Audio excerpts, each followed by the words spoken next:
Okay, let's continue on with more Magical Ace Attorney Trilogy. We are basically back to the regularly scheduled programming for a little while. Essentially, what I mean by that is we are what was I gonna say? We are basically now at the point where we can just start. We're at the point now where we can just plow through Spirit of Justice without needing to worry about when to end it or not, because until we get to the 5th case, that's basically the end point, and then we do the DLC case. So, as I said, we're back to our regularly scheduled programming until we get to the end of the game, essentially. We'll just see how things go here. So, pretty much it'll be the same things what I've been doing before, where I'll just keep going until I feel like I can't really go anymore, or I get off. So, yeah. We started Spirit of Justice last night. We're about to, I think, get into the point where we have to start submitting some evidence and doing stuff with the case. Things are looking a little bit different, a little bit dicey right now, so just make sure everything's working again, and we should be able to go from that point forward. Looks like everything's okay. So basically that's what's going to happen today. We saw the intro video, we saw a little bit of the introduction to the system. The players have assault rifles, the judge is really mean, we've got a seance that we have to deal with, we've got no defense attorneys, we've got, Gaspin Payne is now dripping in, like, gold and crowns and wearing a Miss Universe sash. So, yeah, let's just get things going, I think, shall we? So yeah, we pretty much are at the start of the trial. We're like right at the opening statement section. So, again, back to our very script program. We'll probably just keep going as long as I can go until we get to the end of the game, of course. And then once we get to the end of the game, we will then do the wrap up for that DLC case, wrap up for that, and then we'll probably look at the museum and stuff just to see what else is there. Then we can start in our new game. So we're still hanging around the 2.76, 2.8ish. Average, but again, since I'm back to my regularly scheduled length, I should be okay. But yeah, here's the judge. So the judge looks really mean now. So everything here has changed. All the settings for the courtroom, all the everything has changed. Because we're in a completely different area. So let us keep going. The accused family is by no means wealthy. With family finances, he works as a tour guide in addition to his aesthetic training. Thank you for giving an excellent outline of the case, Mr. Payne. Now then, no more questions from the defense, I presume? No, I do have questions. Even more? But you just asked a bunch. I'll make it snappy. My class starts in just a few short minutes. Still planning on going on that thing? Still a lot I don't know about the case. Should ask now while I have the chance. Let's see, what else do I need to know about? The crime scene, the motive, or the weapon? We don't know what the weapon is, so let's go with that. Mr. Payne, what was the murder weapon?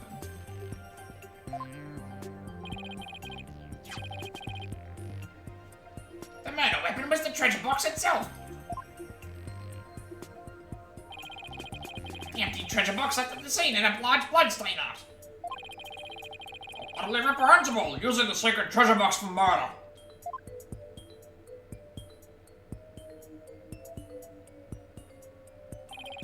The accused came to the treasure room with the express purpose of stealing the treasure. He climbed the altar stairs and snatched the box, ready to abscond with it. But he was discovered by Mr. Roll, who had come to the room in the course of his rounds. After walloping Mr. Roll in the head with the treasure box, the accused forced the bloodied housing open and made off with the treasure inside. Treasure box updated in the court record. The murder weapon off limits to the public. The photos and the paper then once in existence. Its contents were stolen. But the defendant is just a little boy. I hardly think you would be able to hit the victim, a grown man on the head.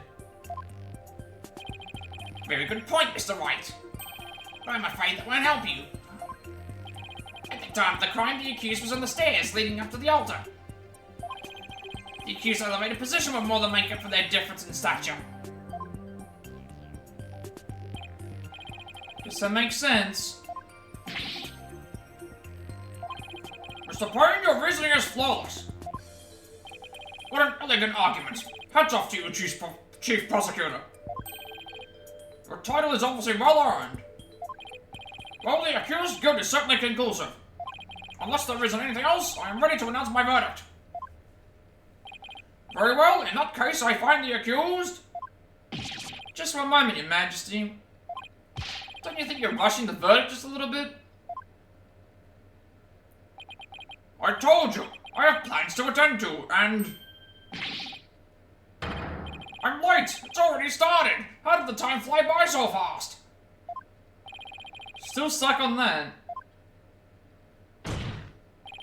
We haven't even heard the defendant's side of the story yet. The magistrate, the defense asserts its right to cross-examine the defendant. Wait, I guess nobody knows how to react when you hear this stuff. Did I say something funny? Cross-examine the... What do you mean by that? What do you mean, what do I mean? I seem to have some dim recollection of the process, but I can't quite recall. And little wonder, a so-called defendant has been questioned over 20 years. Should I even be surprised anymore? Anyway, I demand we let the defendant or the accused tell his side of the story. Is that really necessary? Of course it's necessary, Your Majesty. What harm could it do? I say we allow the boy to speak, Your Majesty. Though I doubt he'll have anything of relevance to say. How kind of you, you're all pain in this. Very well. As long as it's okay with you, Mr. Payne. I just like how the judge is asking, like... I'm already hopelessly late for my class anyway. In that case, the prosecution calls the accused back to the witness stand.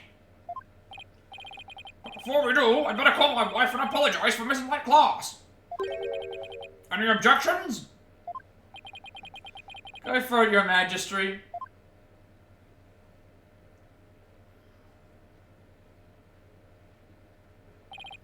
Accused, state your name and occupation again if you would. I'll be your guide. I'm trained to be a monk. I'm a tour guide too. Why me? Now where were we? Cross-examining the defendant, Your Majesty. Right. Let's do that then. At the defense's attorney's assistance, I might add. Sounds a little dispirited. His wife must have given him a piece of her mind. Well, the defense had better get to it. And make it quick, if you please. Oh, I forgot to do that. We can do that later. The defense? Mr. Wright, I didn't know you were a lawyer. Well, I am, and I'm here to defend you, Albie. Don't worry. All you have to do is tell the truth, and you'll be alright. You tricked me. What? If I knew you were a lawyer, I wouldn't have given you that tour. Back that Magatama and I gave you yesterday. Albie, what's gotten into you? Like, talk to me. You disgust me. Now even Albie's against me. But why? This must be a new experience for you, Mr. Wright, being loathed by a client. Now then, accused, please give the court your testimony. The incident occurred around noon, during the break between the morning and afternoon dances of devotion. You need to tell the court what you were doing around that time.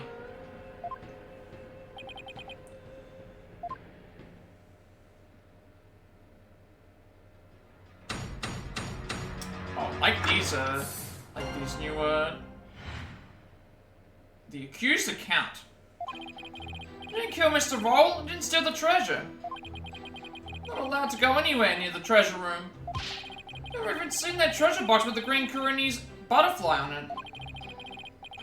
The incident happened, I was in the hallway planning out my tour route. Were you well acquainted with the victim? Yes, he used to chat with me whenever we ran into each other in the temple. Mr. Wright was a monk in training when he was a kid too, you know. But Albie looked up to him. He had to give that up and go to work when his family needed money. That's why he became a guard. At least that way he could still stay on at the temple. He was so proud when he was put in charge of guarding the treasure box. He even got to carry the box to the palace for the New Year's reign. The victim's parents apparently both died relatively young. So Mr. Roll had to support his younger brothers and sisters as well. But even with his job as a security guard, I'm sure things couldn't have been easy for him. Sounds like his circumstances and hobbies were very similar. Mr. Roll encouraged me to never give up. Oh, but you train hard to make sure you become a monk one day. Don't end up like me, he'd say. He was always cheering me on, in my training, and in my tour guide business too. Why in the world would I kill a nice man like that? Yes, I see. You express yourself well. Defense, now that you've heard the accused's account, are you finally satisfied? If so, let's draw this to an expeditious conclusion. Your Majesty, I haven't even cross-examined the defendant yet. That wasn't the end of it. It's been so long I don't rightly recall what this cross-examining thing is all about.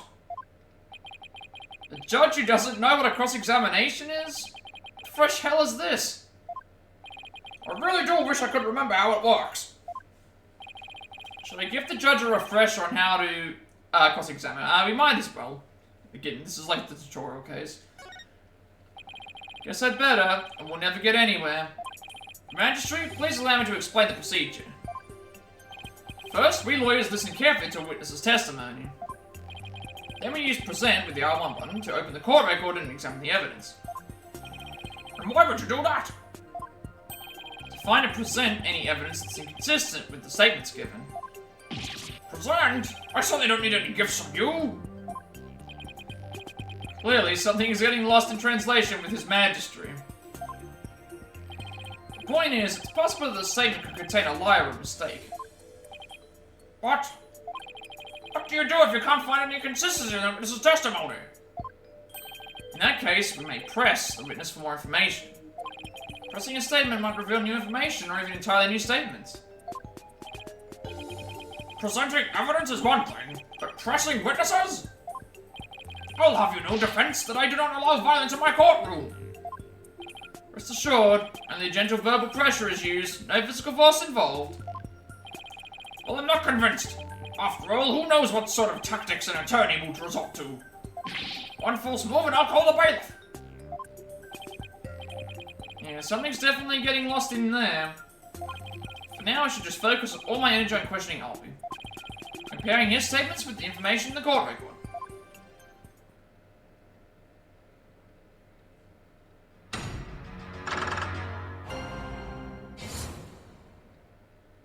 Alright, we'll press every statement obviously first, because that's what we normally do. Oh, I see, we have 5 lives. Similar to the other game, although we had the like Makatamas instead. So press obviously everything first. Believe you didn't do either of those things, Albie. You do? You're a lawyer. Of course you'd say that. Now, there's no need for that. But he's right. Lawyers always claim their client is innocent, even if they have to lie. Just like you're doing right now, accused. But don't lump me in with that lawyer. I'm not lying. I didn't steal anything, I didn't kill anybody.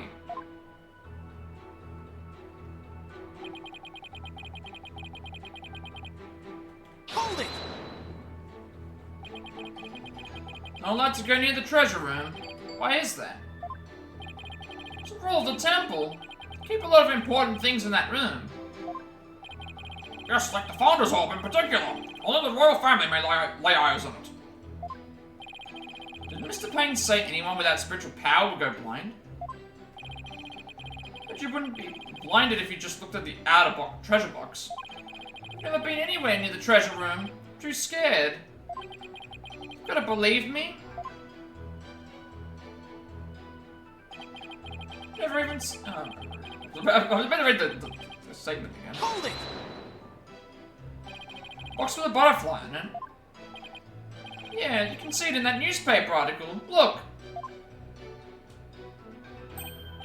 See, there's a relief in the Kurenese butterfly in the treasure box. It's the design here carved on the back of the box. I see it now. Sacred butterfly, said to carry the soul or mitam of the departed. This means from a loop that cradles the Minamar and carries it to the Twilight Realm. As you can see, there's even one depicted here behind me at the judge's bench. Oh, what do you know? Here it is. Oh, it kind of looks like he's about to be carried off to the Twilight Realm himself. Anyway, I've never ever seen this treasure box. Besides...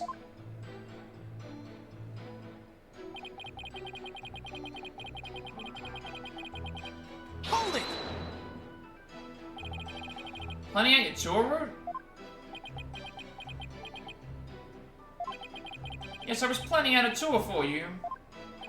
For me? Well, thank you, Albie. I would have done it if I knew you were a lawyer. Wasted all that time on you. Give it back. Sadly, I'm a lawyer, not a Time Lord. So as soon as he heard that's what I am, he's been like a totally different person. So they don't think Albie committed murder. However... Don't talk to me, you disgust me. At our burst earlier makes me wonder if he'd willingly tell me the truth. But compare his statements in the court record carefully. Finding consistency, I can present some evidence and maybe get him to open up. Alright, so first presentation of evidence. So the treasure box on the third slip. Objection!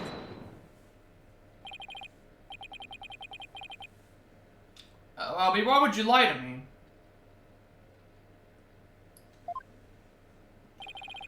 So you say you've never laid eyes on the treasure box, is that right?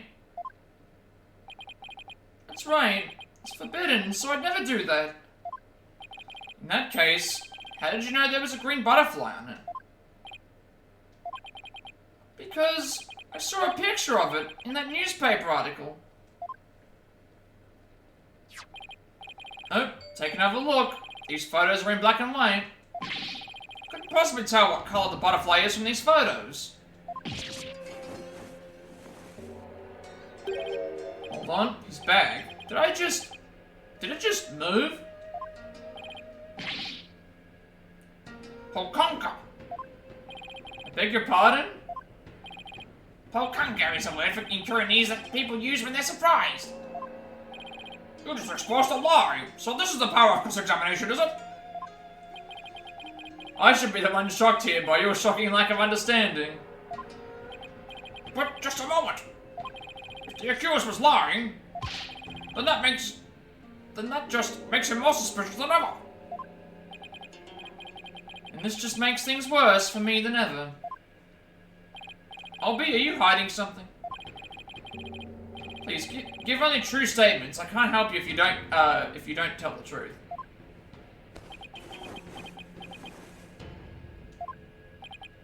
Darn, just can't seem to get him to open up to me. So accused, you've seen the treasure box with your own eyes after all, haven't you? Well, maybe I did take a peek one time a long time ago when I was cleaning the treasure room. But you weren't in the treasure room at the time of the incident, right? Of course I wasn't. Objection! That is a lie.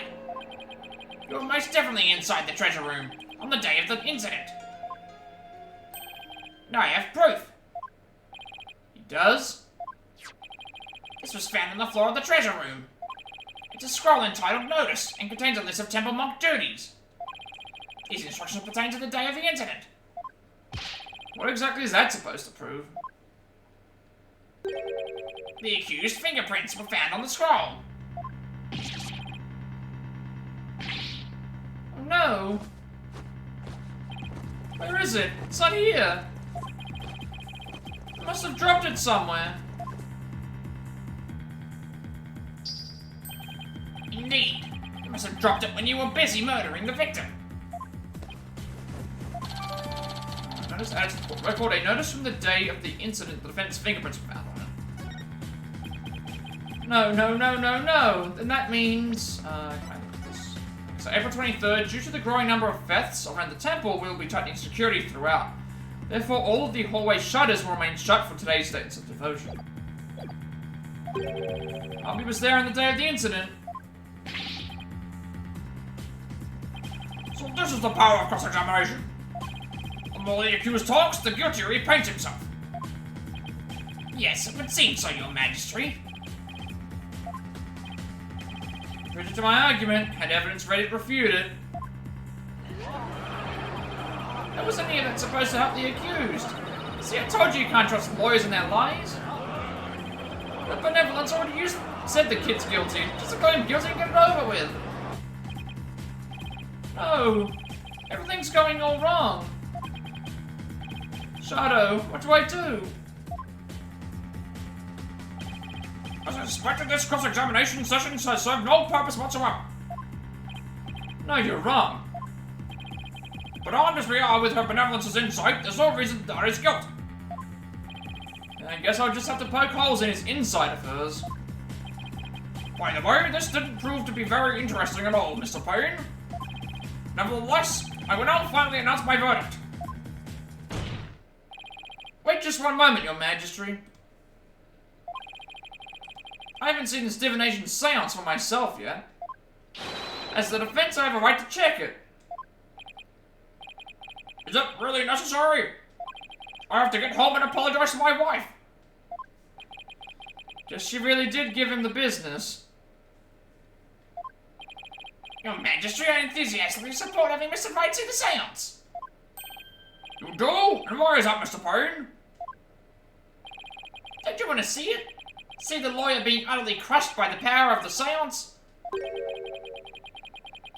And then watch him tearfully beg for mercy. Oh no. I'm sure it'll make up for not getting to go to that class with your wife. It certainly does sound worth seeing, and it'll give me a juicy tidbit to tell the missus. They've definitely added a lot more character to the judge, just because the judge is completely, like, aloof to basically how the court system used to work, because obviously there hasn't been a good court case in 20 years, so... Been reduced to a juicy tidbit. Well, for an interloper, I imagine you do have to see it for yourself to be convinced. It's certainly unprecedented, but let's have the divination seance performed again. But then, right after the tearful begging, I really do have to be going. The only tearful begging is going to come from the prosecution when we're through. How pitiful the defense looks, still scrambling desperately for a foothold. Blissfully unaware that defeat and despair are all that await him.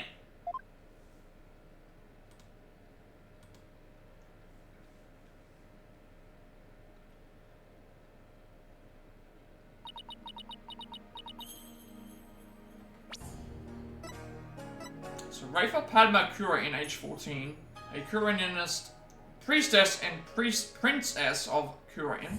She has the powers of a spirit medium. Okay, so we're looking at, like, characters now that have the same powers as Maya and stuff. There she is, her benevolence. Your benevolence, Rafa Padma Curain. Thank you for coming all this way once again. Gratitude is unnecessary. It's simply my duty. Bob-headed attorney.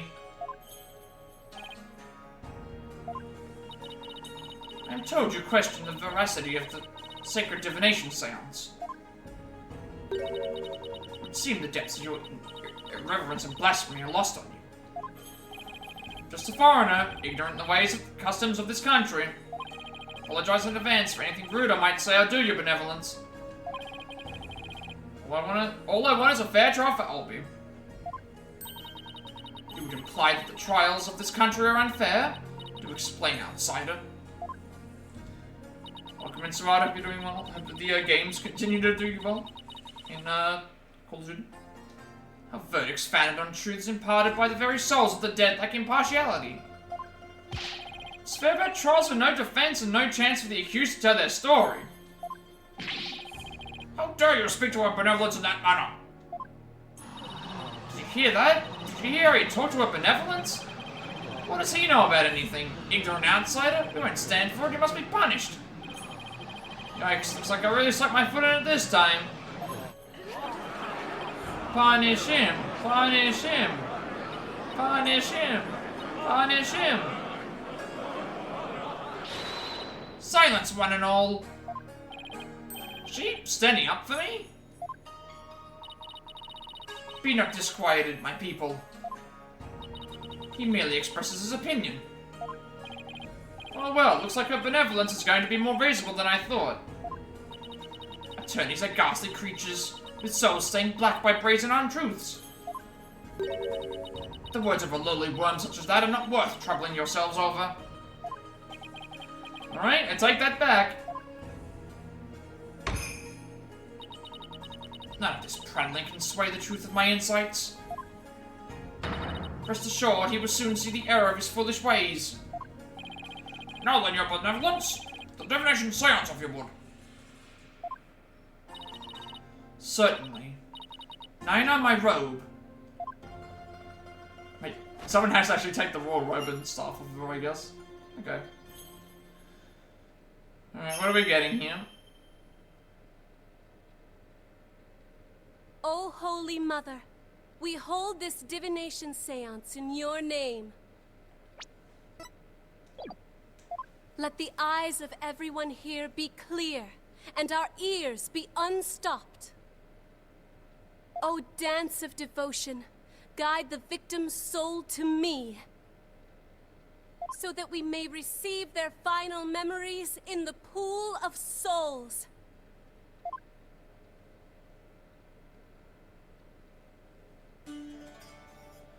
We're getting a full-on, like, animated sequence and, like, voice acting for this, so I guess, I wonder if we'll get this every single time.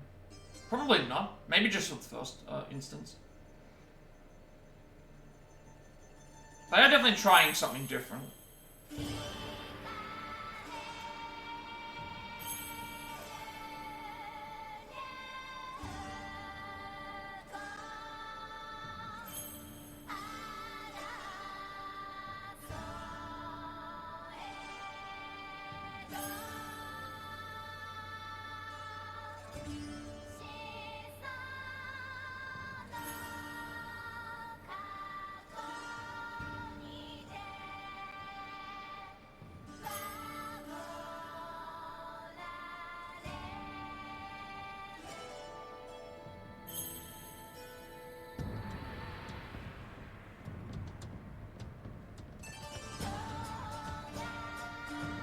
I was not expecting this to be such a long sequence. I guess it's we're only going to see it the one time, though.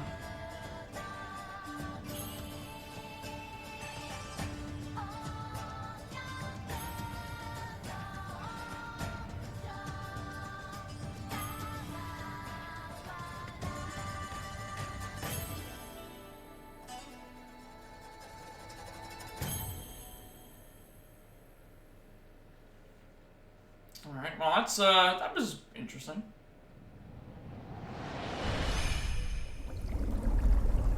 Still going, I guess. Okay, let's see what this, seance looks like,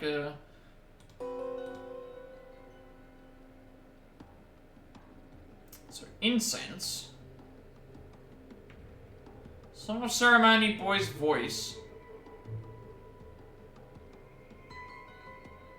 And Boy's Voice again. And pain. Like, I need to know how what this seance is supposed to do. From what it sounds like, it shows them their final moments. What just happened? An image appeared in the pool. A final message from the victim's soul. The last communication of his minima. The divination seance has revealed this to us. Her benevolence can use her power of spirit communion to project the victim's memories of the last few moments before their demise. So what we saw in the pool is what Mr. Roll actually experienced. In the victim's memories, we see the accused raising a weapon over his head. This is consistent with the findings of the police investigation. There has to be some kind of mistake. I didn't do it. This looks bad for Albie. Really, really bad. Now do you see why I'm in incredible pain? More than I can express. But even if those really are the victim's last memories, what can I do with them? Here it is. There's the face of a man being utterly crushed. Oh, how long I've waited to see it. Isn't it wonderful? Gratifying. Isn't it wonderfully gratifying, Your Majesty? Oh yes, very satisfying indeed. Now you're finally convinced, Traveler. The accused is most certainly guilty. I'm really the only unbiased one here. Now then, I think we've been amused enough. If you give up now, I won't even invoke the Defense Culpability Act against you. You'd be free to slink back to your own country with your tail between your legs. The Defense Culpability Act? What's that? What? You mean you honestly don't know? No.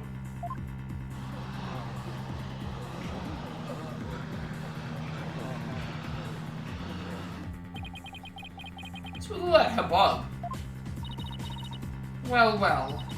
Not only is he a lying, black-hearted lawyer, he's also an imbecile.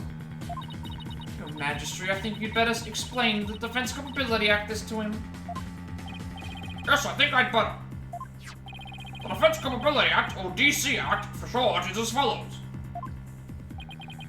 In the name of Her Eminence, those who would support criminals will be deemed just as guilty. In other words, if you help the accused by defending him and he's found guilty, you will receive the same sentence as he.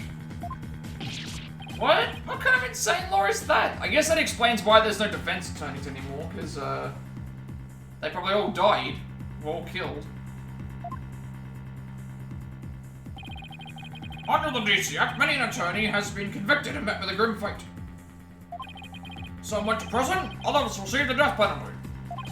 That's why there are so few in our country today who admit to being an attorney. That's as it should be.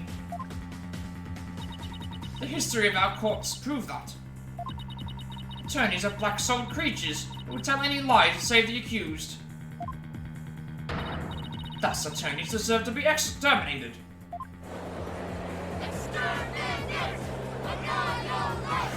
Even the gallery are...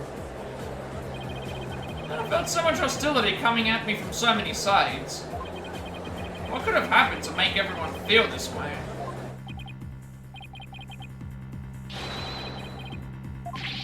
You fell right in my trap, Phoenix Wright. Your win streak against me and my brother ends today. With the seance and the DC Act on my side, I finally get my revenge. So that's why he was so eager to have me defend Albie. Chased and humiliated back home, fate brought me to the foothills of Cura Inn. I thank my lucky stars that I'm chief prosecutor here now. Defense, know that if a rule that the accused is guilty, you will go to prison too. That explains Albie's reaction earlier. Defend me, Mr. Wright. What are you saying? You can't do that. Your Majesty, isn't a prison sentence a bit lenient? After all, we're talking about treason. One should pay for such a crime with one's life. Yes, I believe the death penalty might be appropriate under these circumstances. The death penalty? No way! You're kidding, right, Your Majesty? Do I look like I'm kidding? I'll have you put your life and your dark-tainted soul on the line here. Death? This can't be happening. The courts of resignation. The courts of unknown as thus. In this land where my seances provide the truth and no attorneys can intervene, criminals know that all that they can do is resign themselves to their fate. Oh, foreign lawyer, I ask you once more. Are you sure you still want to defend the accused? I mean, to progress the story, we're gonna have to. There's more to think of in all of this, too. Can't just lay down my life. What in the world should I do? Continue the defense or the abandon the defense? I mean, we should definitely continue the defense because abandoning the defense would mean that we end up having to thing, like, that's why we're here. There's no reason for us not to continue the defense. Isn't this why I became a lawyer in the first place? To help those with no one on their side. Can't just abandon everything I believe in.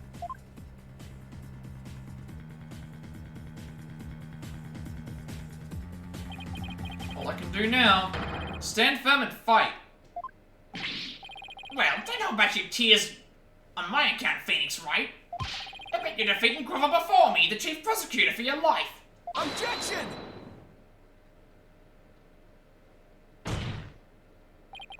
Even if it means being subject to the Defense Culpability Act, I will defend Albie. What? Mr. Wright! The defendant insists he's innocent. And not even a divination seance should be accepted without examination.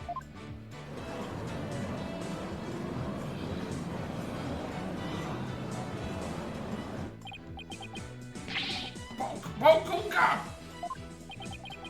But if I'm found guilty, you'll get the death penalty too. Even knowing that, you still want to defend me? I don't know what happened in the past, but it looks like everyone in this country considers lawyers to be liars. So I can understand if you don't believe me. Still believe in you and your innocence. So all I have to do is keep believing and find the truth. That's all there is to it.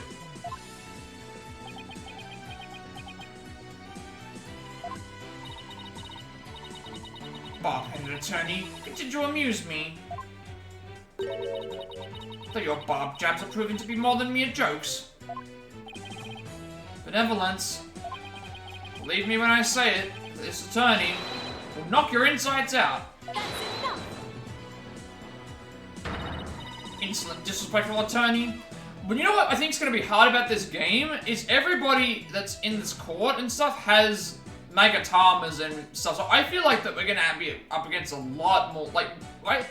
This feels like, so like, we had the advantage against, in the American court system, or Japan-California system, because we had all these gimmicks on our side. In this particular case, we have the gimmicks on our side, but we also have, they also have gimmicks on their side too, so this is gonna be really, really, you have plenty of time to forget your folly in the Twilight Realm. I think this is gonna be really difficult.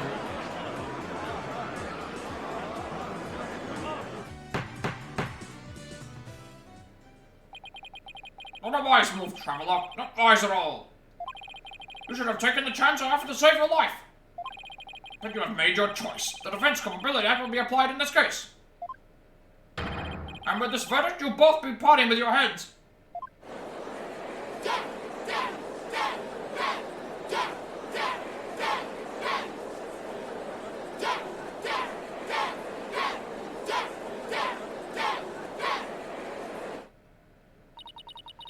Souls of the departed speak only the truth, and I but give their messages a voice. Do you think my insights contain falsehood? I challenge you to prove it!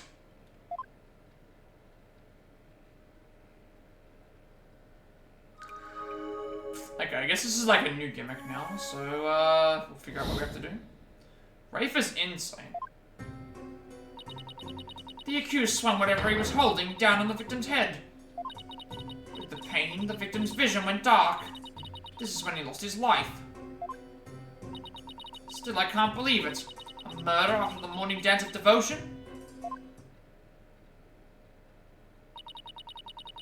These are the victim's experiences just before his death. It's the victim's final memories, we can assume they aren't lies. So how do I break this down? Allow me to relieve you of your ignorance, defense. Did you notice the words that appeared in the seance vision?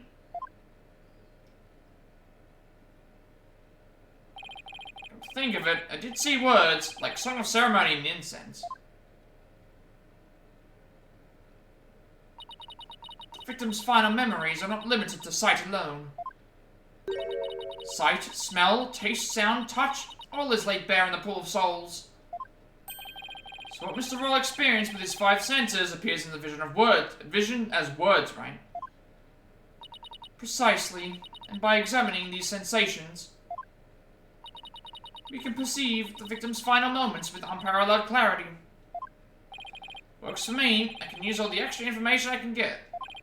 Now, to find a contradiction between her insights and the seance vision. Benevolence, I ask that you please show me the seance vision again. Very well.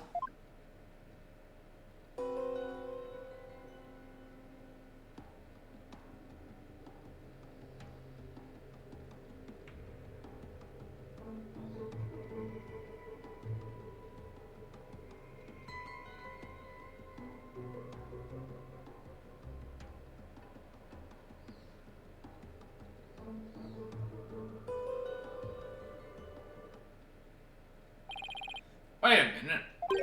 The Benevolence said after the morning dance of devotion earlier, didn't she? Isn't there something off about that?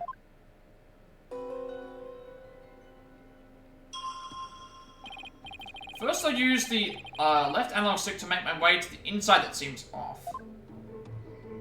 Okay, so I guess this is very similar to the other sections. We'll just see how that turns out. So I'm assuming it's the same thing as like when we're pressing stuff. Or I guess in this case we have to find the. In this case, what we have to do is go to the. What we have to do is go to the insight and then probably pick the word that is and present it. I guess is the best way to do it. So let's just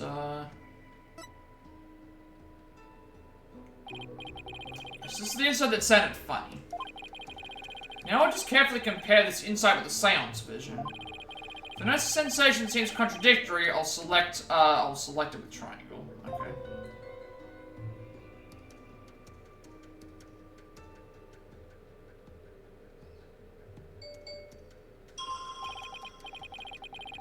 Okay, so I think what we're supposed to do is, I'm guessing that we go to the area, we see these 5 little panels. Every time we see one of these, like, little flame things come up, or the Magatama symbol, I think that is representing a... I think that might be representing which, that's representing... I think that's representing which, one we want to select. So, it's the part of the vision that contradicts the insight. Now I just select the sensation I think is inconsistent and then present it. Okay, so, it's similar to, the mood matrix. So we basically we see the seance. After we've heard the seance, we then go to the area that we think has the contradictory statement. And then we search for, in that statement, the contradictory sensation. So in this case, we're going to say that the contradictory sensation is going to be, because obviously smell is he can smell incense, he can hear the boy's voice, sight is obviously what he can see, and then it's the one that would be contradictory would be this, because there was a murder after the morning dance of devotion. However, if the murder happened after the morning dance of devotion, why are we hearing the song of ceremony, which would take place, So this would be our contradictory evidence. Objection! Wait just a moment. Yes, what is it, bobbed head? You're saying the incident occurred after the morning dance of devotion, right? That's right, what of it? Then isn't it strange that Mr. Roll could still hear the song of ceremony? Oh my, you're absolutely right! Gasps in the audience as well. Is that all that troubles you? What the victim heard was just a practice run of the song of ceremony. Practice run? What are you talking about? Mr. Payne, if you would.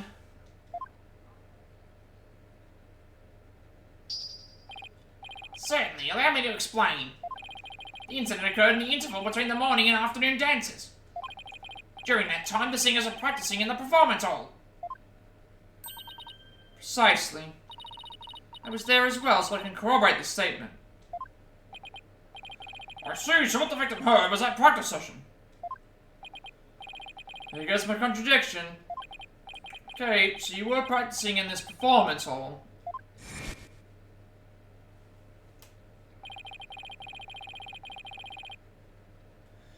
That must be the room where Albie and I saw her benevolence dancing. However, Mr. Payne, I admit one detail troubles me. Ask away, Your Majesty. It's a big temple, the performance hall and treasure room are quite far from each other. Could the song really be heard all the way in the treasure room? He's right. It is a very big temple. Well, how about it, Mr. Payne? Oh, Majesty, have you forgotten? There are speakers in every room of Temple, including the treasure room. Oh, that's right. Speakers? For what purpose? Are you serious, Mr. Wright? They're to broadcast the sacred music of the performance hall throughout the temple.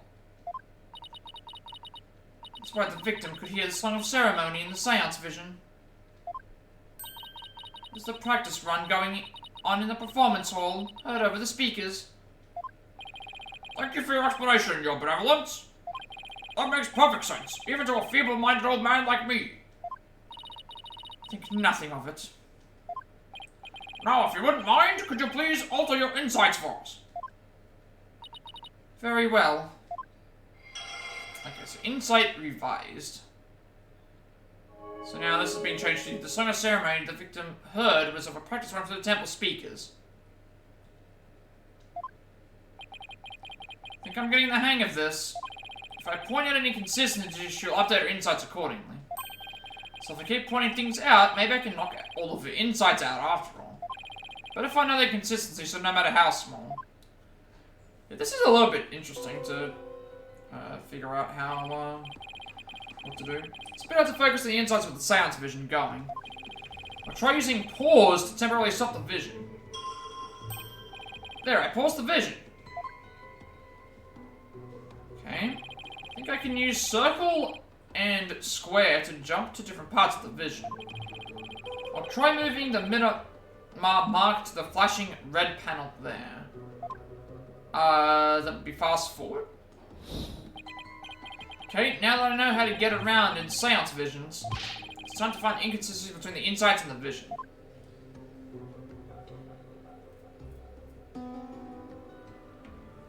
Okay. So let's try and figure out what we're supposed to do here. So I'm assuming now we have to pause the vision and then do, pausing seems like it's gonna be, this seems like a very complicated little system. It's gonna take a little bit of time to get used to figuring out what we are supposed to do.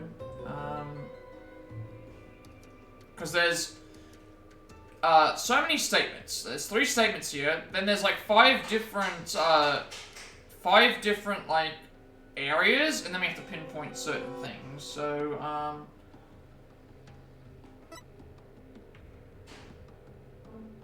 I guess the best thing to do is look through the statements that we think are contradictory. And then fast forward through all the statements and just see what actually gets stated, so...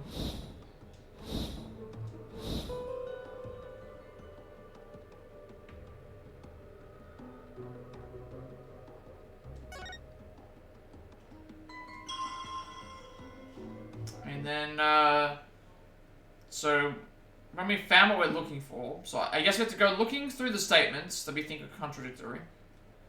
Then we have to go and do the Miramar, like, little section to figure out, like, hey, what have we got to find that is, got a contradiction, pause it, and then present the statement, I guess. Hang on a second, did my remote play just, I think it did. I think my remote play just froze.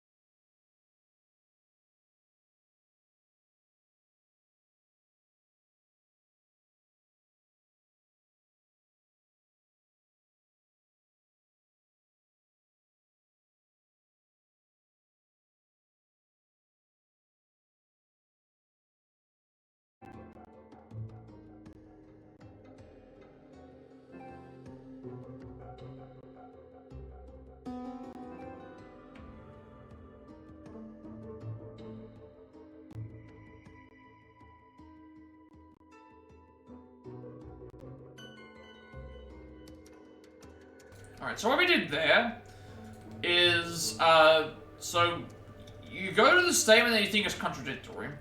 During that contradiction, you have to then go and look through the different segments of the Miramar, like the Magatama little fire-looking green things. And then in there, you have to then find the particular moment that you think is contradictory. So in this case, we said the second statement, the last one, because it said about it going dark and the pain. So it's like, how could you feel pain after having already died? Is that, I think, is what they're trying to imply there. There's an inconsistency between this inside the victim's memories. Inconsistency, you say? Where exactly did you see this supposed inconsistency? Yes, defense. Please be specific. Please be specific. Well, I don't know how specific I can be exactly, but I just get the vague feeling that something doesn't quite add up, you know? No, I don't know, but I do know you're skating on thin ice, defense. By your leave, your benevolence. Do it. Wait, I got something wrong? Penalty. Here I thought I was skating so gracefully on that ice too. Pretty sure this is the inside that's off. Guess I better take another look at which sensation to point at. I'm getting a little bit confused. Better check out the victim's last memories carefully from beginning to end. Look for a sensation that's consistent with its insight. I thought I was correct. Second statement, fifth panel. So we're on the second statement. Like, fifth panel. Fifth panel. And then present the pain, which is what I did.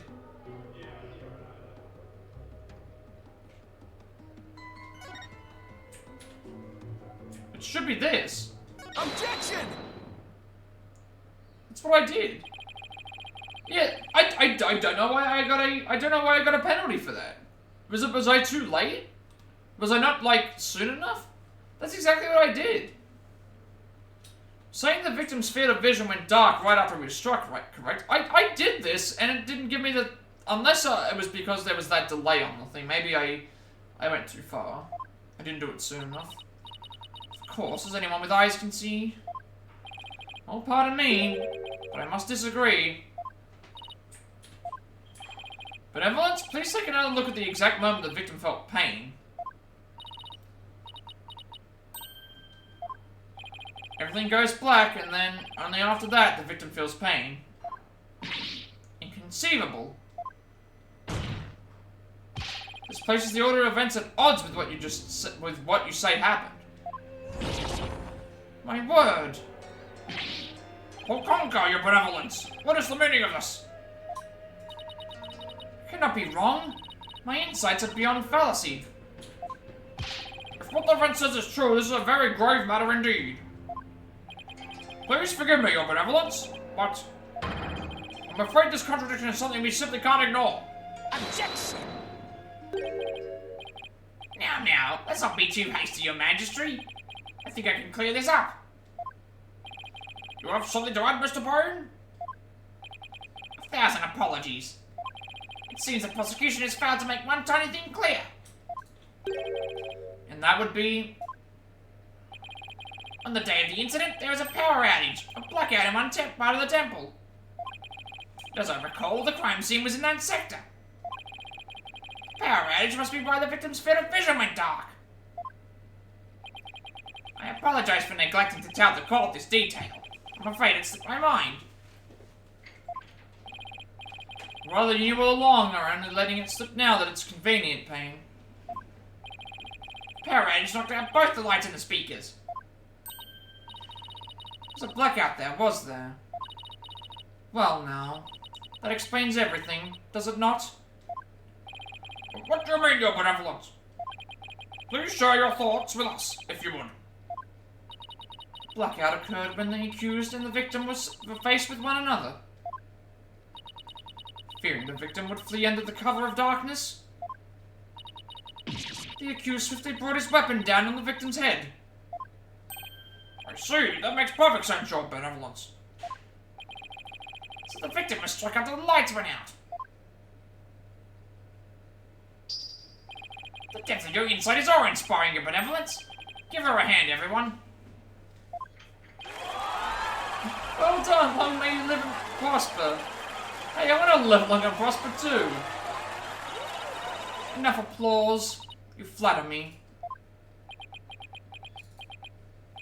Now, your benevolence, in light of this new information... Yes, of course. I will alter my insight. So with the, only one can safely assume the accused struck the victim the moment after the blackout began. And then... Some ceremony heard was all the so much for inconsistency. At least I was able to draw out some new info. With the new info comes a chance to find new inconsistencies.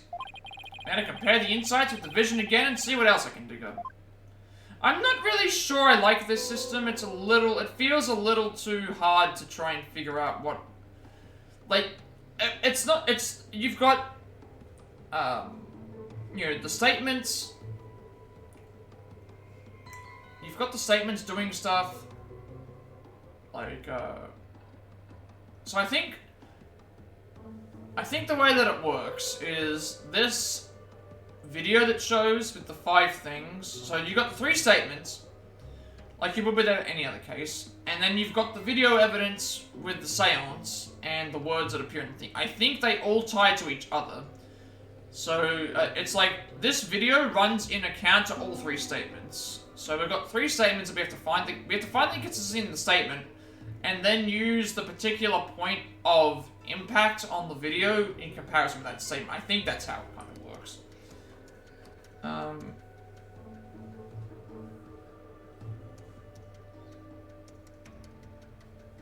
So I guess in this case we now want to go to the 5th panel.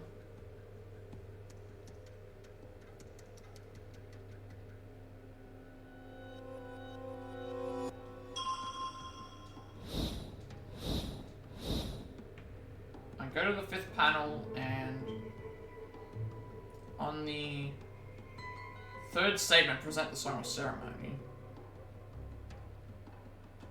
But again, I feel like I'm getting this slightly off, because last time I did this in the beginning, so... Yes, I finally found it. This is the gaping hole I've been looking for.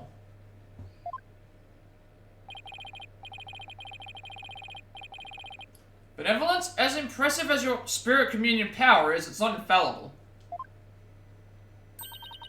You never know when to stop talking, do you? I hope you realize your words are an insult to all adherents of Kurianism. Defense, what's what you say? If you don't mind that tale of yours, you won't have one left to mind. Certainly not my intention to insult spirit mediums.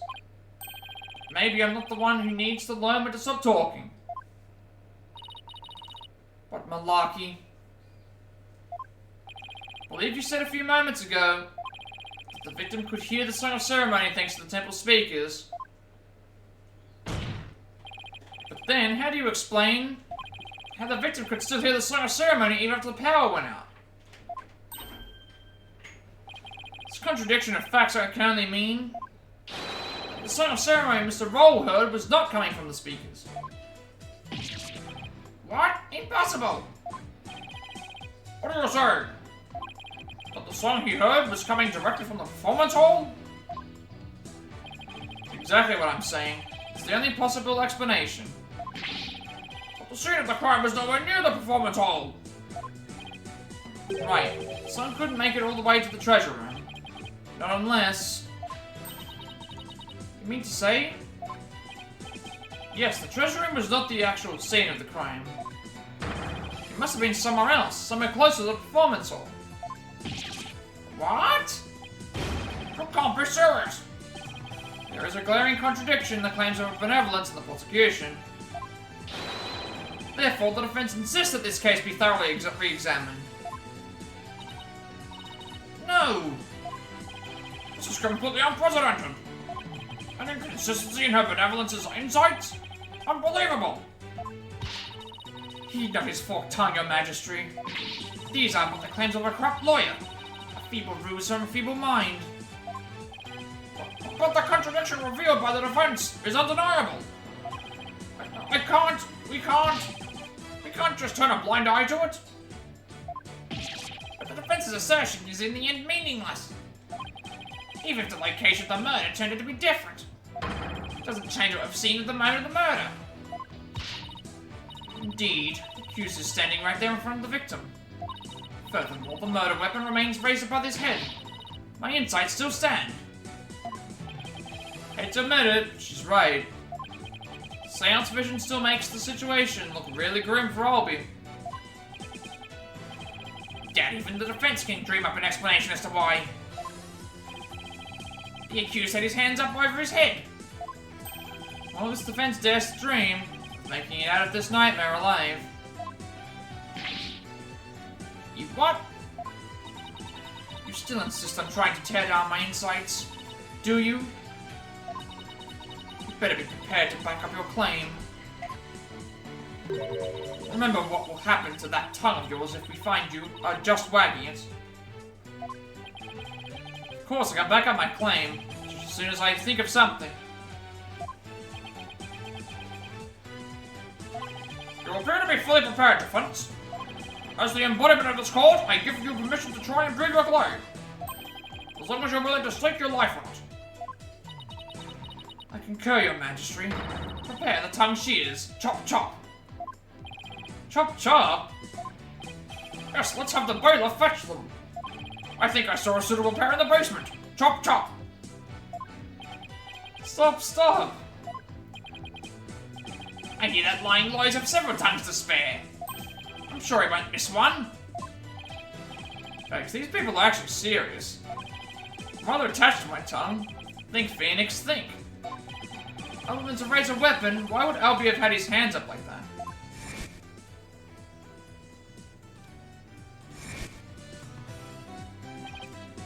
So that's why. The reason the defendant had his hands up over his head can be explained by something in the crime photo. What explains why Albie had his hands raised above his head?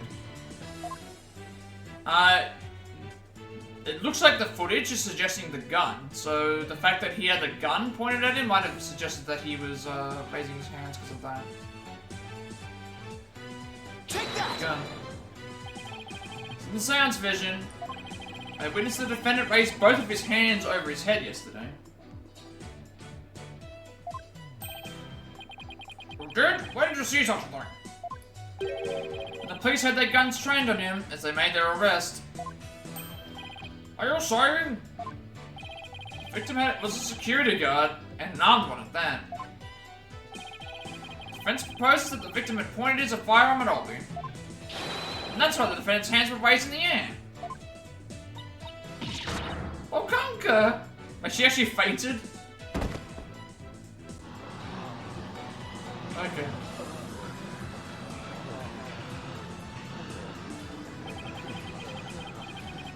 Who would have thought the seance vision could be interpreted that way? This is not possible. I can't be. Not bad for a total knockout. How dare that lawyer devil go against her benevolence? At least they're better than that traitorous snake Durkee. Traitorous snake? Durkee? Who's that? No, I can't believe it. Contradiction in one of my insights. There has to be some kind of mistake. I won't accept it. That's right, your benevolence, and I won't accept it either. It goes against all we hold sacred. Throw him in jail immediately for less majesty. What? Yeah, you said it. Throw him in jail. Yes, make him pay for the way you disrespected her benevolence. These people are definitely not my fans right now. That's right, exterminate him.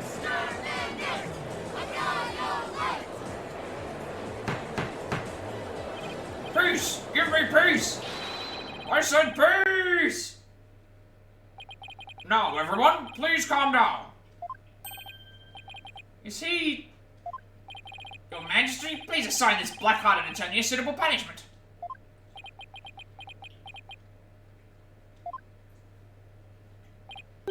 No, I can't charge him with less majesty. What? What? But why not, Your Majesty? He was simply following the proper procedure for defending the accused. There's nothing unlawful about that. But Your Majesty, don't you want to wrap this trial up quickly? Why don't you just give your verdict? Then you can go home and make it up to your wife. We can't end the trial now. Not when we just learned new information about the case.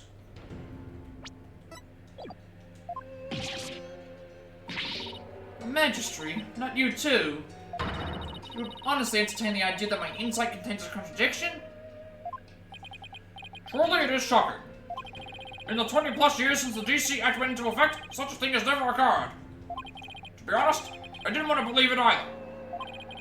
But with his life on the line, the defense pointed out an inconsistency. And it is our duty to scrutinize it to the satisfaction of the law. You dare go against the royal priestess, you non-believer? No, my faith is as strong as ever. But I have a duty to make a fair ruling in this trial. If you insist on interfering with that process, your benevolence, I'm afraid I must request your removal from this courtroom, royal priestess or not. I'll have you know. Your benevolence? Please acquiesce in this, your benevolence. If looks could kill, I won't forget this offense, barbed head. I do not admit defeat. I won't. Bailiff, please see her benevolence out. Your minimum will face due retribution in the Twilight Realm. The demons there they'll pluck the barbs right off your stupid head. Hope your suffering will be super duper painful. And I hope they throw you into a lake of burning fire. Yeah, and then... Guess she's still just a teenager after all. Now then, defense. Mr. Light, was it? That's right, Your Majesty. Phoenix Wright. Of course, Mr. Wright. My apologies. Well, now that we have this newly uncovered fact, I suggest we proceed with the arguments. Thank you, Your Majesty. Yes, but do not misunderstand me. This doesn't mean I trust you completely. I'll be keeping a close eye on you, so don't even think about lying to this court. I understand, Your Majesty. Maybe now we can finally run a real trial. Argument, Your Majesty? Very well, I accept your challenge. What's with him? Oh, the look on your face, Mr. Wright. It's just too hilarious. What's so funny, Mr. Payne? The defense still doesn't get it. The truth he unearthed is gonna bury him in this case instead. What do you mean by that, prosecutor? I told you it's Chief Prosecutor. Yes, because that's the thing to focus on right now. The defense is digging its own grave. Consider this, Your Majesty. Why would the victim, a security guard, point a gun at the accused? Oh, indeed. Because the accused was about to commit a theft.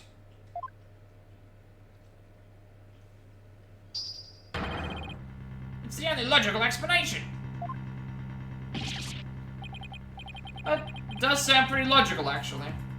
It doesn't help the accused situation at all. If anything, it makes him look even more guilty.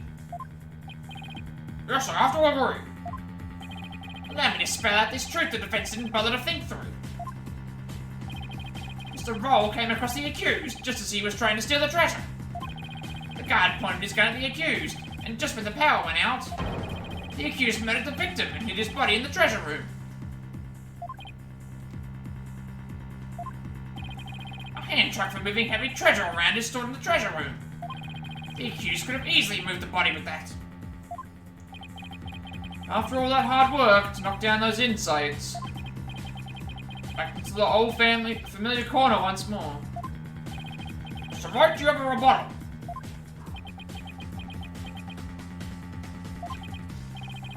Drawing a total blank here. Hope you're ready to climb that scaffold. I asked you a question, Defense. Got nothing. Can't think of any grounds for an objection. The only thing to do at this point is ask the defendant himself what happened. But I don't know if Albie will cooperate with me or not. Albie? Will you tell us what really happened?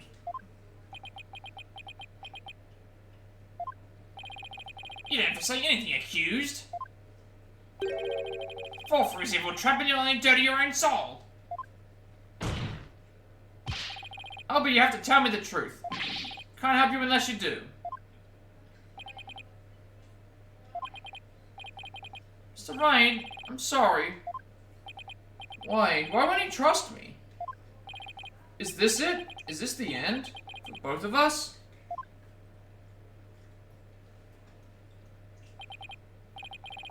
Maya, I'm sorry.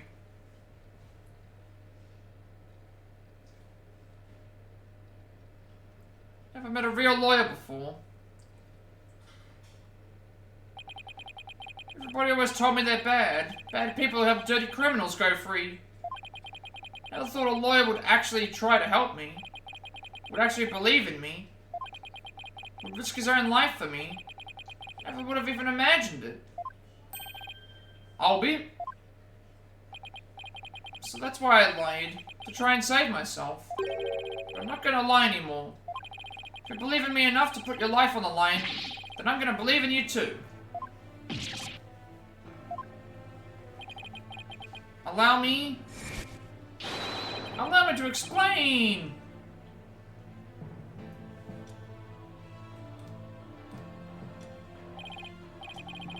Now we're talking. Time to finally get to the bottom of things. To be honest, I went to the treasure room lots of times to look at the treasure box. Even though the temple told you you weren't allowed to go in anywhere near it? Yes, I'm sorry. Mr. Roll even saw me once and scolded me. That box is so beautiful. The way it glows in the dark. I couldn't help myself. Wait, it glows in the dark? That's right, it's covered in this special mineral called fluorite that makes it glow. It's absolutely breathtaking. It's really a shame that I put it on display for the public. Can you imagine how many people would go on night tours of the temple if they did? If only you applied such passion to telling me the truth earlier. Treasure box updated in the court record. It was forced open, its contents were stolen, glows in the dark.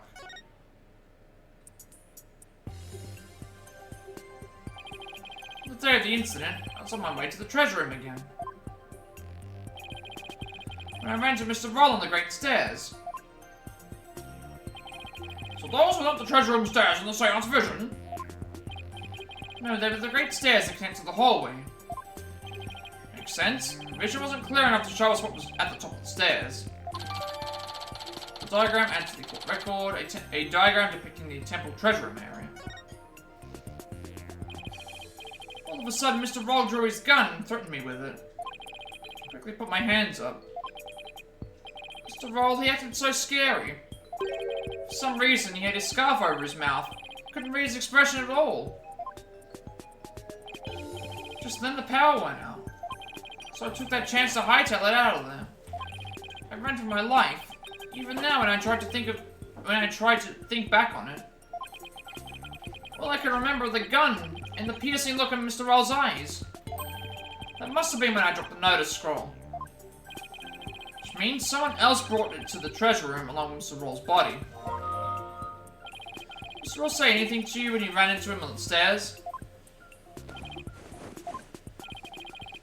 What is it, Albie? I have no idea why, but he asked me a strange question. Did you steal it? He said. I'm sorry. I'm sorry I didn't say all this before. Didn't think anybody would believe me. Grand speech. One that confirmed my suspicions that you were the thief. Objection! It's possible the victim misread the situation. Objection! When there's smoke, there's fire, as they say. The victim must have had good reason to be suspicious of the accused. Why does every new piece of information have to be so incriminating? Shadow, what do I do, Shadow? And what better reason to suspect the boy than seeing the treasure box in his hands? In the course of his rounds, the victim must have noticed that the treasure had been stolen. And then, just after that, he ran to the accused. I'll be your guide.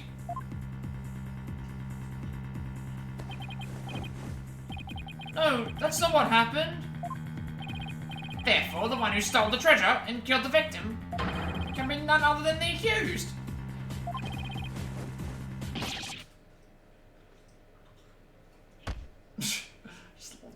These animations that they do for the characters. They've definitely done a lot more.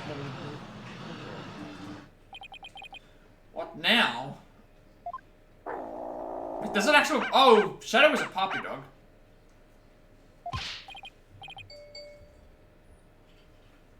Hey, Shadow, down, boy. Well, what do we have here? I'm sorry about this. This is my dog, Shadow. You nearly gave me a heart attack. So that's what was making his bag move. Can't you quiet that yuppie Matt down? Shadow says that Mr. Roll made a mistake. You can understand him? Don't tell me this is a surprise witness for the defense. I beg your pardon?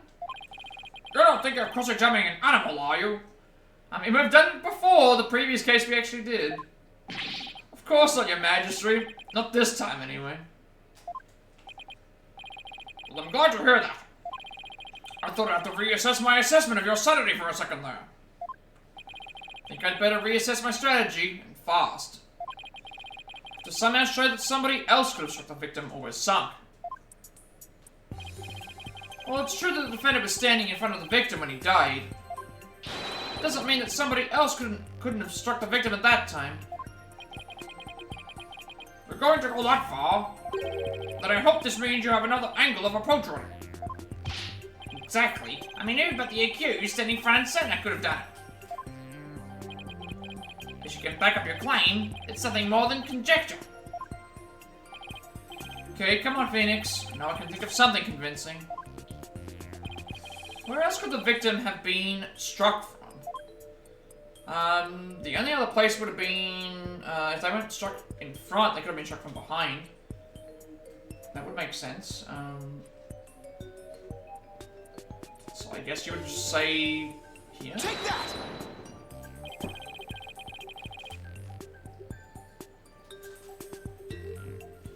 The defendant standing in front of the victim. Isn't it possible that the victim could have been struck from behind? From behind, you say? I see. Yes, I suppose it's not outside the realm of possibility. Good, now at least I have some breathing room.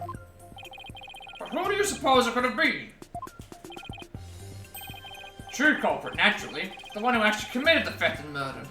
The true culprit? And I suppose you have a true timeline of events to go along with that? Should have known I'd have to explain everything. Alright, if we assume the true culprit struck the victim from behind, then that means... After going to the treasure room and stealing the treasure, the true culprit tried to escape. Then Mr. Roll appeared making his rounds. And the culprit then quickly hid in the storeroom at the other end of the hallway.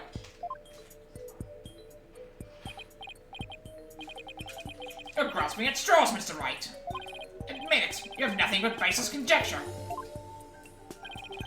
Gonna look for something to base it on right now.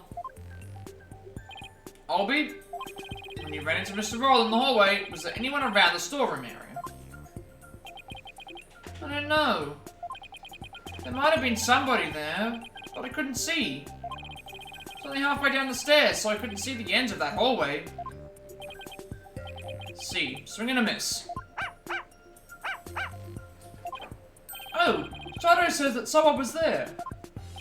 I see. Thank you for that. Too bad his testimony is inadmissible. You think this is a joke? Maybe the defendant didn't happen to see the other person. But that doesn't mean the true culprit couldn't have been there in the hallway. Objection! Your desperate floundering is getting hard to watch. But I will enjoy watching you sink. What are you talking about? Unfortunately for you, only the accused and the victim were there in that hallway at the time of the incident. How can you continue to make that assertion? Because there was a witness. A very reliable eyewitness. Your Majesty, the prosecution would like to call its witness to the stand. Calling an eyewitness to the stand? It's been decades since that's happened. Unlike the defense's witness, you can rest assured that there were no pets involved. That was a low blow. Very well, I'll allow it. And now for something we've not heard in quite some time. Bring the witness to the stand.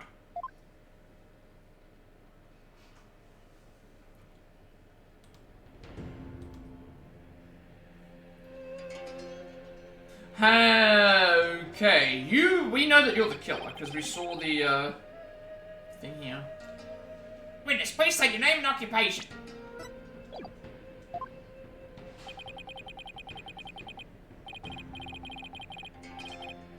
Wait, what? What's the guy? The guy's name is Peace, Love, and Understanding. Okay. So Peace, Love, and Understanding, age 36, an eyewitness to this incident, Temple's head monk, and a musician for the Dance of Devotion. Okay, so now I've got to do like a... I feel like I gotta do like a hippie voice for this character. Peace, Love, and Understanding's the name. And I'm like, Temple's head monk. Can you dig? If it isn't Instructor Understanding, you're the eyewitness? Instructor? Not only is Mr. Understanding Temple's head monk, but he's also a renowned Dharmalan expert. Sorry to have to ask, what's a Dharmalan?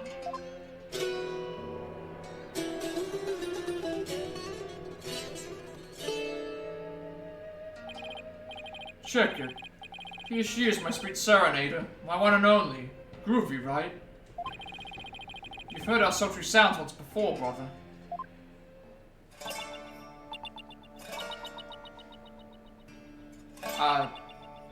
Because I went... It's like when Dragon and Tiger. Why is this going so slowly?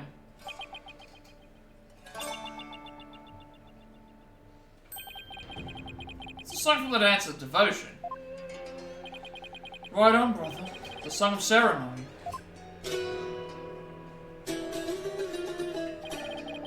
Playing this tune together is a precious gig for me and my girl here, you dig? Song of Ceremony, the song that was playing at the time of the murder.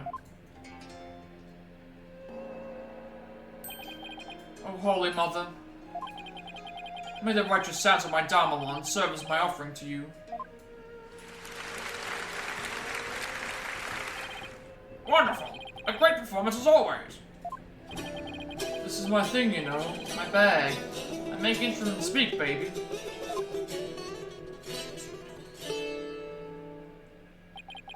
By the by, Magistrate Pops. No Dharmalan class today. No, I'm afraid this trial has gone into overtime. Thanks to the lawyer over there. The class the judge wanted to attend was a Dharmalan lesson? Well, you know what they say, baby. Never trust a lawyer, man.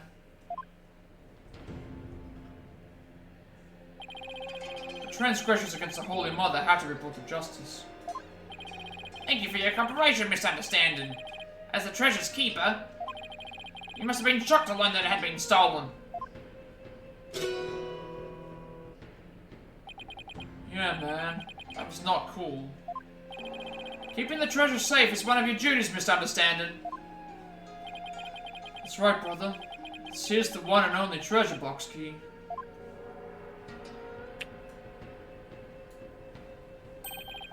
I keep it on me at all times, can you dig? The sneaky thief went and cracked open that sucker anyway. Total bummer, man. So that's the key to the treasure box, is it? You know it, baby. It's called the Magatama key, and it's a historical artifact to boot. It's been passed down from head monk to head monk at Temple. Magatama key, huh? Magatama key, as for record, the sole key for opening the treasure box, understanding, keeps it on his person at all times. Now someone's checked the treasure on my watch. It's a real buzzkill, man. How am I ever gonna face Her Holiness again? Oh, Holy Mother, please find it in your infinite mercy to forgive me. Please guide this lost and humble man. Why do I always get the far out ones? Mr. Understanding, you witnessed the accused and the victim heading to the treasure room. You know it, baby. Best believe I scoped that tiny transgressor. Would you please give the court your testimony regarding what you saw?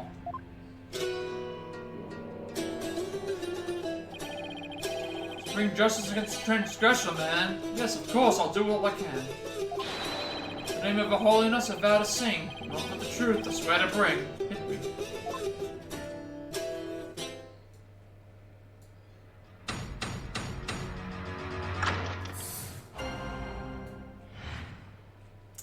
What I saw, baby. After the morning dance of devotion, to go back to my chamber, I got the notion. Don't you know my chamber's on the way to the temple's treasure room? Hey, hey. Any small footsteps I can quite clearly hear if anyone to the treasure room goes near. Albert was the only one. Albert was the only one.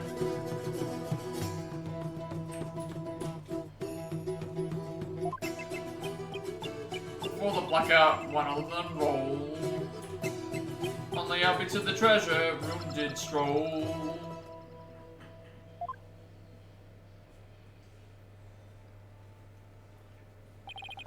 Tell me I was hallucinating just now. Like, can you believe Mr. Roll bit the big one after that? Harsh, man. I share your sentiments. You were the one who discovered the victim's body, weren't you, Mr. Understanding? You found the body as well? Really is a key witness, then. That's right, brother. After the blackout, I went to reset the breaker and give power back to the people. Circuit box is near my chamber, so I'm always the man for the job. You feel me? The breakers were in the first floor hallway, in front of the storeroom. On the way, I got a whiff of something funky. Blood, man. Really harsh my mallow. Knew something wasn't kosher, so I swung by the treasure room to see what's what. I was like, whoa, man. There was poor Mr. Roll dead as a doornail. Diagram updated in the court record. In the interval between the end of the dance of devotion and the blackout, the only ones who went to the scene of the crime were the victim and the accused.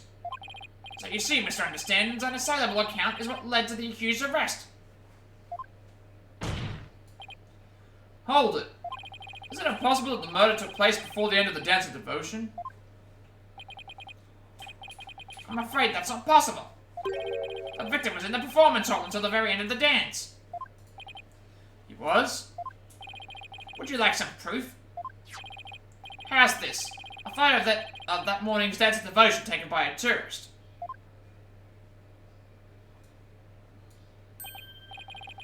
My, what graceful dancing! I can almost hear the sound of Mr. Understanding's Damalon now. Payne's right. There's Mr. Roll on duty. Never underestimate the incredible pain. So in addition to Rafer's insights, he had backup evidence lined up too, huh? Dance of devotion a picture of the stage shows Roll on guard duty in the audience. Said my monks in training are like my own kids, like family. Can you dig it? Should've told I'll be better, man. Before Her Holiness, the Holy Mother. Oh, Albie, confess your sins, my young brother. With my understanding, didn't kill Mr. Roll. So I don't have anything to confess to the Holy Mother. Bogus little man. Your faith is weak like a wet paper bag. You feeling me? Spare the rod, hey baby. Spoil a child, not baby.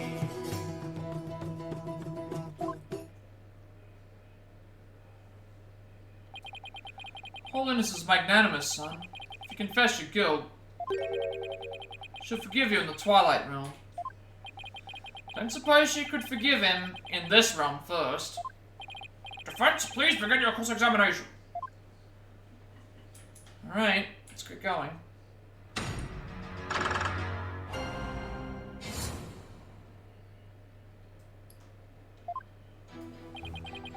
So press everything, of course. Hold it!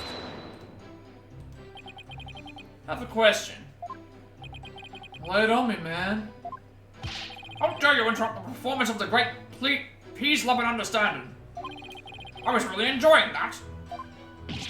Sorry, but you know, there's something about that name I can't put my finger on. What's so funny about Peace, Love, and Understanding? You had a question for me, brother? You were playing something during the Dance of Devotion, weren't you? You know what, baby? I was playing my beautiful girl right here, this Dharma. In offering to the music, in offering to Her Holiness, I play the music and the singers sing the song of ceremony. Mr. Understanding's playing is the best in the kingdom. It must please Her Holiness greatly. Now then, could you continue with your testimony, Mr. Understanding?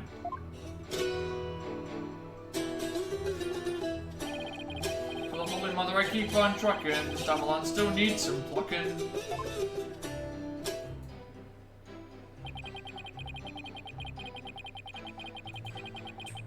Hold it!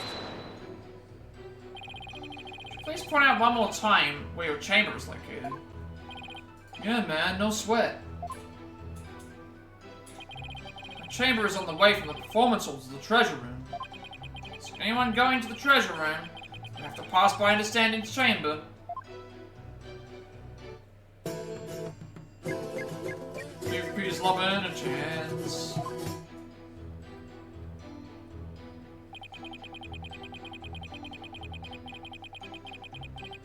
Hold it! Even from inside the chamber, you can still hear what's going on inside. Temple is a groovy old building, but from Mother Nature's finest.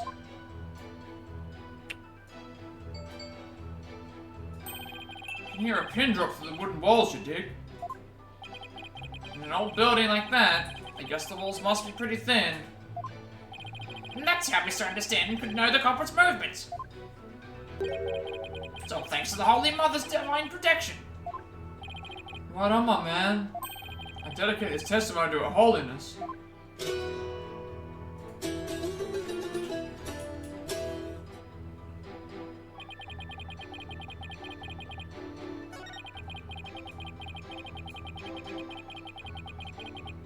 Hold it! I can be so sure that nobody else was there.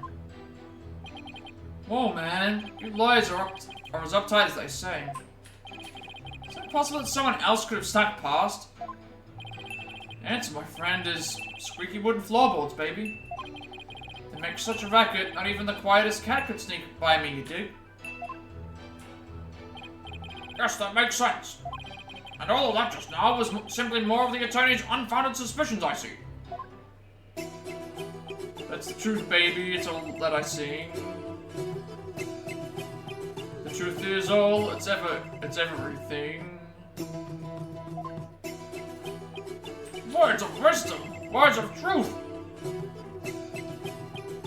Baby tooth, forsooth, phone booth. Much thanks to Mr. Understanding. Let's bring an end to defense grandstanding. You're not stopping me until my client goes 3. Wait a minute. Why am I singing? Right on, even the lawyer is joining in, baby. Everybody's starting to feel the groovy vibe of my far-out rhythm. I refuse to let him run this show. Didn't notice any inconsistencies in his testimony. Looks like I'm gonna have to press his statements to draw out more information.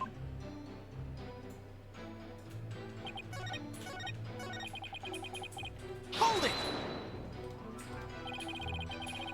How could you tell it was Aubrey just from the sound of some footsteps?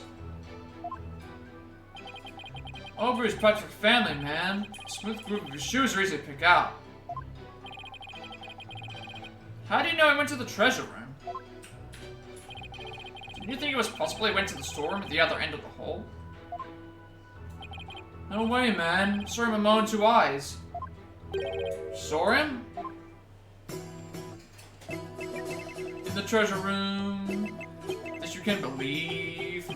My peepers peep the peep. My peepers peep the sneaky sneak. LB. And tell us where it is you stood when you saw the accused, if you would. When I heard the footsteps, I looked out the window. From my window, I can see the window of the first floor hallway across the courtroom, you dig? Through that window, I saw Albie walking to the treasure room. Should I have him add this statement to his testimony? Ah, yes, definitely. Could you please add that statement to your testimony, Mr. Understanding?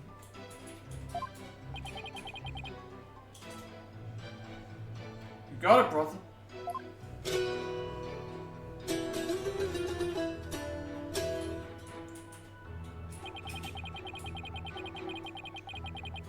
Through the window I did spy the little eye with my own eye.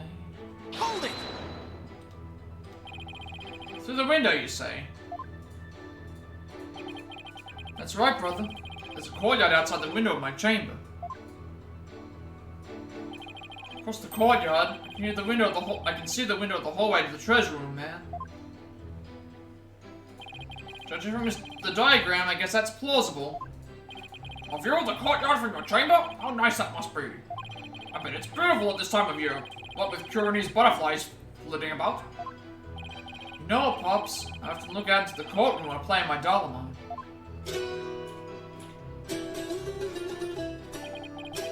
It goes a little something like this. Okay, we can present the notice here, because obviously this would,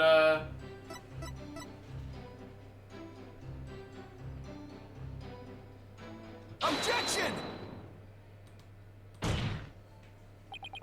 There's something off about that, Mr. Understanding. The music is off. Sorry you feel that way, man.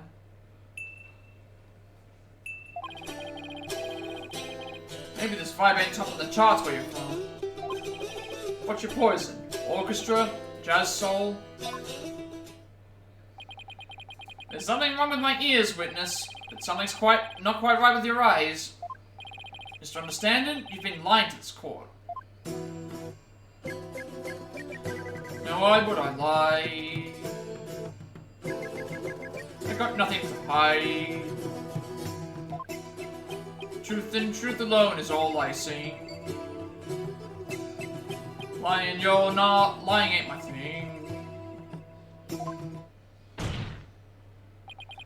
Contend otherwise. Do you recognize the subject, Mr. Understanding?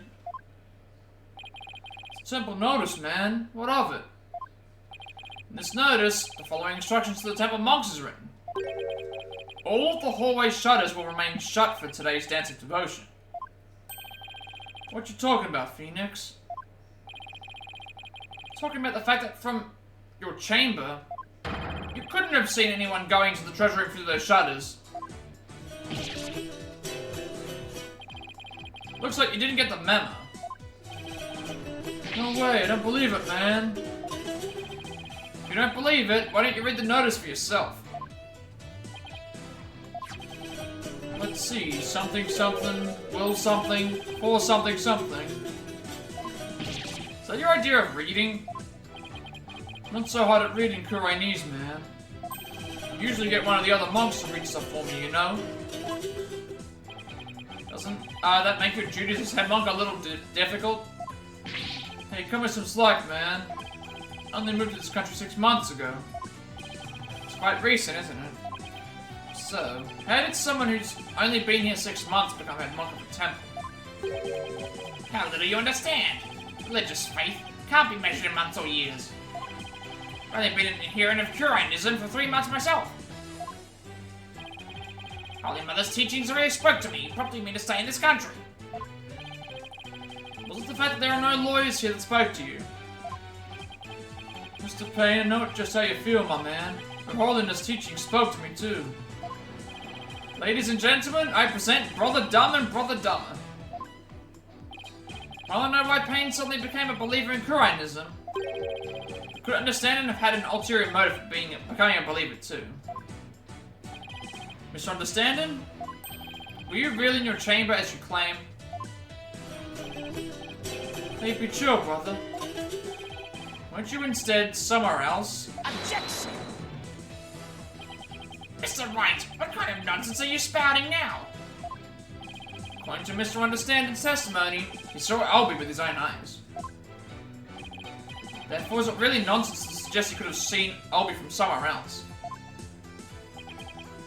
Well, for your whole theory defense? Do you know where Mr. Understanding was, if not in his chamber? If it wasn't in his room, then Albie had gone down the hallway towards the treasure room. There are only a few places you could have seen Albie from. Do you have a theory, Your Majesty? Let's say the witness really did see Albie going towards the treasure room, what then? Defense proposes the only place you could have seen Albie go down, a hole. It would have been like the foot of the stairs.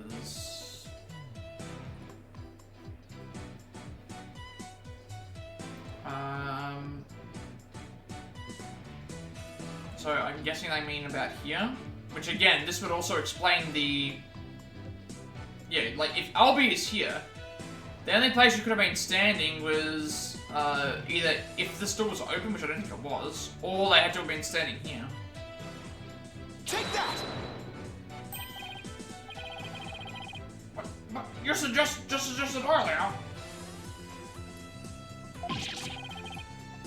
that that's where the true cover might have been. True, but no matter how I look at it, this is the only place I understand it could have been, which, again, there's only because the door was closed. Mr. Foreign Lawyer? Don't tell me. Are you accusing Mr. Understanding of being the true culprit in this case? Well, considering we saw that he was killed at the start with the thing, so yeah. Absolutely. Yes, Your Majesty. I contend there's a strong possibility this witness is the murderer.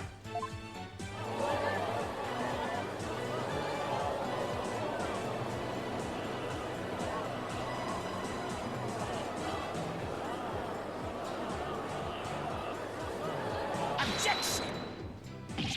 How dare you be so disrespectful? First you criticize her benevolence, insight, now you accuse the head monk of murder. Objection! This is the only place the witness could have been. If he was here, he could have struck the victim down from behind and moved his body to the treasure room. That's nothing but groundless conjecture. There's one more thing. Do you remember what was said in the opening argument? The opening argument? During that argument, it was suggested that Albie used his position as monk in training to get his hands on the treasure. That's right. And what of it? Oh, why don't we try this twist on the size? If he used his position as head monk of the temple to get a hold of the treasure. Josh with me, man. Keep the treasure box if you pass out from head monk to head monk. What better position to be in if you want to steal the treasure? You can't possibly be serious. Does this mean you're claiming that Mr. Understanding's oath of faith is nothing but a lie designed to get him close to the treasure? Witness hasn't been truthful in his testimony to this court, so clearly he isn't above lying. Didn't you swear to the Holy Mother that naught but the truth would you bring? In light of that, I don't think it's unfair to call your faith into question. Objection! This is ridiculous. Are there no limits to what this lawyer will say? I mean, lie is such a strong word. Maybe it was just a mistake.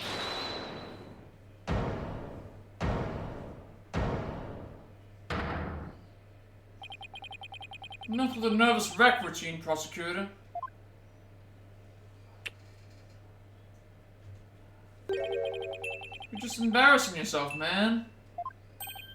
What? What was that misunderstanding? Lawyer, man. You really are the lowest of the low. You've gone and said something I can't forgive.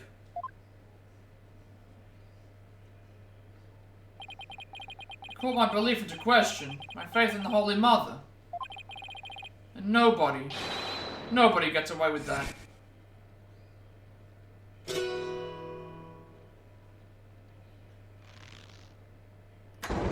Oh, wait, what? Now we're getting... Oh, we're getting is this heavy metal Jesus? Basically? What on earth? That music, it's making my ears bleed. It just happened to get two speakers as well.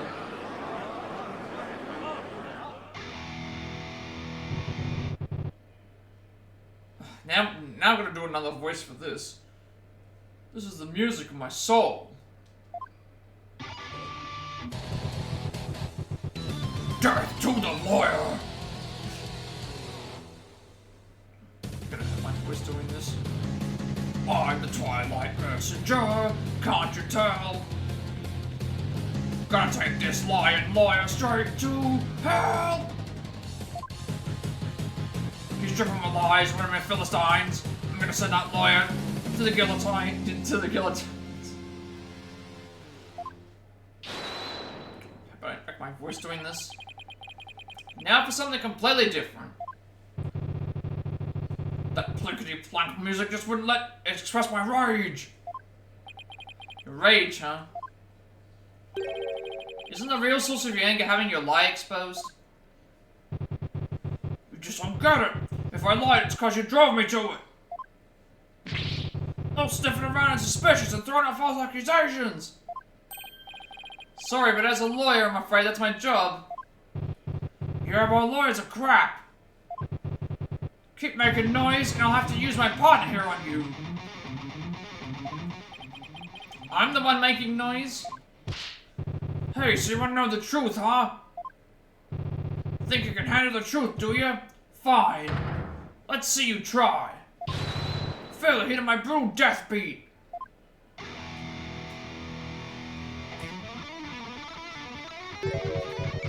Savage, right? Sweating bullets, ain't ya? Screams of my soul are gonna make a mosh pit out of this peanut gallery. Did he really just win the court over with that performance? Yo, geezer, I got something to testify. Get ready for the howling of my soul. I call this charge up a soul-screaming truth.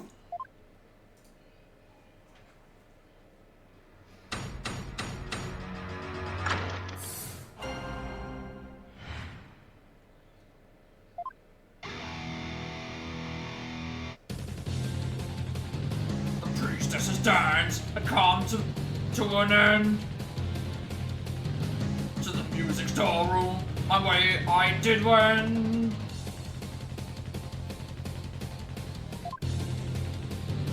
Death truth is what you dread. Hear me shred. From my spot in front of the storeroom, I saw Albie creep to the treasure room. Turning from behind, hand on the scent, I saw a patrol. After Albie he went. Me and my girl, innocent and sweet, back by the storeroom, can't be beat. Then out with the power, ticket to midnight, blacker than blackest black, robbing all sight.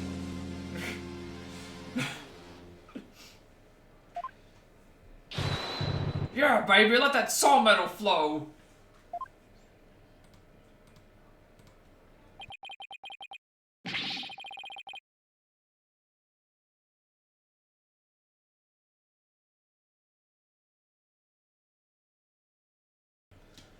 What is this music? I've never heard anything like it.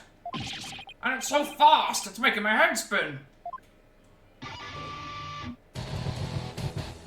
This is Damalon Metal. Wish I could do a better metal voice, but you're here to watch, yeah. Thank you for tuning in. You've, I guess I should try and catch you up. So this is Heavy Metal Jesus. Before he turned into, Heavy Metal Jesus, he was, Hippie Jesus, so, it's been a rough day. I'm sorry to hear that. Hopefully my stream can try and, cheer up a bit. Yeah, so this is Heavy Metal Jesus. He was Hippie Jesus before, and then once we've accused him of the crime, he's turned into Heavy Metal Jesus. Because this is the first case, we already know who the killer is, because they show us. Yeah. Basically, to catch you up on what's happened, we're in a new country. This country hasn't had a defense attorney in 20 years. All the defense attorneys have... all of the defense attorneys have been sentenced to death because they just used seances, and the judge is... there's a lot of stuff to really catch up on too. Basically, Ash Ketchum here has been accused of killing... Ash Ketchum, titled I'll Be Your Guide, obviously a pun. He's been accused of killing the guard, Patrol, who was guarding the treasure room, we think that the killer here, Peace, Love and Understanding, another pun, who is Heavy Metal Jesus. We know that he did the crime because we saw previously that he, we saw the actual video. This girl here is basically a priestess who can perform seances and show off a bunch of stuff. But she got booted out of the courtroom because we basically proved that her seances had contradictions to them, and then the judge booted her out of the courtroom. And then Gaspin Payne is our prosecutor. He always is usually one of the Payne brothers. Either Winston or Gaspin are your tutorial prosecutors. This guy is dripping in a gold crown. He's got his sash. He's got his gold suit. So something usually happens to him when we beat him. What is Bloons TD6? I don't have any clue what that actually is. I'm completely out of the loop when it comes to PC stuff. So I guess that's the best way to go by this. Ash Ketchum here has been accused of murdering Patrol. We know that Peace, Love and Understanding did it. Rafa is like... Oh, tower defense game? Okay. Kind of know what that is then, yeah. And then Rafa got booted out of the courtroom. Basically, there's a culpability act where if we fail to get the defense off, we suffer the same fate as the defendant, which in this case is going to be death. So obviously we're not going to die because this is the first case, but that's basically what's happened. So we, the Patrol was hit with a blunt object, and the blunt object was the treasure box. And we're basically just trying to get down to the bottom of who stole the treasure and was trying to do a bunch of stuff like that. So that's basically the gist of things.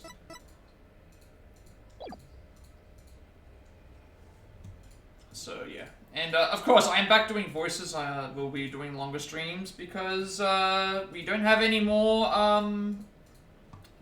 stuff to do, any more like DLC cases, so long streams we go. That's pretty much it. We're in a foreign land.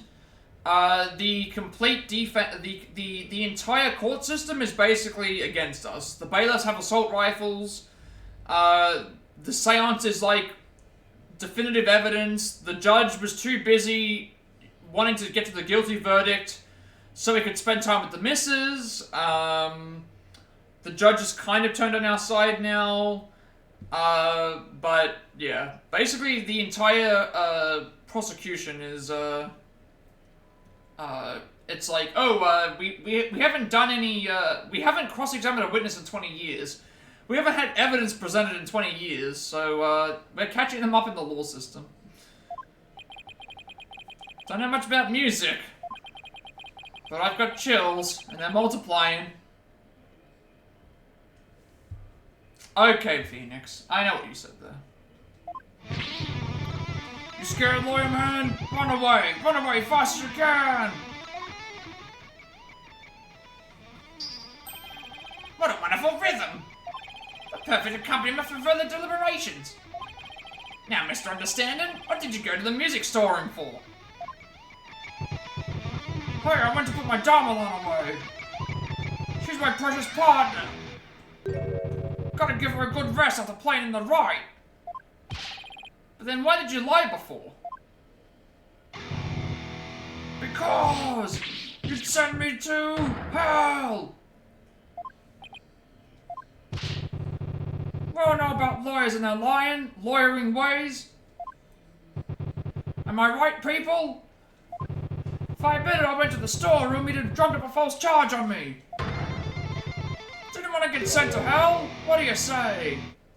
Oh, and the people in the gantry, not the gantry, like the people in the people watching the trial are also calling for our extermination and our annihilation.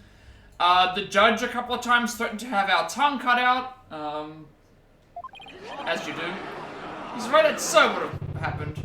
Now I see why Defense Culpability Act was passed. You feel me, Kurin? Yeah, you said it. Is it too much to ask for a low-key trial? Now are you punks ready to rock or what?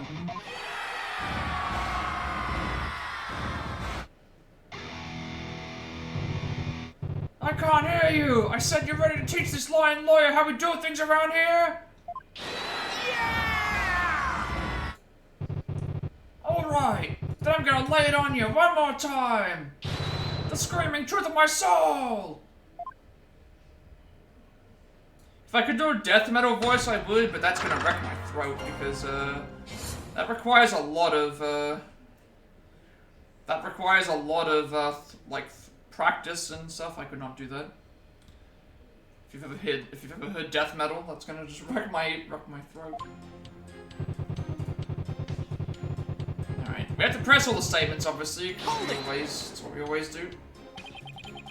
Said you went to the music storeroom. How do we know you didn't go to the treasure room to steal the treasure instead? And on what grounds would you base that accusation? Got anything to show for it? He's right, don't really have any proof. And yet... Well, you can't prove that you didn't go to the treasure room either. You stole the treasure and were ready to make your getaway when you saw Mr. Roll. So you panicked and went into the music storeroom, isn't that right? Just no reaction whatsoever, I guess. Why do I feel like I'm being stabbed by icy stares from every direction? The silence is your answer, lawyer man. This audience knows the score. Just what we needed. A moment of silence to bid this lawyer's baseless claim goodbye. I'm waiting for the fireworks or the flames to start popping out of the speakers. That would not surprise me. Why do they have to hate lawyers so much in this country?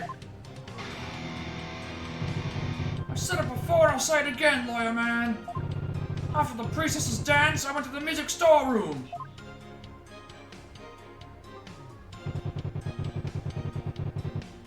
Hold it! So what exactly do you mean by death truth? It's a blade of truth that's gonna send your lawyer's soul to hell! A sea of blood will be the last thing you ever see. Not sure I want to get what he's saying. Don't expect a bubblehead like you to understand. Either way you get it, you feel it or you don't. Simple as that. should I imagine a court case where someone just comes in with a, you know, they may as well just play like a damn, you know, concert inside of the courthouse. Hold it! How did Obi appear at the time? Come to think of it, he was glancing around all shifty-like. You could tell he was up to no good. Shady, I tell you. What's that saying about people who live in glass houses? Well, he was about to steal the treasure. Certainly stands to reason he looked furtive. Objection! Defendant admitted he was sneaking in to see the treasure box. Wouldn't that be why he was looking around? What's that, people? Only the Holy Mother knows the truth, you say? Wrong. Peace loving knows the score, baby. From my lips to the Holy Mother's ear, an artist only sings that what he saw there. In other words, my reasoning isn't good enough for God Boy here. What do you see next, Mr. Understanding?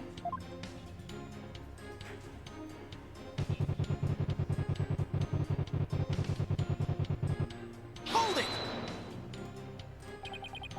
Something tells me this is gonna be a spectacular waste of time, but what do you mean by hand on the scent?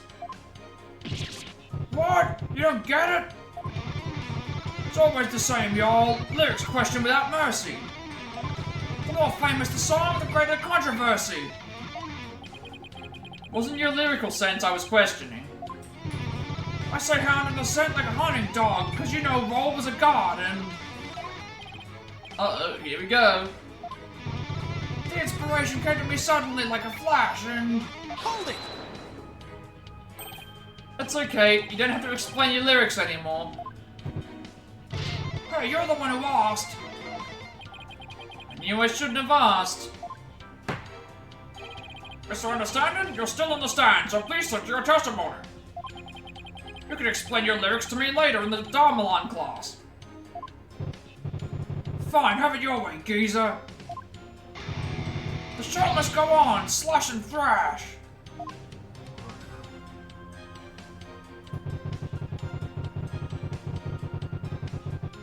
Hold it! What exactly were you doing in the music storeroom?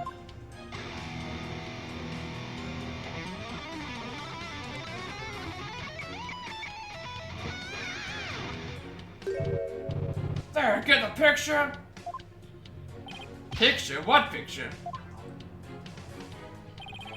Mr. Understanding is requesting you do not ask him the same thing over and over. Hey, geezer, you got in one? Take a bow, baby. How the heck did he understand that? What was I doing in the music storeroom, you ask? I already told you. I was taking care of my partner in crime, getting ready to put her away. But see, would you believe it?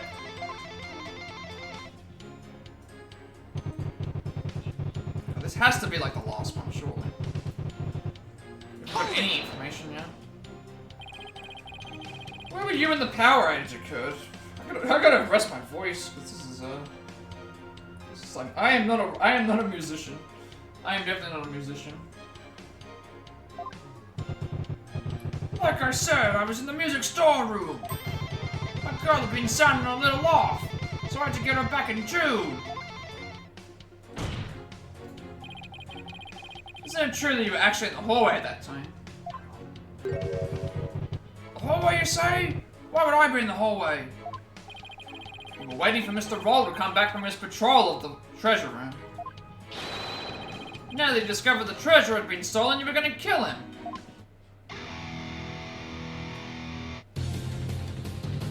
Lawyer man, just as always, so full of bull!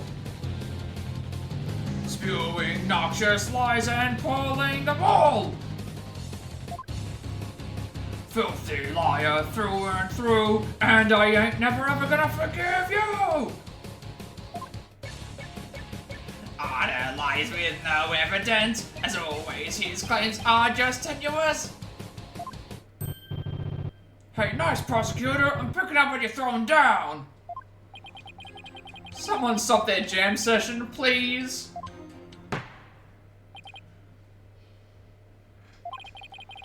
You've made your assertions clear, defense, but your argument is rather unsubstantiated. That's not good. What's so funny, peace, love, and understanding? Nevertheless, the possibility is still there. You can't deny the witness could have killed the victim under cover of darkness. Objection! You're forgetting one very important thing.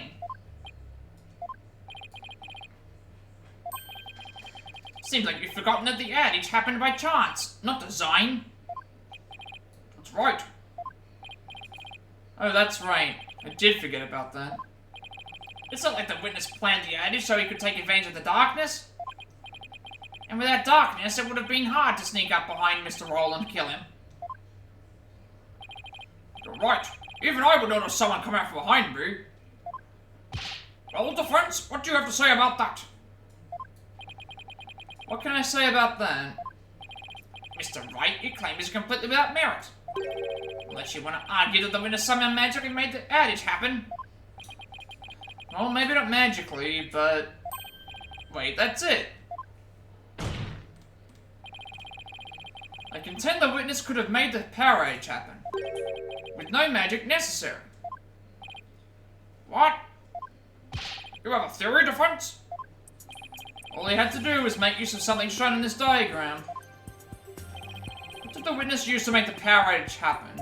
It would have been the breaker, because, he knew where the breaker was, and he knew about the breaker, and also, that's the only thing here that would actually be able to cause a potential power outage if it was, triggered Take that! in the correct way. Witness was in the storeroom, the circuit box is in the storeroom end of the hallway. There's nothing really magical about turning off the breaker, wouldn't you say?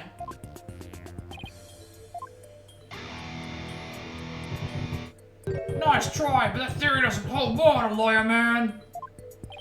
And why not? You're saying I turned the breaker off and then snuck up on Mr. Roll and hurt him? In pitch black darkness, no source of light whatsoever? Is that what you're saying? With the lights off, that hallway is blacker than 100 midnights. You can't see the hand in front of your face. How can anyone commit murder like that? Unless it was somebody standing right in front of the victim, like the accused. Hey, when he's right, but I can't just let his point stand. Well, maybe the victim was holding something that served as a guide. A guide to the darkness? Something that's more than a little vague, wouldn't you agree? You ain't gonna move this room with a half-baked hunch like that, bro. You gotta hit him hard. Really make him feel it, you hear me? Just like my verse, baby. Woo! Well, I'm afraid I don't understand the witness's lyrics very well either. But in a trial, your arguments have to be clear and precise. Let's see some of that clarity and precision now, defense. Oh, what do I do? Can you present to us something that could have served as a guide through the darkness? We do actually have some proof. We do have something. So, this here, which is the treasure box, that was used as the murder weapon. We did actually see in the... Well, again, this is where the game spoiled it for us anyway. In the thing, it showed us who killed him, and also showed us how he died. And also, we've got proof here that the, you can see that there's blood on the treasure box. The treasure box can glow in the dark. They did specifically mention that it can glow in the dark. And they did show it off, that it can. So, we have proof, they could have used the treasure box to, guide themselves through the darkness and still use it as the murder weapon. So we do have proof of that. Yes, I can. Because it has to be something.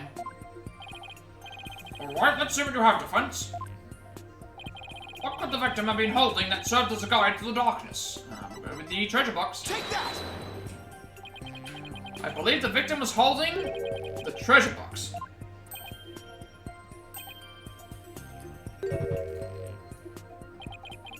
Have you gone mad? Well, the box glows in the dark, so you could use it as a sort of beacon. Well, I guess you're right. Why in the world would the victim be holding the treasure box? Oh well, because guess it's as good as mine. What is this lawyer talking about? Nonsense and lies yet again. Just give him the death penalty already. Is there no way to win them over? Defense? Are we going to be needing those tongue shears after all? No, your majesty. Yeah, man. Do it! Do it! Then we can jam out to this lawyer's shrieks of pain! Better get those screams of agony out now, lawyer man! Or you still have a ton to scream with! I, guess I'd better come up with a reason. No pressure or anything. It's the way the victim was hiding the treasure box. Can easily be explained as thus. Brain drain family now. What risk could the victim possibly have to have been holding that treasure box? The victim was holding the treasure box because he was a security guard, a devout believer, or the thief. Well, obviously he's not a security guard. We know that he's a devout believer, but it would have to be the only reason that you would have the treasure box in the first place would be if you were planning to be the thief.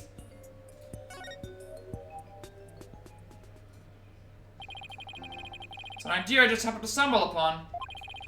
I think it just might be the answer. We'll turn this whole trial upside down. Hello, defense? Are you still with us? Let's hear this easy explanation you promised. Isn't it possible that it was because the victim himself was the thief?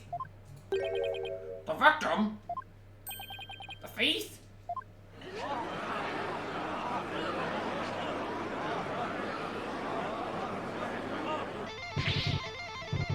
What kind of bully are you spewing now? Your Majesty, this guy's off his rocker. If the victim was the thief, everything we've learned so far will make sense, and it will give us a completely new way to interpret the victim's actions. After the morning dance of devotion, Mr. Raw went to the treasure room, grabbed the box that contained the treasure, and decided to take off with it.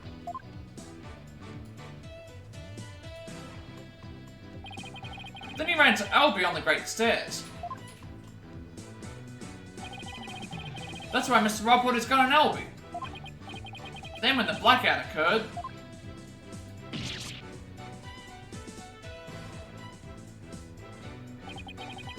Mr. Rob was bludgeoned to death in the darkness.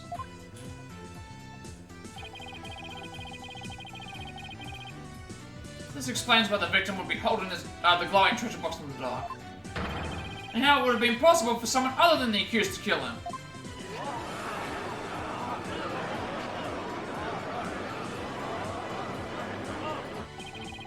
Do you have any idea what you're saying? You're unbelievable, lawyer man. I think you've lost it. That's the craziest thing I've ever heard. Roll trying to roll the temple? That devout believer, that pious Quranist? And what a lie to disparage the victim's departed soul with unfounded allegations. I hope you're prepared to back up your claim. Of course, your majesty.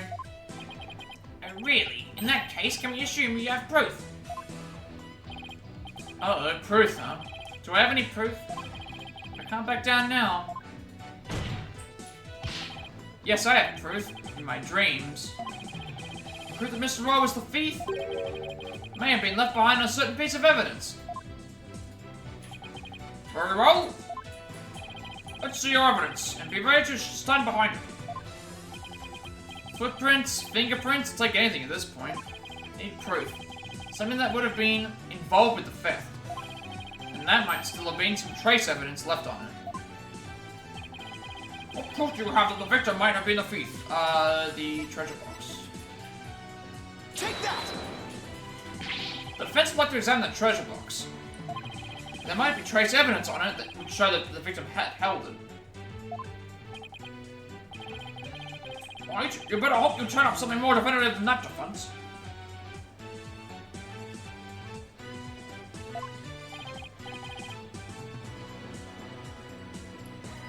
Yes, sir, your majesty. Very well. Bring the treasure box.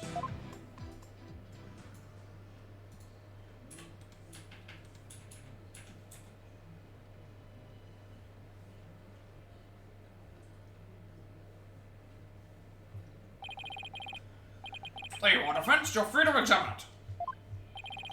If I don't find something now, my entire argument up to this point will be blown. Plus, there's that little matter of the old tongue shears. Have to find something, I just have to. Now, to make sure I remember how to do this, rotate the evidence with the right directional buttons, analog stick, sorry. I can also use triangle and circle to zoom in and out to get a better look. If I ever get too turned around, I can always use reset with the R3 button to return things to its initial state. Better search every inch of this box carefully. Examine anything of interest in detail with X. Okay, well, might as well start with just examining it in general. This is the lock it was forced open. Don't really see anything else of note about it.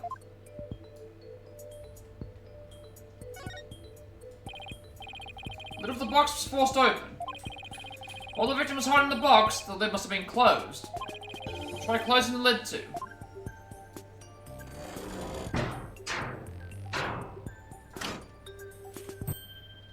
Hey! What? You son of a... You locked it! So?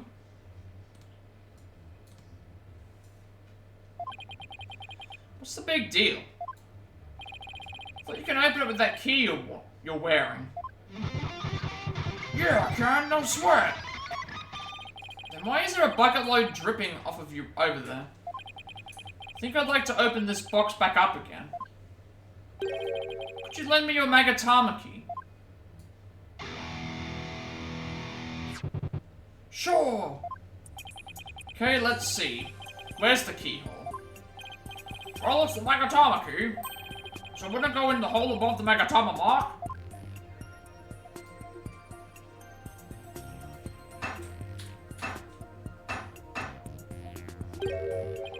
It won't open.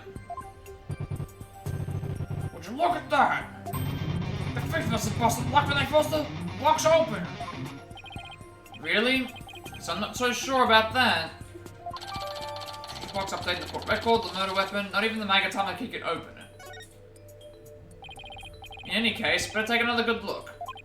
I have to find proof that the victim was holding this box.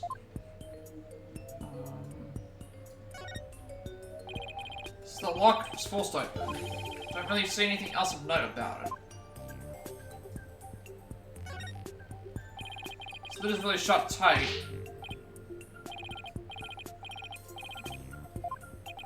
Can't budge it no matter how hard I try.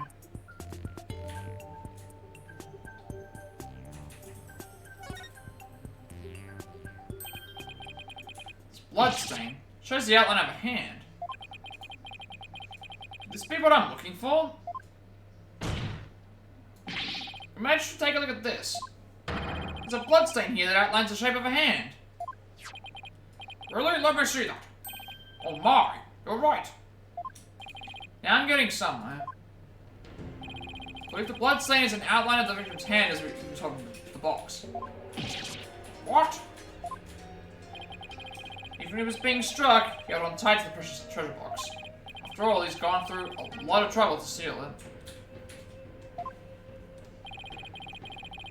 Blood from his hand wound splattered across his hand onto the box. I think I'm gonna take a quick break. Take a quick break, and then we'll come back to this in a second. So let me just sort this out, and I'll be back in a second. Meet the game. Just put it on, mute microphone, and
roll the damage.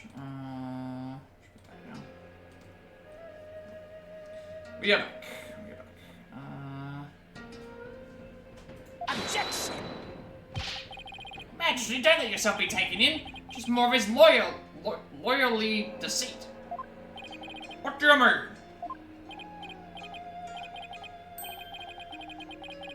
Mr. Wright, where is your proof that the outline is that of the victim's hand? Should have seen this coming.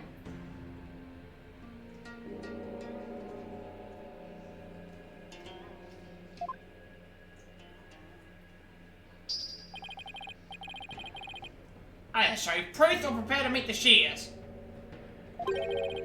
Or you could save us all some time and bite your tongue out now and submit it instead. That I did not see coming. It's going pretty good. Again, finished the second game last night. We're going to try and... Well, we started the third game today.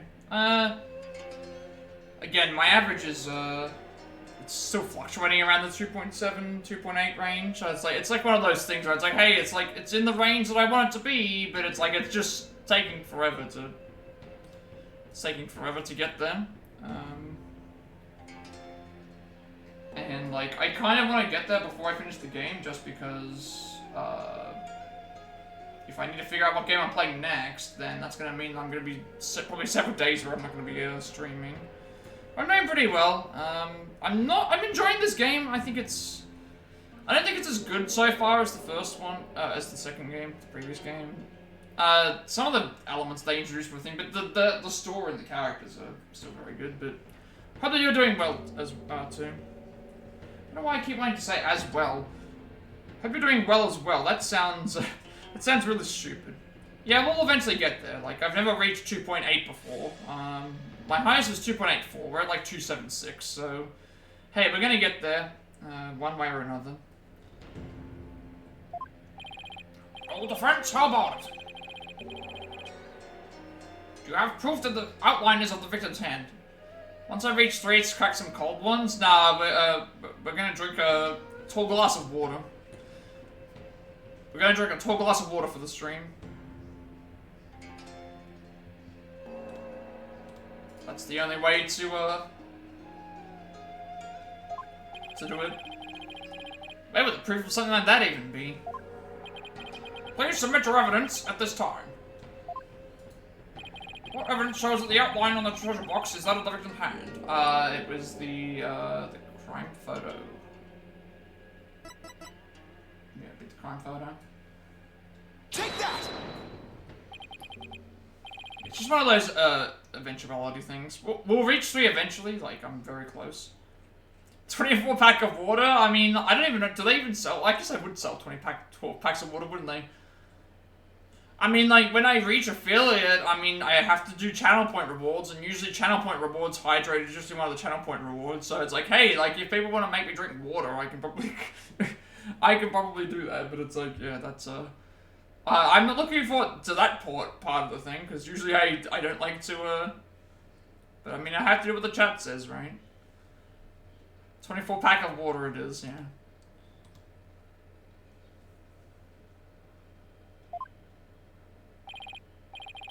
It's a pain to split your claims about my forked tongue.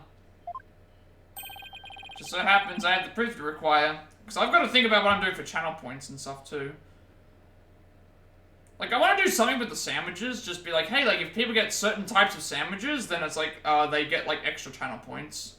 But you have to spend channel points to pull a sandwich, sort of thing, where it's like, oh, well, you know, like, if you get the channel points, then, you have a, you know, and maybe you can, like, if you spend more channel points, you can get a higher, you can increase, I don't know how that would work, though, it's just so difficult. Make a reward for 10k, watch me make and eat a sandwich. That would be kind of hard, mainly because well, actually, no, it wouldn't be. You know what? I'd have to do it in here. I would have to make the sandwich in here, actually, because, yeah, my computer is,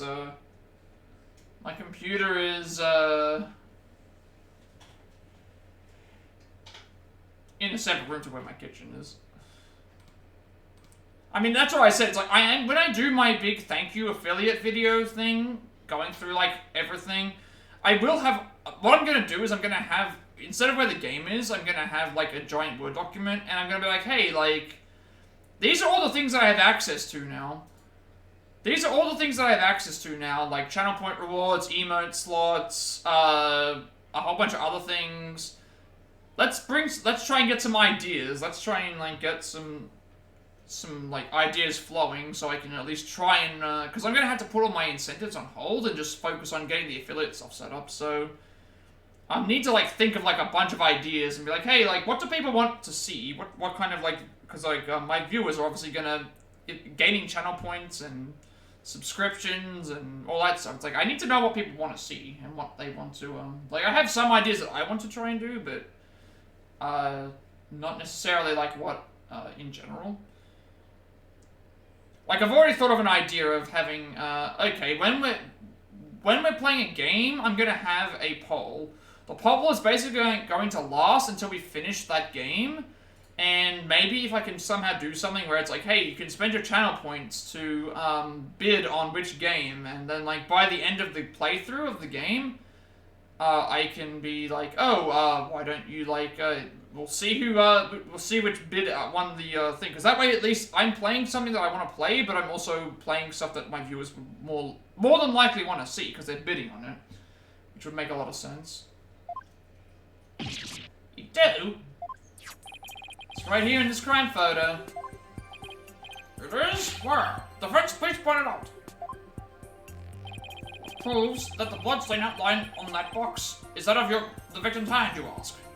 It'd be his hand being bloody. That would be the tell. So I have all these ideas, but again, I'm trying not to think too far ahead because, I mean, another month could go by, I could not be affiliated, another week could go by. At this point in time, I'm looking at the time and that it is, and it's like, unless I get, like, a super duper, like, considering, like, you've got to consider that the last 2 or 3 days of the stream have to be, you know, removed because of the, like, the month. And then this stream has to get added. Like, these last couple of streams haven't been too great.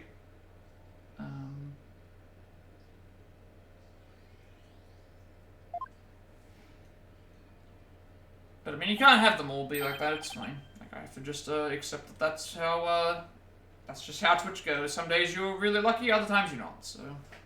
Can only be more consistent, and, can only be consistent, and thing as it is. Place Mr. Roll's hand inside the bloody outline. You think the blood on his hand would complete the splatter? Exactly. Here goes nothing. They do form one complete splatter. Prove my theory correct. Then the victim really was holding the box. I'm willing to bet my life on it. Defense reasserts that the victim was the thief who stole the treasure box. Now, I don't have a mini fridge. I just realized that now. I don't have a mini fridge, no. I protest. There's no way they would ever match up. I assert that it's patently impossible for...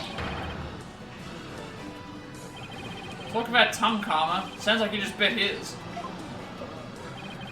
What's the matter, Mr. Payne? Did your full tongue get tangled up in there? Or were you trying to submit your own tongue to the court?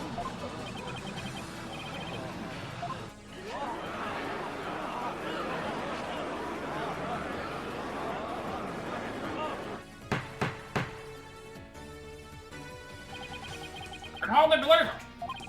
Apparently, not everything out of the defense's mouth is a bluff. Of course not, Your Majesty. This tongue doesn't lie. I'd like to continue to use my tongue in the future too, if you wouldn't mind. Never has to know it was really a bluff. No, not Mr. Roll. Can't believe it. Sorry, Albie. I know it's upsetting news. Must have needed the money badly, probably to support his family. After all, he even gave up his dream of becoming a monk to help them. Is that thing Mr. Roll would say to me? I hope you train hard to make sure you become a monk one day. Yeah, like me, he'd say. Yeah, he was probably warning you not to end up a thief. Mr. Roll. Objection! Now wait just 1 minute. If the victim was the thief and he was holding the treasure chest, then that means Mr. Roll was holding the murder weapon when he was killed. That's a very good point. Doesn't matter. Doesn't make much sense, does it? Objection! It was holding the treasure chest. Couldn't have been the murder weapon.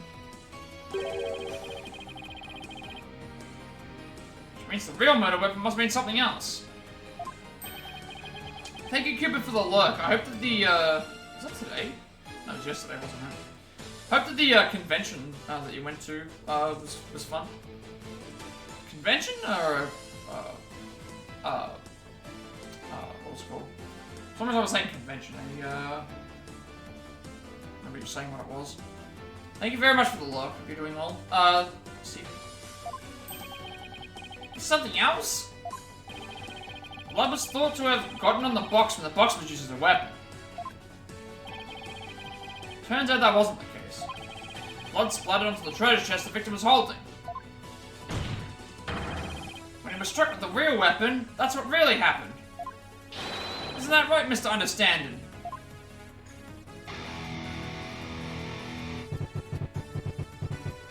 Are you insinuating I'm the one who used this real weapon? Are you saying I'm wrong in my understanding?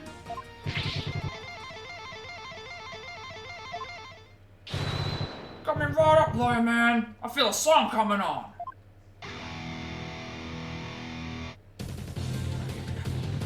Looking for a weapon that just doesn't exist. Pathetic lawyer man dropped into the abyss. Despicable lawyer man, you make me so sick. You can disappear just like a magic trick. Worthless lawyer man, done by a weapon. For you, miserable wretch, hell doth be beckon. Yeah! I know I don't need to remind you, Defense, that your life is on the line. I know, Your Majesty. If you're prepared to risk it all on this mere idea of a real murder weapon. Death to the lawyer!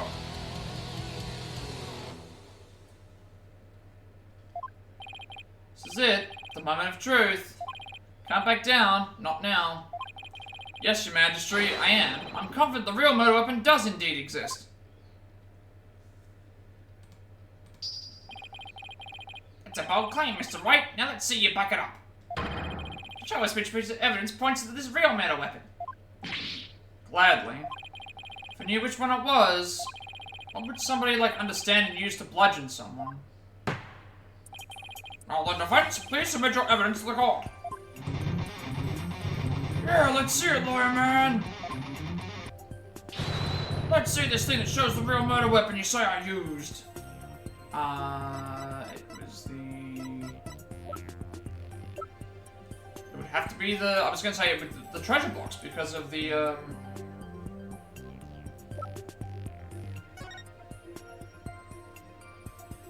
Wait a second. Oh, I just noticed this now. There's two different guitars. So that's probably what it is. Because he has a guitar here that's like a metal guitar, but then he has the other one that's rounded. Take that! What I'm about to present is really nothing more than a possibility. This thin thread is all I've got. Allow me to direct the court's attention to this photo of the morning dance of devotion. That photo? How's that gonna help you, Mr. Wright? There's something about it. There's something about it that doesn't sit right with me. Oh yeah? And what's this something? This thing here is odd, to say the least. Yeah, the actual, like, the fact that this counts. Take that! Just understanding. Why is the instrument you're holding different from the one you're playing in the photo?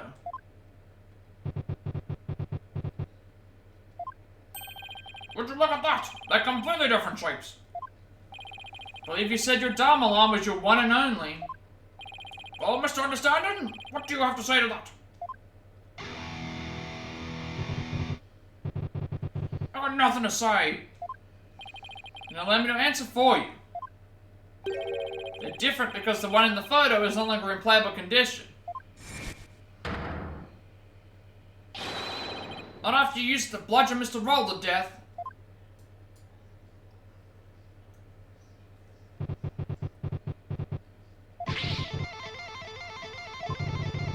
My partner wasn't doing so hot, so I brought her sister along, that's all. Not a big deal, lawyer man. In that case, please submit your old Dharma line to the court as evidence. Too bad, you're too late. Got rid of her yesterday. What? Burned her up with the rest of the trash. Ash to ash, baby. Yeah. He's already destroyed the evidence. There's see more trash right here in this court that needs to burn in the fires of hell. Lawyer trash. Now there's no proof to show. Oh, come on, that was pathetic. You reckon you can sound better than that? Where's that great scream of yours? This can't be how it ends. I think I've heard enough. It seems the defense is unable to produce the evidence it needs to prove its assertion. Your Majesty, it's only because the witness destroyed it. Evidence is everything in court. Don't tell me you've forgotten this most fundamental principle of our profession. Without sufficient proof, your claim that Mr. Understanding is the murderer is no more a conjecture. There's the paint expression I've been looking for. By the way, there seems to be one more thing you're forgetting. What is it now? You accused Mr. Understanding of being the thief. But the real thief turned out to be the victim. Uh-oh. And with that, Mr. Understanding's purported motive for murder goes out the window. Great point, prosecutor, you tell him. If I had been there, I would have just collared Roll and gotten the treasure back. There wasn't any reason for me to kill him now. Was there? It's no good counter-argument to that. It sounds to me that Misunderstanding has been completely wrongfully accused. Unfortunate as it may be, I think it's time to hand down the verdict in this case. Not good, not good. Defense, I trust you understand what you yourself will receive for taking on this case.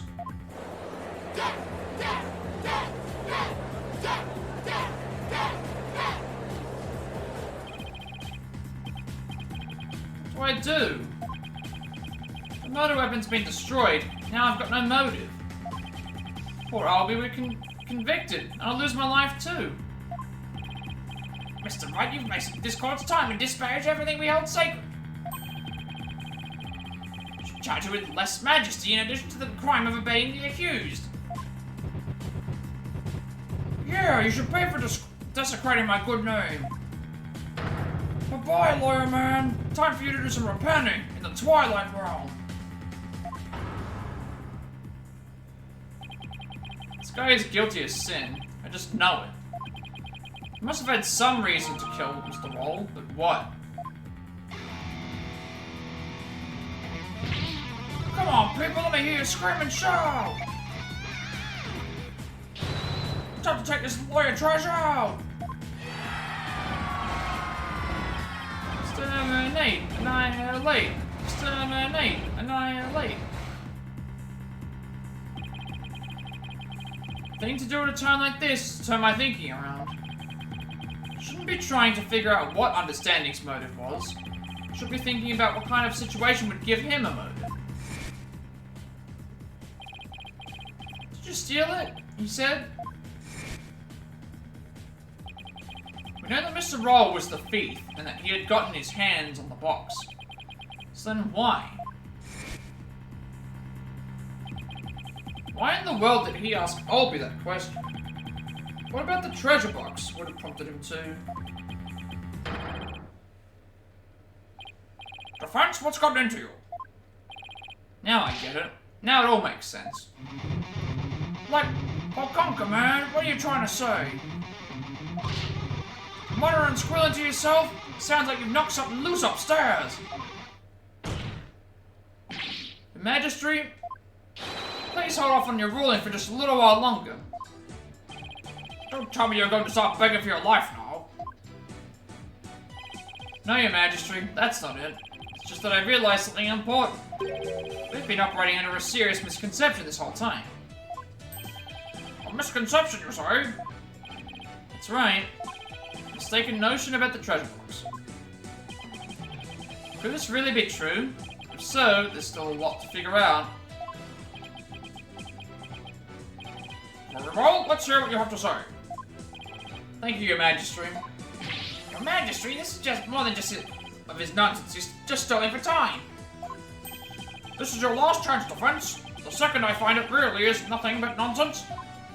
No amount of begging will stay my hand. Understand? Yes, Your Majesty. We all know this is just gonna be another one of your stupid bluffs. Now then, Defense, what is this misconception you mentioned? The thing we didn't realize about the treasure box was that it wouldn't open, it was gone, or it was empty. I would assume, well, it can be opened. We already knew that it was missing, so I'm guessing it had to have been empty. There must have been anything in it. What if the treasure box was already empty from the start?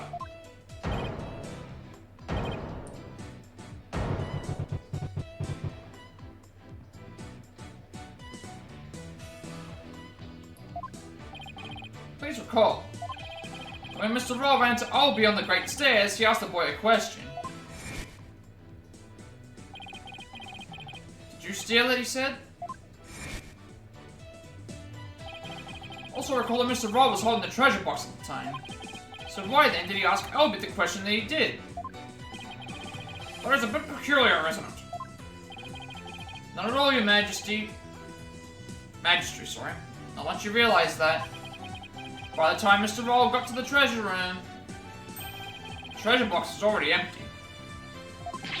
I beg your pardon?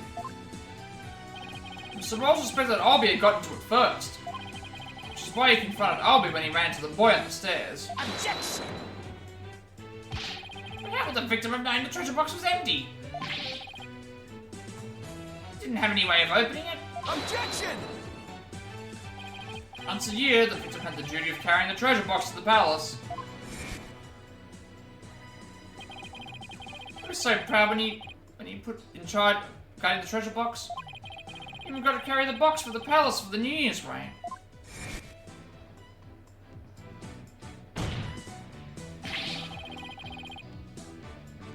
He would have been able to tell by the weight when he lifted it that the box was empty. Ah, I see. Yes, I suppose he would have been able to tell, wouldn't he? Mr. Roll most likely decided to at least steal the empty box. It's an important historical artifact in and of itself, after all. What's your point, Mr. Wright? What does any of this have to do with Mr. Understanding? My point is this.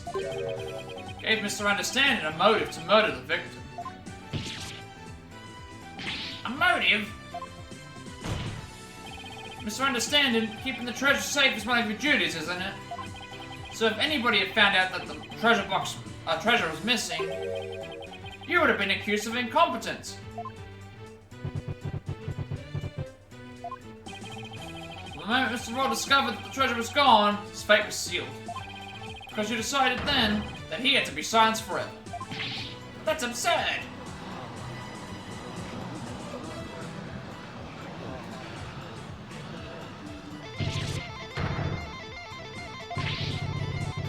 stuff that comes out of this guy's mouth? It's all just a colossal joke. So then what really happened to the treasure? Been stolen long before this incident occurred. By Mr. Peace Love and Understanding himself. Mr. Wright, will you stop at nothing to accuse misunderstanding? Your Majesty, please don't listen to these trumped-up charges. The defense is grasping. Objection! The treasure box can only be opened with a key Mr. Understanding holds. Who else could have stolen the treasure? Objection! As I said, the accused stole the treasure by forcing open the box. Your Majesty, I call for a swift ruling. I'm not ready to give my verdict yet. What? The defense has successfully presented a new possibility in this case. Yes, finally, a tiny shred of hope. Mr. Understanding? Would you care to make any statements in response to the defense's claim?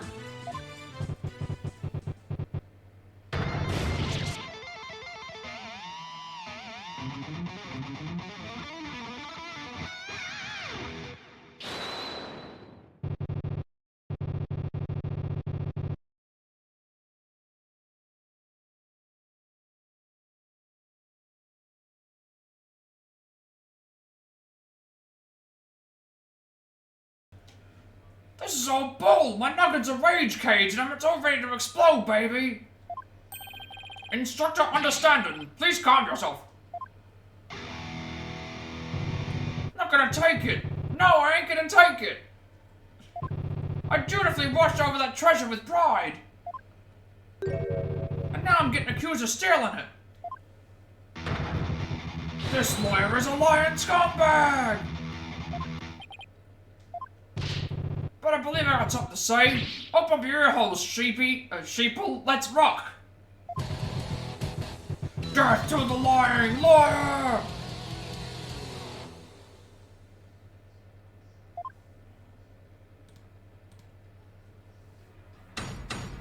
We're gonna do another singing testimony. Let's have a scene. Okay. Let's get ready for this. Steal the founder's hobby, I did it. This lying liar's insults no limit. All this time I guarded the all faithfully. Sacred duty to the Holy Mother, easy to see. Hands are clean, the accused did the deed. Forced the box open, no key did he need. Lying lawyer, condemn him to hell! Kick him, throw him into a prison cell!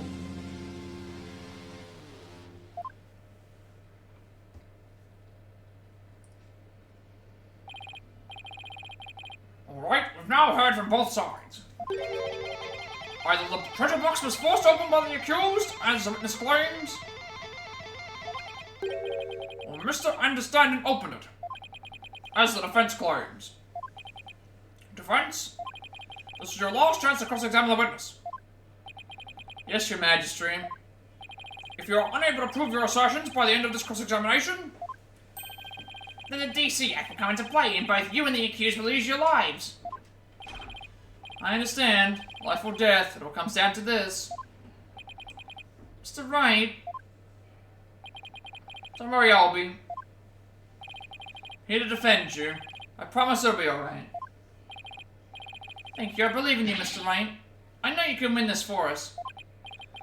But after we win, we can go see Miss Maya. Together. It's a deal. Can't let all be down. I have to win this trial. Somehow I have to prove that only Understanding could have stolen the treasure. do your worst, lawyer trash! This is your requiem! The last song you'll ever hear on this mortal coil!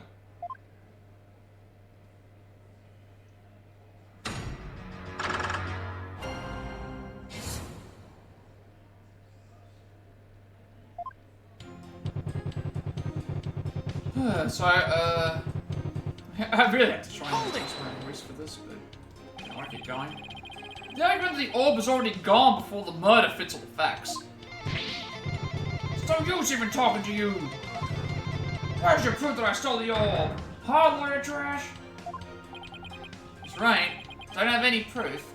Yeah, but I'll find some.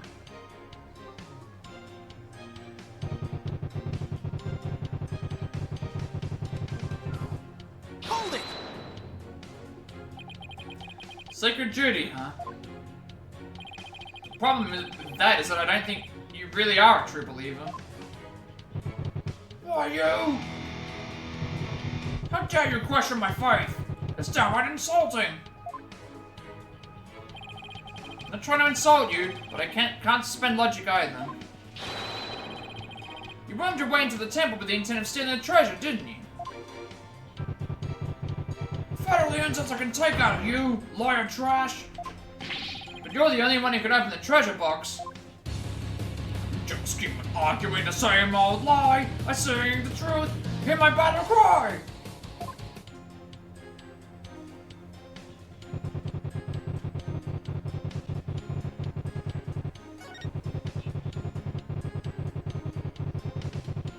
Hold it! I'm not the one who'll be going to jail, misunderstanding. You are. You think so, huh? Hey, what do you think, people? It's not just me this lawyer is putting down. He's inciting Kurainism and the Kurainese people, too. If he thinks he can get away with that, he's got another thing coming, right, people? Yeah! That's right. Disrespectful lawyers deserve to remove post haste. Exterminate, annihilate! Yikes, the gallery's getting really whipped up over this. You're going to jail. You, not me. If you don't believe me, just wait and see.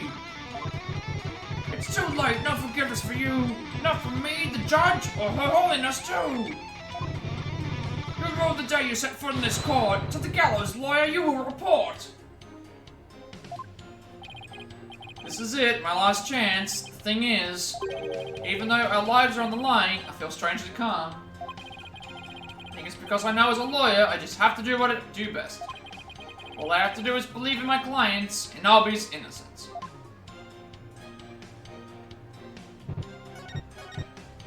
Hold it! Defendant didn't force the box open, that's a lie. In fact, you're the one who opened it, isn't that right? Come on, you just saw for yourselves, didn't you? The lock was busted on account of the box being forced open. Oh yeah? Well, there's your proof right there. Score one for the metalhead. Look, if the accused really didn't try to force his way into the box, then how do you explain why the lock was busted and wouldn't open for you earlier? How do I explain why the box wouldn't unlock earlier? Maybe there's a different key or a different way to open it. I'm assured that there's a different way to open it. Maybe the key is like a, diversion.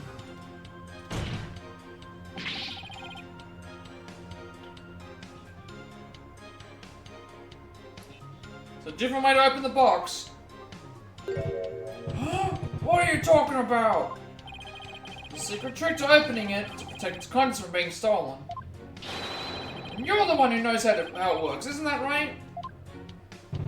Are you for real? You've been watching too many movies, lawyer man. So you're one of those tourists. Honestly, Mr. Wright, did you come expecting magic and mystery around every corner? I'll have you know, defense. The kingdom of Kurain is not some sort of fantasy funland. It's true I don't have any real grounds to make that assertion. And yet... Oh yeah, I feel another song coming on. Little number about a crazy lawyer with wild fantastic ideas. The real method to open that lock, you say? Delusional man, there ain't no other way. A new verse. Please do add it to your testimony, misunderstanding.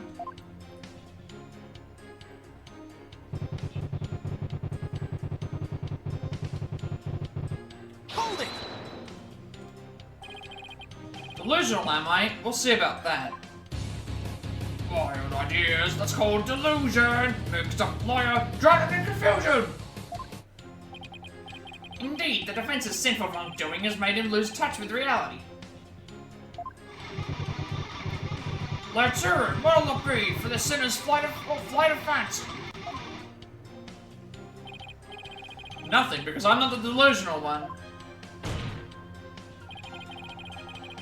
I just know that there's got to be some secret trick to open the treasure box. Oh, really? And where exactly is this secret hidden? The secret is obviously hidden in the box or the key. It might be the key. We already examined the box. There's obviously some secret hidden in the key. I'd like to examine it if you please. You don't know when to quit, do you? Here, go ahead, examine it all you like. Nothing. I didn't see a thing.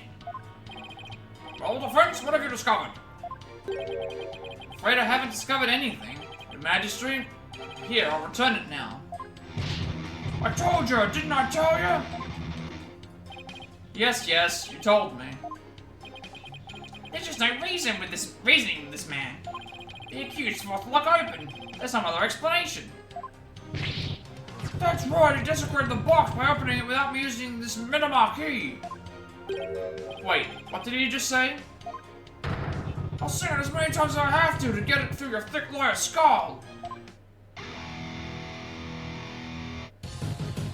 Only the minima key unlocks a treasure. Force it and reap the finder's displeasure. Yeah!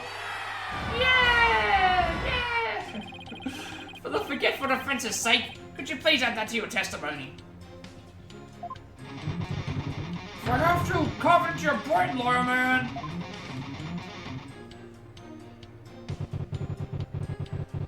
I guess it's the same, Hold it!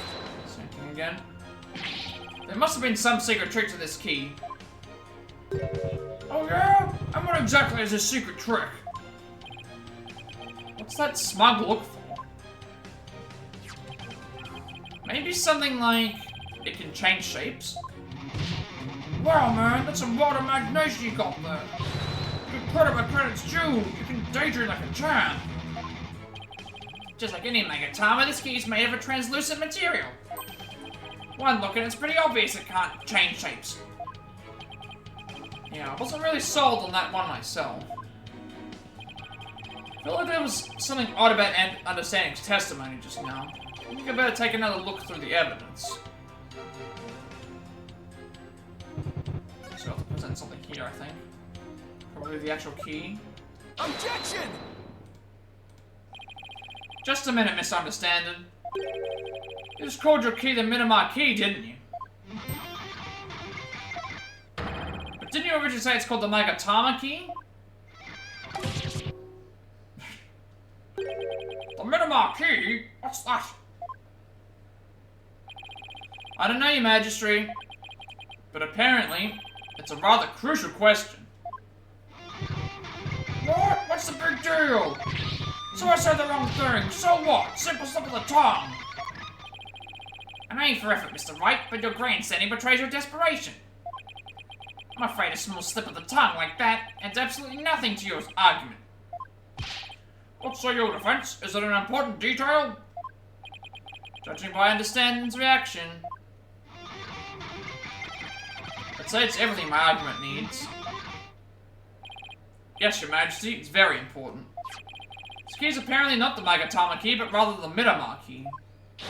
And I believe this discrepancy holds great significance for the defense. No, man, just a meaningless mistake. Insignificant. You're riding the crazy train to nowhere, lawyer man. Your Majesty, please don't pay the defense any heed. It's all nonsense. To tell the truth, I'm not really clear on what the defense is driving at myself. However, I am eager to find out. Defense, you will explain yourself like your life literally depends on it. Because it does. Now then, is the name of the key an important detail? Yes, it's an absolutely important detail, I think. Because the Minima key is connected to the Founder's Orb. I see, very well. In that case, Please show the court the grounds on which you are basing this claim. Grounds, Your Majesty? You can, of course, show grounds, can you not, defense? Of course. What else can I say? I have to come up with something, anything, even if it's just a bluff. The Minimar key... Minimar. Has to be something somewhere that ties Minimar and the orb together. Don't keep me waiting, defense. What evidence shows a connection between the Minimar key and the Founder's Orb? It would be this, the Minimar and the Founder's Orb, the Song of Ceremony. What's that? Song of Ceremony? All this time, the answer is right there in front of me. It's right there in the Song of Ceremony performed during the Dance of Devotion.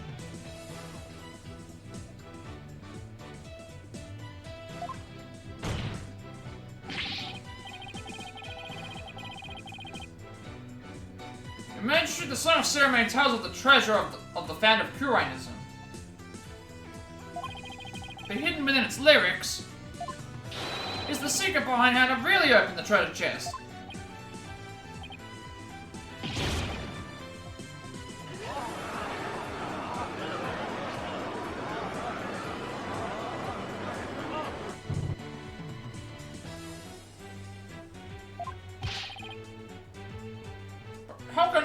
How can that be, defense?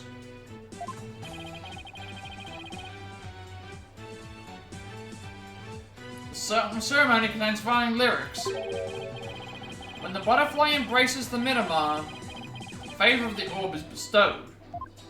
I believe the Minimar here refers to the Minimar key. Oh, yes, it is the same word, but that doesn't mean... I've been calling this key the Magatama key, and that's why I inserted the key into the lock with the Magatama design on it.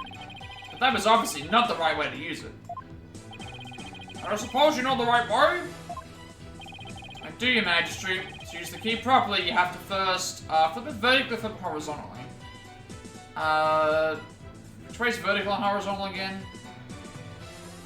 I think vertical would mean like flip, because when you look at the actual box, the key, we tried putting it in like as it was a key, but I think you're supposed to flip it so that the thicker part goes in. So I think it's you turn the Magatama upside down like this.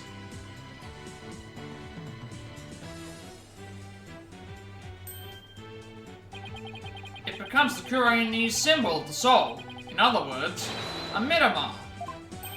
Oh my, you're absolutely right. But now what? What do you do with it? It's too big to fit into the lock that way. I knew it was just bluffing. Bluffs and lies are the only tools of the trade, after all. There must be some other place this key fits, but where? Let's see, what were the words of the Song of Ceremony again? When the butterfly embraces the Minimar, the favor of the orb is bestowed. Where should the Minimar key actually be used? Do we have a picture of the butterfly in the, We have a picture of the butterfly here. So I'm thinking it has to be something to do with the butterfly. Got it!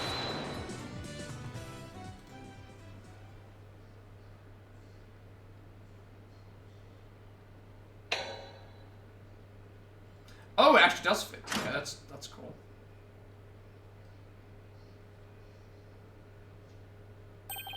My goodness! The treasure box! It really opened! No way, man! What? No! And that, ladies and gentlemen, is the real secret behind the Song of Ceremony. It's the true key to opening the treasure box.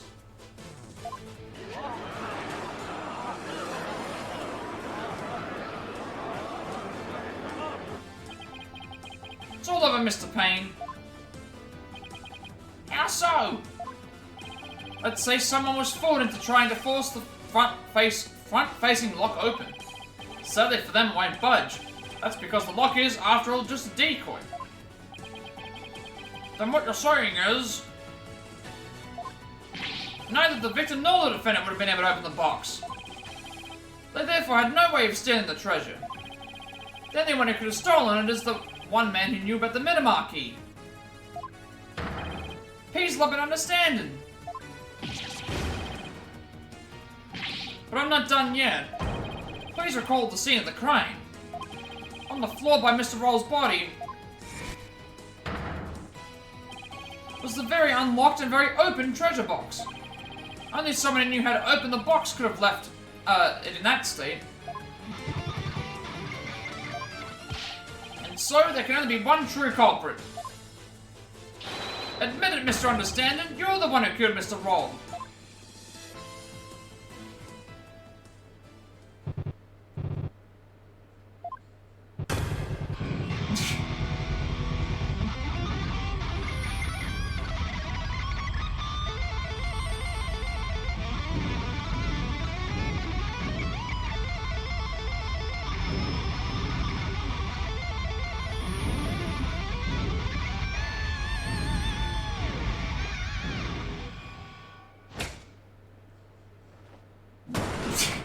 I thought he pressed it. And then somehow the guitar still stays in shape.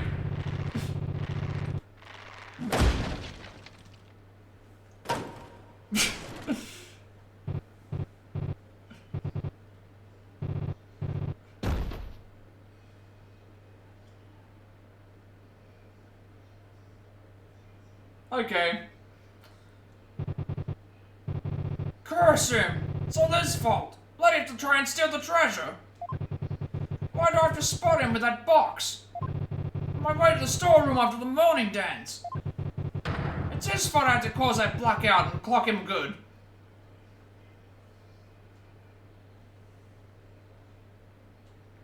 I couldn't let my secret get out. Nobody could know the treasure box was empty.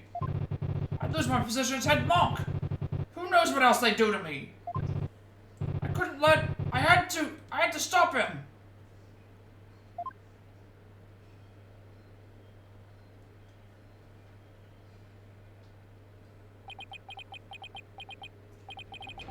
What a shocking development. I can scarcely believe it. Nothing like this has ever happened since the DC Act was enacted 23 years ago. No, my perfect unblemished record destroyed. The incredible pain ruined. Oh! There goes his hair and his crown. There we go. As they do. Did the lawyer really win? I can't believe it. No way. This can't be happening. Peace, I said peace. Honestly speaking, I'm just as shocked as everyone else. But the truth has been made known, so it's time for me to give my verdict. In the name of the Holy Mother, this court finds the accused, I'll be your guide. Not guilty. There we go. Do we get some confetti? No butterflies fly out of the seance, viewing thing. I mean, this is the first time someone's actually been found, I guess, in 23 years, so...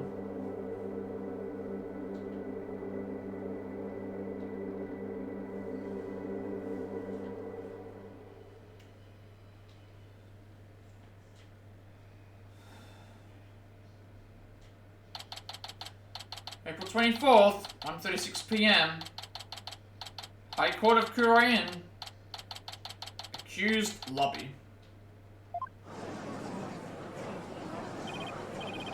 Still quite a commotion. People from the gallery show no sign of clearing out. Can't believe it, not guilty. Still in shock. Can you believe that guy? I can feel everybody's eyes on me. This can't be happening. It's impossible. Holy Mother, preserve us. Never been in a defendant lobby quite this uncomfortable. Mr. Wright. Oh, Albie. Thank you. Thank you so much for what you did for me. Just glad it turned out okay. It was touch and go there for a while. I'm really sorry, Mr. Wright. I had a really hard time trusting you at first. That's okay, Albie. I know how unpopular lawyers are in this country. How did it ever get this way in the first place? Allow me to explain. At least, I wish I could explain. But I don't really know why. Never even questioned it before today. By the time I was born, all the lawyers were already gone. As far back as I can remember, verdicts have been based on her benevolence insights. Right, Rafa, the Royal Priestess.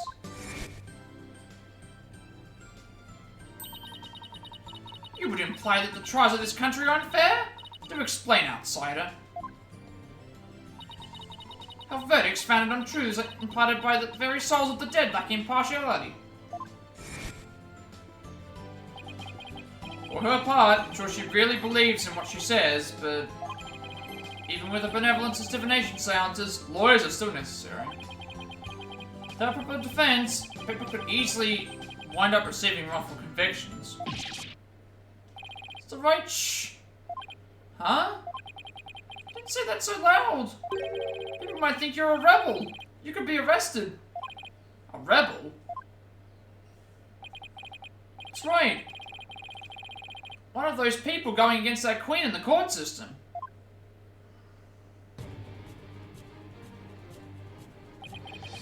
They call themselves the Defiant Dragons. Wait a second, isn't this the guy that we saw at the start? We saw somebody standing, like, outside in the rain saying that, a Phoenix is gonna be arriving soon. They're led by a scary guy named Durkee. They'll do anything to over her eminence, even commit crimes. Durkee? I remember people in the gallery mentioned that name.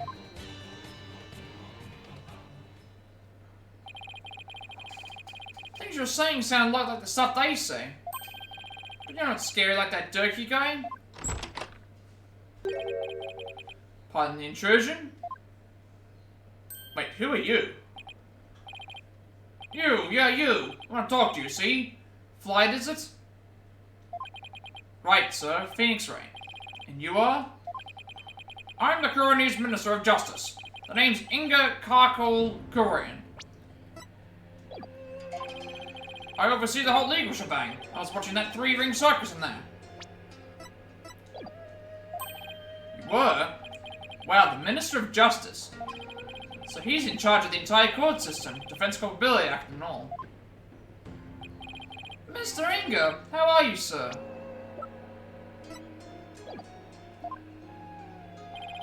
Run along, Mini-Monk. Grown-ups are talking here. Yes, sir. Very sorry, sir. May I help you with something? I didn't write a profile for him.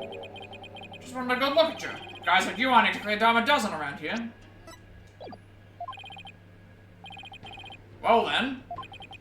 He's eyeing me like I'm some kind of exotic creature in a cage. Oh yeah, I might as well share this little morsel with you. Turns out Roll was a seasoned thief, a repeat offender, see? Had my men look into it. They all found the booty he pilfered right there in his digs. But he seemed like such a nice man. Why, Mr. Roll, why? Guess he was doing for the family. What a monk. What a mook, sorry. A mook? How can you say that? Guess that kind of sub-story gets you common folk all misty-eyed, huh? Anyway, another thing. I have a men check out understanding fella, too. He wasn't the only one with the sticky fingers. It's the insurgents. They put the squeeze on our head monk, apparently. So he gave up the Founder's Orb and tried to keep it hush-hush. Well, I see. Thank you for letting me know. Yeah, say, White. That was a cute little number you pulled in my courtroom today, wasn't it? First not guilty, ruling in 23 years? You're making waves, see? Stir in the pot. Catch my drift? Oh, well, yikes, I'm in for it now. Thanks to that song and dance, we know our precious national treasure got nicked. So I'm gonna call it a wash and let it slide this time. I would like to just defend the accused. It'd be best to read between the lines here, chump. You're standing on thin ice. You get my drift? Even a dirty, no good Nick punk knows how to cash his chips in before the house steps in.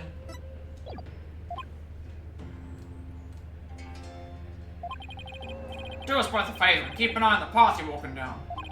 You never know whose toes you might be stepping on. This ain't your turf, buddy. Never forget whose soul it is you're standing on.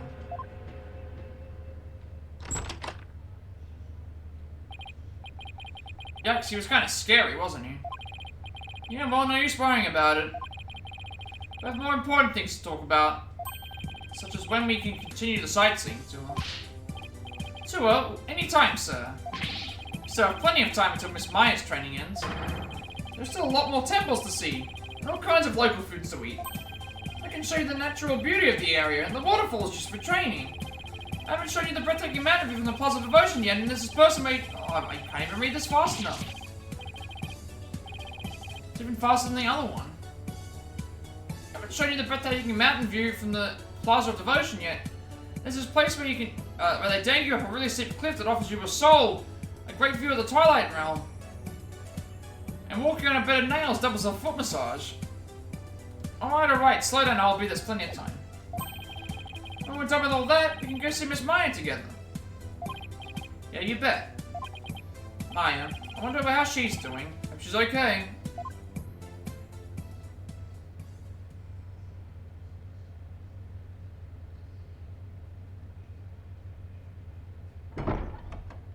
Anime? So, how about that not guilty, Dirk? Oh, it's Dirk. Okay. Wait, Dirk's still alive. Okay, so that might be the guy we saw. Sounds like the winds of change are beginning to stir.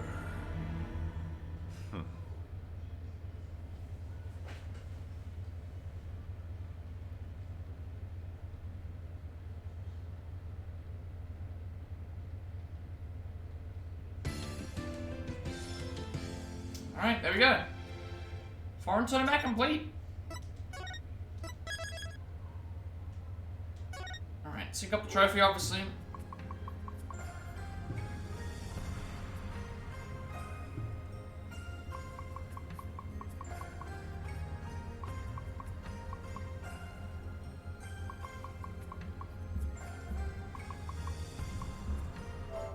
Alright, next case. Yeah, I really like that case. Obviously, like, the stuff with the story. Like, it seems like Dirk and this other stuff's going to be relating for later, because we're not seeing any of them. We're seeing them all in shadows, so that makes me think that, well, they consider their faces probably because they're going to appear at some point as somebody else, potentially, because why else would you cover up someone's face if that wasn't the case? And, like, we saw them in the prologue as well. But again, music-wise, really good. I'm liking the graphical changes. Like, the gameplay stuff at the moment isn't really... I'm not feeling the seance section. It's a bit confusing because you've got statements, but then you've got statements within statements that you have to like think with the emotions and present them in the right way. But everything else seems like it's pretty good, and the characters were also very good. Peace, Love, and Understanding was very well done. The Magical Turnabout is the next one. Let's go and do that one. Magical Turnabout it is.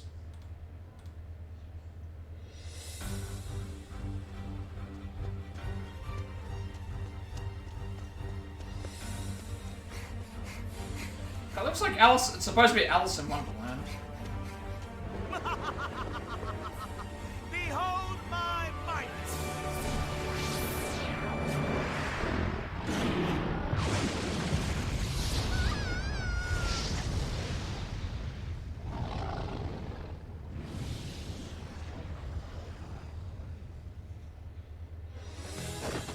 Oh, it's Trucy. Shame on you, Mr. Rias. Okay, it's Trucy. Magic for evil.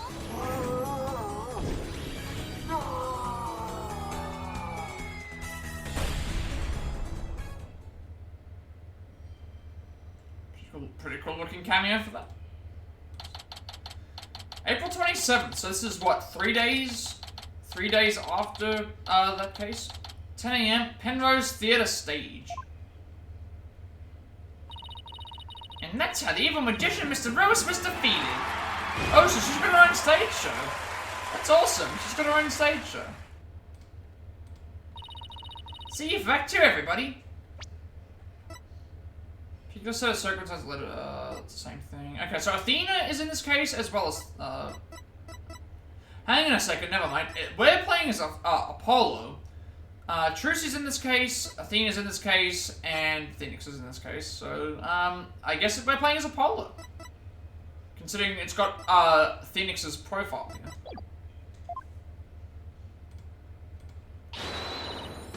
Brother Trucy! Wow, Apollo, wasn't that a great trick? You bet. You've never seen such a great magic act. Did you know they even featured Trucy's show on TV this morning? Penrose Theatre. Well-known gateway to success for entertainers. Let's see if this famous theatre will finally get to see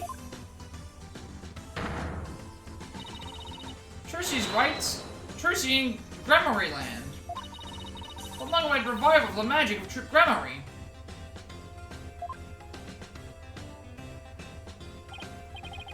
Well, that explains why there's a TV crew here to cover the show. This is the perfect opportunity to promote the Wright Ace Agency too. After all, people look up things they see on TV, right? Wouldn't they be looking up the talent part and not the law part of our agency? Mamma mia, you're right. We'd get nothing but requests from Trucy's fans, wouldn't we? Well, guess we'll just have to make it to the old-fashioned way. There's Apollo Justice. A rookie lawyer with only about 2 years of experience under my belt. But here to see Trucy's magic show, she's a fellow member of our agency. Came on behalf of our boss, Mr. Wright, who's away on a trip. Did you hear Apollo? Even though it's only her debut, the shows are completely sold out. What, really? That's amazing. Voila, a star is born. Who knows how far she'll go? At this rate, nothing in this world can stop us. Do you realize it's nothing to do with you, right? This is Athena Sykes. She's another member of our agency. She may not look it, but just at 19 years old, she's a lawyer as well. What do you mean she may not look it? Of course I look the part. Care to explain how exactly? Oh, come on, have a heart. Stop treating me like a child. The gadget around Athena's neck that spoke just now, that's Widget. Widget helped Athena with her special field of expertise, analytical psychology. He also has a habit of blurting out whatever Athena's really thinking. Yeah, this little guy can be a little unruly at times. Hey, upgrade me already?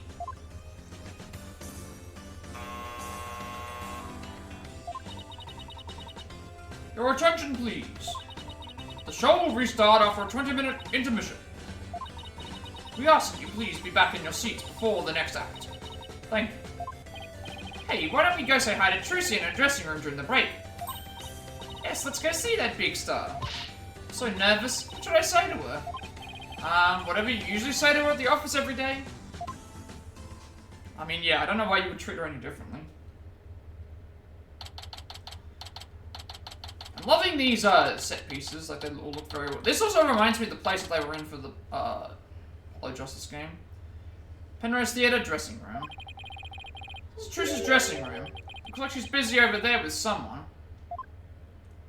Could you sign this, please, ma'am? Sure thing. Just the one sheet in this clipboard, right?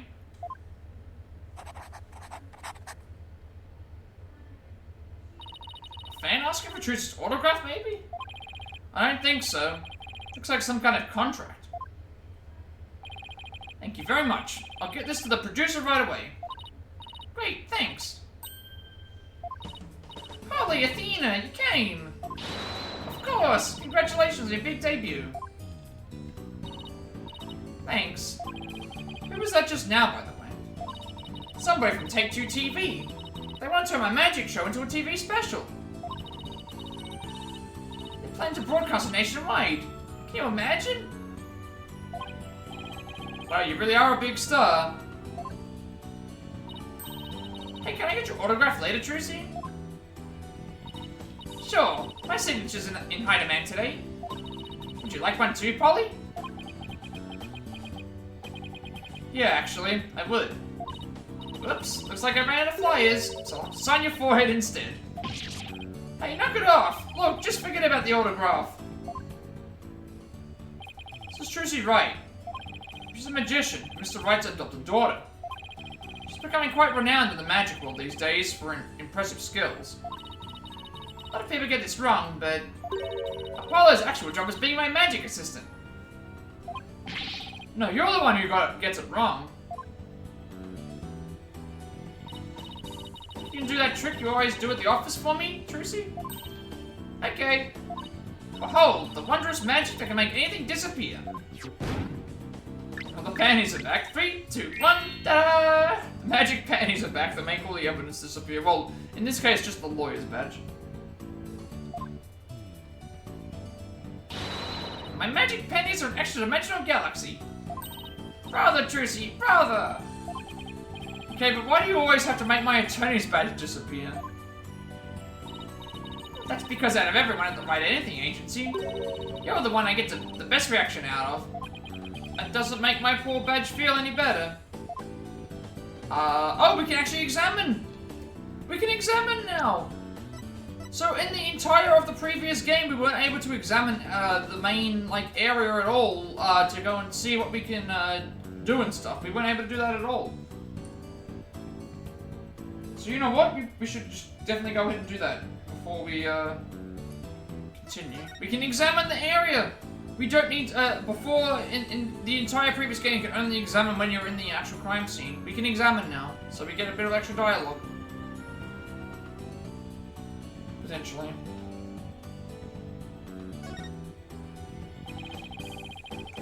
Shouldn't touch anything while she's around. Okay. Okay, I guess I just can't touch anything right now. But I'm glad that they brought the examine feature back. So maybe they, unless they just brought it back for, so that she tells us off. The show. Thanks again for inviting us, Trucy. Thank you for coming. Show packs a wallop. I nearly fell out of my seat when that dragon showed up.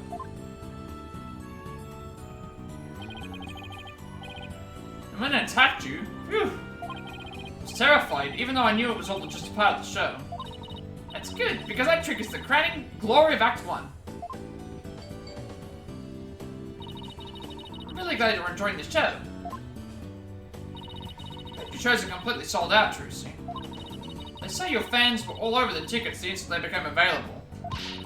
Like hungry wolves going after their prey. Sounds like you made a little pack of followers for yourself already, Trucy. But you two are the only ones who got a special VIP invitation from me. Station's dress rehearsal for the performers, staff, family, and friends. A general probe, huh? So that's what they call it in Germany. The real show isn't until the day after tomorrow. By the way, you're gonna finally do your magic panty trick on stage after the break. Sorry to disappoint anyone, just came to see my magic panties. My next trick is completely new. I'm debuting it today. A new trick, huh? You're gonna chop Apollo up into little lawyer bits? Funny, I don't recall ever agreeing to anything like that.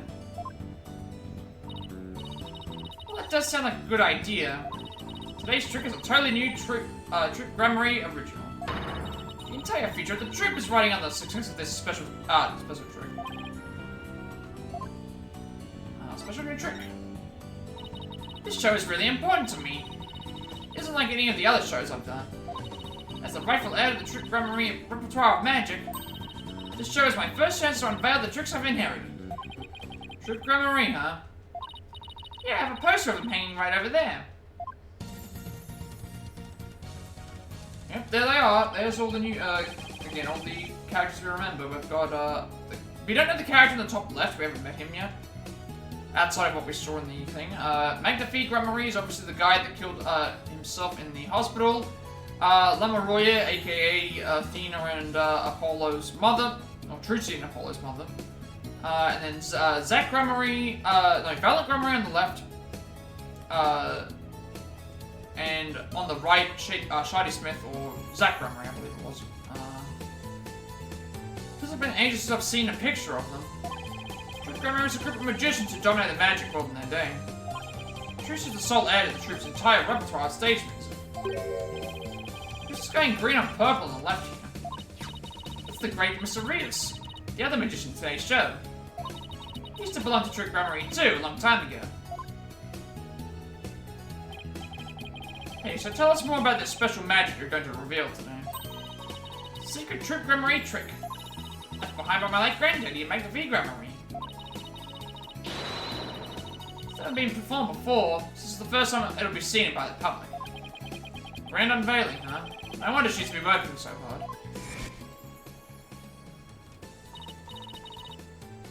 Well, I better get going. Where to? Practice my act, of course. The show's only a few days away. You're really pushing yourself. Didn't you practice until late last night, too? Yep, because everything's gotta be just right. Trucy inherited all of Troop Gramarye's magic tricks from her father when he died. Troop's entire legacy is now resting on her shoulders. No wonder she's feeling the pressure. Looks like everything's going well today, though. I mean, that last trick was perfect. Grace under pressure, that's me. After all, a true entertainer always keeps a smile on their face. That's the Troop Gramarye creed. It's hard to believe you've accomplished so much, even though you're still in high school. To tell you the truth, I'm actually pretty nervous. Who wouldn't be? Oh, I bet this would do the trick. You'll be fine, Trucy. If anybody can do it, you can. But Polly, that was just the boost I needed. Thanks. Polo's fine, sure has a way of really hitting you in the heart, and in the ears. Enough ragging on my voice already.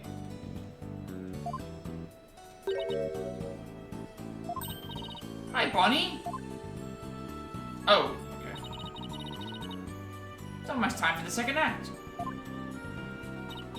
Okay, thanks. Well, Apollo, Athena, enjoy the rest of the show. Break a leg, Trucy. Thanks, I will. But your trick goes well. Hey, this is Trucy we're talking about. She'll be fine. Oh, I wouldn't be so sure. Huh? Wait, what? Performing magic is like walking a tightrope. There's always an element of danger. One little mistake can even cost you your life, you know? I wonder if she'll make it across today. And what do you mean by that exactly? Oh, nothing. Now if you'll excuse me. So, okay, something's up with you. She's gone. What was that all about? Judging by what she said, gonna guess she's probably a magician too. Come on, Apollo, we gotta get back to our seats now or we'll be late. Hey, stop pulling! Okay, let's see. It's time to move back to the stage. Oh, okay, we just can't do anything, so... Bonnie, unknown age, a bunny-themed assistant who appeared on stage with Trucy. I guess we just move to the stage. Off we go.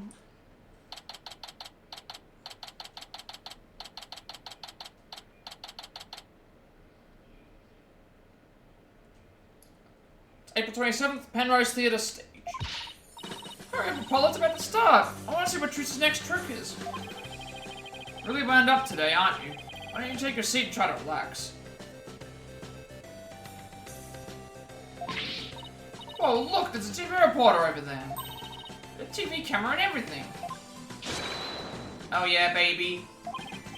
Athena, sit down, you're blocking people's view. Yeesh, I feel like I'm babysitting you.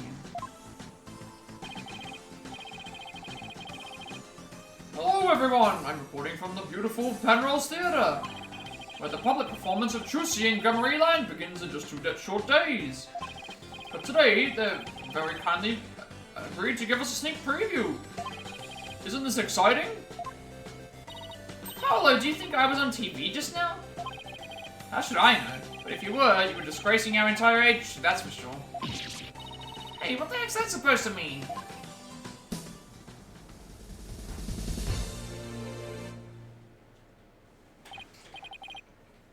Here it comes. Now, give up your dastardly ways!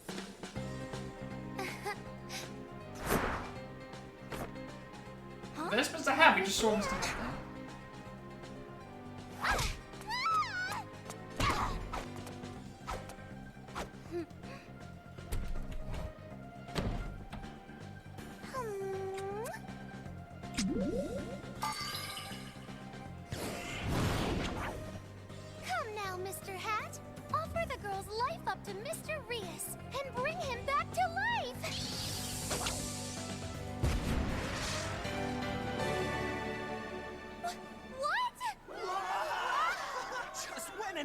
she make the switch? You won't be reviving anyone today.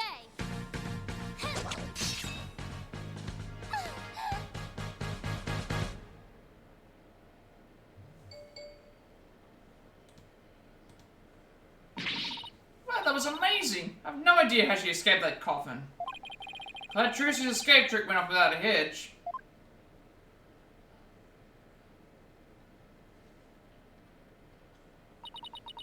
And when I opened the coffin, like this, inside you see... Uh-oh. Mr. Ruiz? But how? Wonder what's going on. He's not getting up. Trucy, oh no. Oh, and I was just gonna say, just to make sure that he's dead, and the thing fell. What just happened? Whoa, man, an accident. Is, like, that guy dead? Wait, that's not part of the act. Attention, please. For your own safety, we ask that everyone please evacuate the building. What's going on? Is Trucy okay? Outside, everyone evacuate immediately, please. Whoa, hey, stop grabbing at me. Trucy.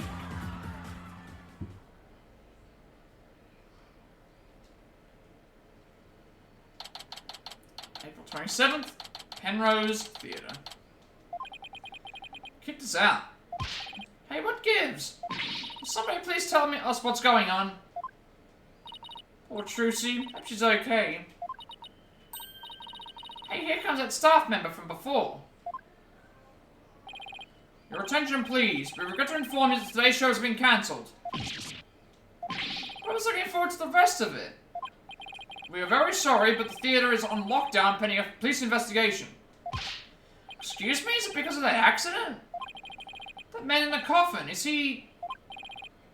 well, we're still trying to figure things out, sir. But I can tell you that Miss Wright is fine. She wasn't injured, so please don't worry. Thank goodness she's okay. Hey, you there. What the heck's going on? They wouldn't even let me in. Me, for crying out loud. Mr. Rettins? There was an accident during the show. An accident? Great. Just great. That's all I need right now. Do you have any idea how much money we're sinking into this program? And you are? The man behind the scenes, that's who. This is a fine kettle of fish, let me tell you. Spinning all this is gonna be a real pain in my posterior, you believe you me. Spinning? As in covering it up? Look, I gotta get inside. Seriously, can't a guy get a break around here?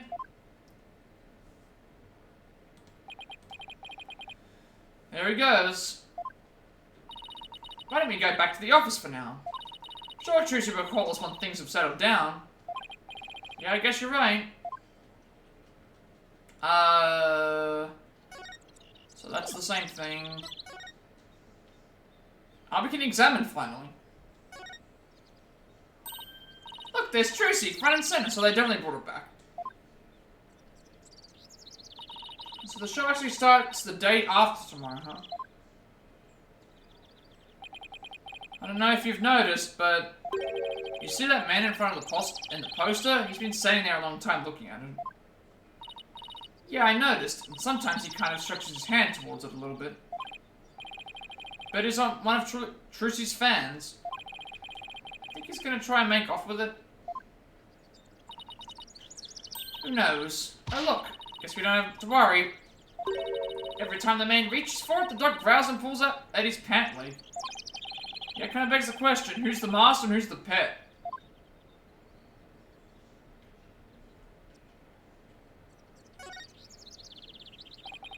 What an odd building. The name Penrose Theatre comes from the Penrose Triangle, an impossible object. It's called an impossible object because it only exists as an optical illusion. Optical illusion? Uh-huh, just look how that cube on the front of the building isn't really a cube at all. It isn't. Sure looks like a cube to me. Just the way it's shaded. Dark and light parts make it look like it's jutting outward towards us, but it really isn't. It isn't? Come on, let's take a look at it from over there. Okay. Oh, I see. Yeah, I see. It's like the optical illusion, yeah. You're right, that's so weird. Now do you get it? I think so. It's kind of hard to tell. Yeah. It is hard to tell. But I can see it. You can see it if you adjust your eyes a bit. It's one of its optical illusions. Says that clock is also. What are all these weird objects anyway? They're supposed to be modern art. Like that clock. Is it just me, or are the hands moving awfully fast? Mr. Rattan's a man somehow came to the magic show and he showed up at the theater after the incident took place.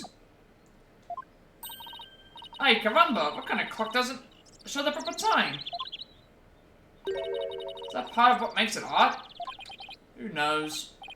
Hey, take a look at that man in front of the clock. He's trying really hard to set his watch to it. Hey, mister!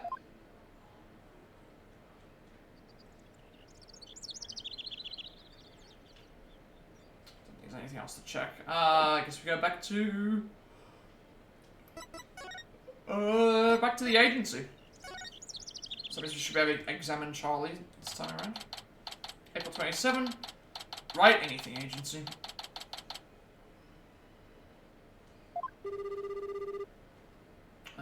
Nothing really has changed from the, at all. It's no use, can't get a hold of Mr. Rain. I wonder if something happened to him in Kurin.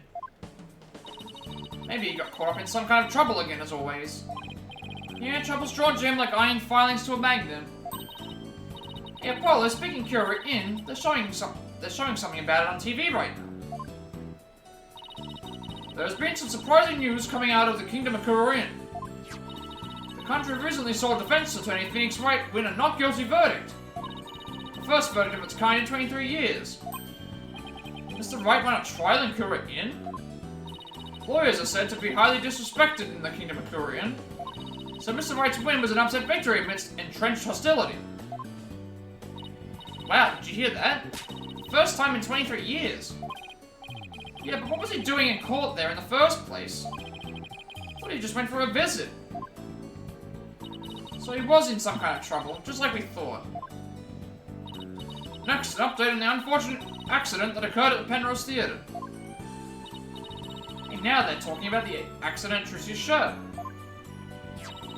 Famed magician, the great Mr. Ruis, was skewered with a sword and died on the spot. No, so he really is dead. And now, here is the footage of that deadly moment.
Mr. Rose's body isn't visible in this footage, but these are still very shocking images. The magician Trucy Wright is reportedly still only a high school student. Could it be that this unfortunate incident happened due to a lack of proper training? Did the young magician have enough experience, preparation, and knowledge? Some might say that Trip Gramarye should be held accountable for this incident. Hey, what kind of biased reporting is this? Yeah, they're making it sound like it was all Trucy's fault. Just see more breaking news. Oh my! The young magician in question, Trucy Wright, is now under arrest on the charge of involuntary manslaughter. We will keep you updated as this unfortunate tale unfolds. Stay tuned. Trucy's under arrest? She can't be. Paula, we gotta do something. Yeah, let's get down to the detention center right away. Before I forget, I think I'll drop a few things down about the case. Just open up the court record with R1. We flip to this bottommost tab here with R1 to make a few notes. Okay, so we're getting the note system back. I can use it like a kind of to-do list. If I ever get stuck, I can just refer to these notes. Okay, so nothing's gonna change with you. So I go to the court record. So, go talk with Trucy in the Detention Center. But before we do that, we have a bunch of stuff here to examine, because we can now do the examine feature again. So another magic prop. Oh, I'm really glad I got at that. How about you? Nope, I just don't seem to have the knack for it. I figured as much. After all, you're not really in tune with your body. You do realize the soup is used for the levitating woman trick, right? It's not for hula dancing? Since you're really good at that. No, what I meant was... I think I'll recommend you to Trucy for the assistant role then. You can take over for me. What did I hula myself into?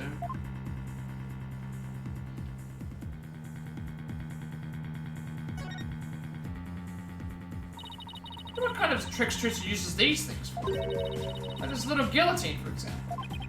Well, a human head definitely wouldn't fit. So maybe something small and fuzzy. Disgusting! Not to mention cruel, Trucy would never do anything like that. You didn't get mad at that time Trucy put my head in a guillotine. That's because you performed your role with such gusto. I mean, your screams were so realistic I couldn't stop laughing. It's because they were 100% real.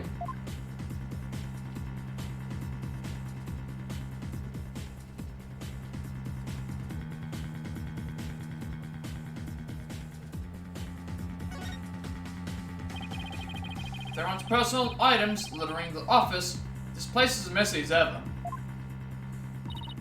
Yeah, take this loud jacket of yours, for example. It's been sitting here forever. Loud? What do you mean, loud? I love that jacket. Oh yeah? Why don't you ever wear it, then? Well, last time I wore that jacket...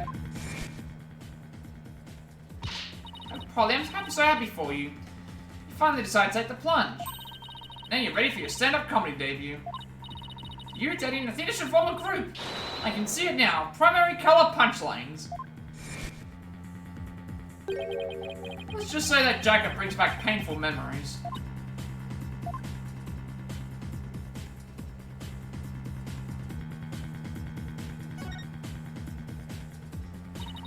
I always thought these shells were a little awkward and hard to use.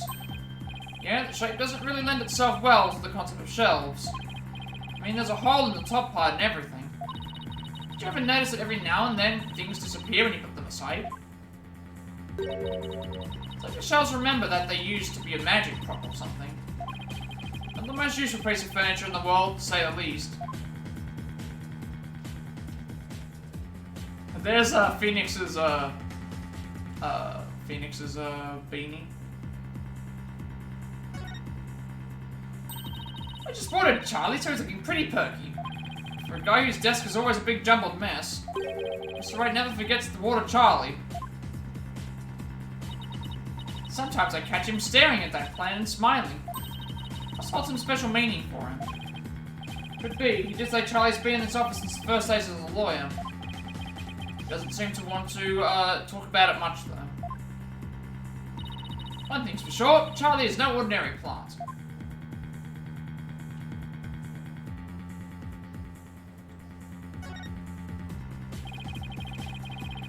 So it sure has a lot of law books and old case files. Sure looks that way, doesn't it? Take a closer look. Most of these books and files have to do with magic. Oh wow, you're right. They're just hidden behind law book covers. Little by little, Trucy is taking over the whole office with the magic equipment. hate to admit it, but recently, I sometimes feel like I'm going to forget I'm even a lawyer when I'm here. It sounds like Trucy's magic is starting to take over your brain too. To the Detention Center, I guess. So we've got the Charlie interaction. So I think that's it. Wait, that wasn't the Detention Center. There's the Detention Center.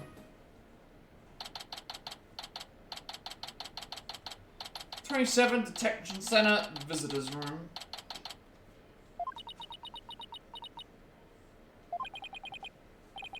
Poor Trucy, what can I even say to her? Holy Athena! Trucy, you okay? I'm fine. Don't worry about me. Saw the news about the accident on TV. Guess I can't Houdini my way out of this one. I got arrested and everything. They say I'm the one who caused the accident. That's not true, right? To be honest, don't really know. I mean, I have no idea how an accident like that could have happened. Truck went off without a hitch. I'm sure of that much. Still, the police just won't listen to me. Before you decide that it was all my fault. I'm exhausted after all their questions. Looks like she's been able to hang in there at least. Yeah, she really is one tough cookie. I know you're tired, but can you tell us a little bit about the accident? Yes, of course. Go ahead and ask me anything. I'll be fine. Okay. The incident. For starters, can you help us understand what happened? In today's show, there was a dead body in the coffin. How did that happen? Was there some kind of accident? Don't really know. The coffin was supposed to be empty when I opened it. But instead, Mr. Lewis's body was in there. Must have been a huge shock for you. When the dragon set piece fell down at the end, was that an accident too? It must have been. I have no idea how or why that happened either. Nothing went the way it was supposed to. Still can't believe Miss Lewis is actually dead. So if she is, this is obviously taking a toll on her. How did Mr. Rose's body get in the coffin in the first place? Trucy, we need you to tell us the secret of the trick. You know what they say, a magician who reveals their secrets. I guess I should make an exception this time. But if you ever tell anybody, I'll make you my guinea pig for every single new magic trick from now on. Don't worry, I'm a lawyer, remember? Client confidentiality is part of my job. The magic trick. Let's call this trick Trucy's Great Escape. How did you get out of the coffin? Alright, here goes. I'll reveal the trick just for you two. Prepare yourselves for an exclusive explanation by Magical Girl Trucy Wright. There's a secret trapdoor on the stage that leads down to the understage passage. Trapdoor? So when did you slip down into the understage passage? Remember when Mr. Hat was on stage, holding a sword next to the coffin? Well, by then, I'd already escaped from the coffin and was waiting on the stage. While I was down there, I did several things to get ready for the next part. What technique? So what happened next? Mr. Hat was quickly raised up the catwalk by wire. There's a cushion up there that acts as a soft shock absorber when Mr. Hat hits it. Meanwhile, I hop back up on stage through a different trapdoor. And voila! Switch is complete. Stage diagram, and record a diagram depicting the stage where the show was performed and the understage passage. I had no idea all of that was happening. I was convinced you were still in the coffin. That's what professional magicians do. They make their audience see something that isn't really there.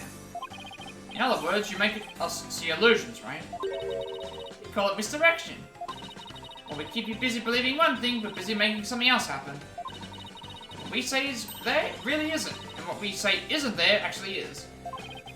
I get it. It's kind of like a magical bluff. It's no escaping the fact that the victim's body was actually in the coffin. It wasn't empty like it was supposed to be. Yeah, that's the part I don't understand. Last thing in the what I expected to see in there was Mr. Ruiz. Could he have climbed in there by mistake? Should get back to asking Trucy about the accident. Can you tell us more about the victim? The great Mr. Ruiz. Who exactly is this Mr. Ruiz? You said he used to belong to Trilogy, right? Wait, you don't know who the great Mr. Ruiz is, Apollo? He's super famous. He's all people talk about on TV. Really? I just assumed he was one of Trucy's assistants. Way to diss the lead, Apollo. So how did the two of you come to perform together, Trucy? Well, like I said, he used to be a member of Trilogy. He was a protege of my granddaddy, Magnifique Gramarine. So the TV station arranged for us to perform together this time because of that connection. Did he continue performing as a magician after he left Trilogy? No, he got injured while practicing for a show about 13 years ago. That's why he left the troupe. After that, he took a break from magic for a while. Pretty sure it's a recent thing. Him getting famous again. I started seeing him on TV again maybe last year. I had nothing but respect for Mr. Ruiz as a magician. Can't tell you how sad I am this happened. Can't imagine how traumatic it must be to have someone die during a big show. But hey, don't worry, I'm fine. Just stay strong for my fans. Okay. My bracelet is reacting. People tend to unconsciously tense up when they're trying to hide something. When I picked up on their distress, the bracelet around my wrist starts to feel tight. So I guess this means Trucy's trying to hide something from me. Well, I guess I should give my bracelet a tap with triangle. Sure. Since things others can't, slightest twitch, gesture, or change of expression. Yes, I can see it all when I'm concentrating intensely like this. When people are feeling nervous, they sometimes reveal a certain habit or tell. Shift my viewpoint around until I find Trucy's tell. Well, usually it's better to start with the face. Okay, this time we do not need to, this time we don't need to do it for a specific. We just say, hey, like, push the thing and then find it. I think I found her tell. Now listen carefully to every word and see what she gets shifty-eyed over. Now perceive whatever she seems nervous about to get to the bottom of things. So wait for her eyes to start twitching around. So I think it's here. Gotcha! Come on, Trucy. You should know by now that you can't hide anything from me. Don't tell me that your bracelet reacted. Yep.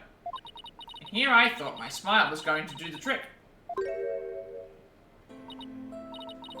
Looks like I broke the first rule of being a magician. A true entertainer always keeps a smile on their face, right? I've been hearing you say that before. That's right. It's a grammar motto that my daddy used to say before he passed away. I'll never forget it. It's one of the few precious memories I have of him. You can't keep everything inside, Trucy. You'll burst. Why don't you tell me what's bothering you? I can't. If I did, you wouldn't believe me anymore. It's not true. As an entertainer, you believe in always keeping a smile on your face. As a lawyer, I have a belief that's important to me as well. I'm guessing we present the attorney's badge. Take that! Your attorney's badge? I swore on this badge that I would always believe in my client to the bitter end. It's the cornerstone of being a good lawyer. Mr. Wright taught me as much. So no matter what you tell me, I'm going to keep on believing in you, Trucy. All I ask is for you to have a little faith in me too.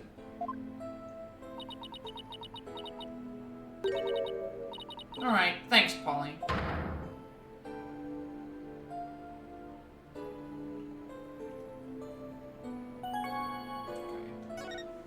What is the truth?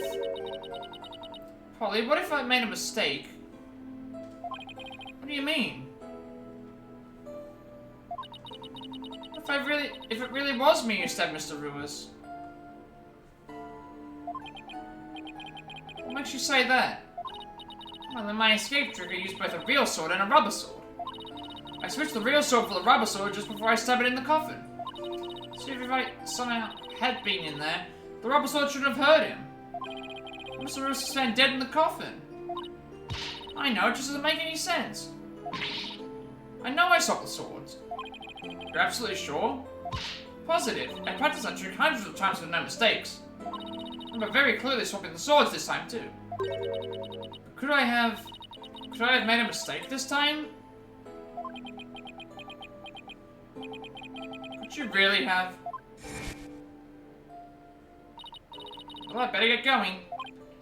Where to? To practice my act, of course. The show's only a few days away. Really pushing yourself. Didn't you practice until late last night too? Yep, because everybody's gotta be just right.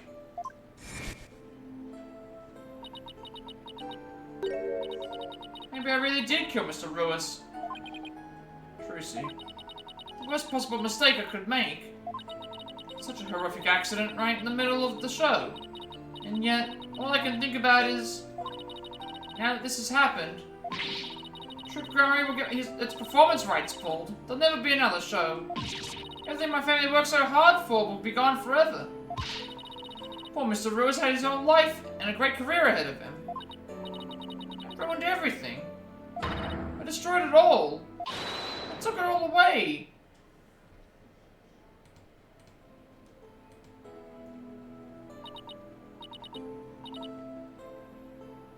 You know, I'm gonna actually... yeah, I might just actually, turn the light on now. It's not dark right now, but it's starting to get glary, and... I mean, the chances are that it's gonna turn the light off anyway, so, I mean, I may as well just get it ready. Around this point in time, it usually does around 4-ish, so...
We'll see how it goes. It's like, right now it's fine, but... ready to pay for what I did. Trucy, I don't think you did anything wrong. Don't? I've had one question going through my mind this whole time. Was this accident really your fault? What do you mean? I don't have any proof of anything. It's just... I don't think you'd ever make a mistake like that. Apollo? So hard you worked on your tricks, staying up late every night to practice. I know you. You always get everything picture perfect. Everybody's perfect all the time. Still, I think it's something else caused Mr. Ruiz's death, not any mistake of yours. After all, you're sure you swapped the swords, right? Yes, I remember doing it. I just know it wasn't your fault, Trucy. But how can you say that? You don't have any proof it wasn't me. I mean, I know you're a great lawyer, Polly, but I believe in you, Trucy. I believe in your skill as a professional magician. I'm gonna prove your innocence. Don't worry, you're gonna be fine.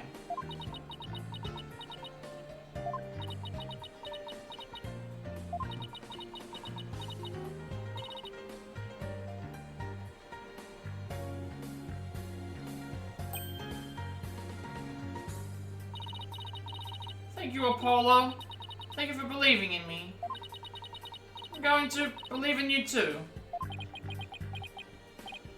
I'm sorry. I need a tissue. Never seen Trucy cry like this before. She always seems so strong. But maybe sometimes she's just putting on a brave face. She's still just a kid after all.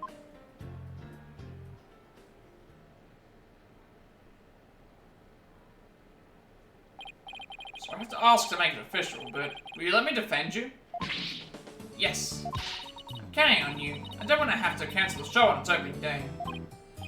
Right, she seems fine now. Let's win this trial together! Unlike some people. Well, we better get right to investigating. Come on, Athena, wipe the nose and let's go. Excuse you? Do you see any stun on my face, Apollo? Yeesh, talk about an emotional roller coaster. We'll need to investigate the scene at the Penrose Theatre where the body was found. Yeah, I hope one will try to stop us. No one will try to stop us, sorry. If you're going to the Penrose Theatre, can I ask you a favor? Of course, what is it? I left a very special notebook behind in my dressing room. Sure, we can pick it up for you. That notebook is really, really important to me. I don't know what I'd do if anybody read it. Wow, I wonder what's in it. The notebook is in my blue handbag on the table. It's big and black. You can't miss it. Thanks in advance. With that, I've got to go. Seems they've got more questions for me. Alright, see you later, Trucy. So, should we investigate the stage first, or go get the notebook? We're probably going to be doing the stage stuff first. I would think we would do the stage first, because I feel like the notebook's going to have, like, some sort of importance later. Just make sure that there is actually a trophy coming up very soon. I guess we'll just have to see. We can examine though, remember? Security camera stares at us with its cold, unblinking eye. Don't know why, but it gives me the heebies, with the side order of jeebies.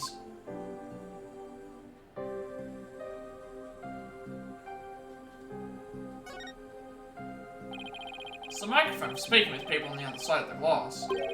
Athena's trying to stump the guard with trivia questions. This guy is good. He answers in the blink of an eye without batting an eyelash. Or moving a muscle.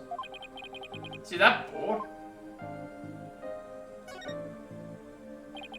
Guard is just standing there completely motionless. Athena here is making faces at him, trying to make him crack at least a smile. I think I made him smirk a little. Come on, leave the poor guy alone, Athena. Alright, let's go.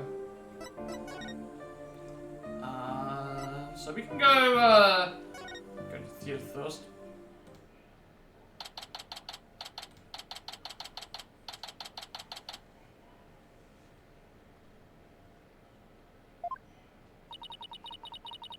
The person you were trying to call is not available. After the tone, please.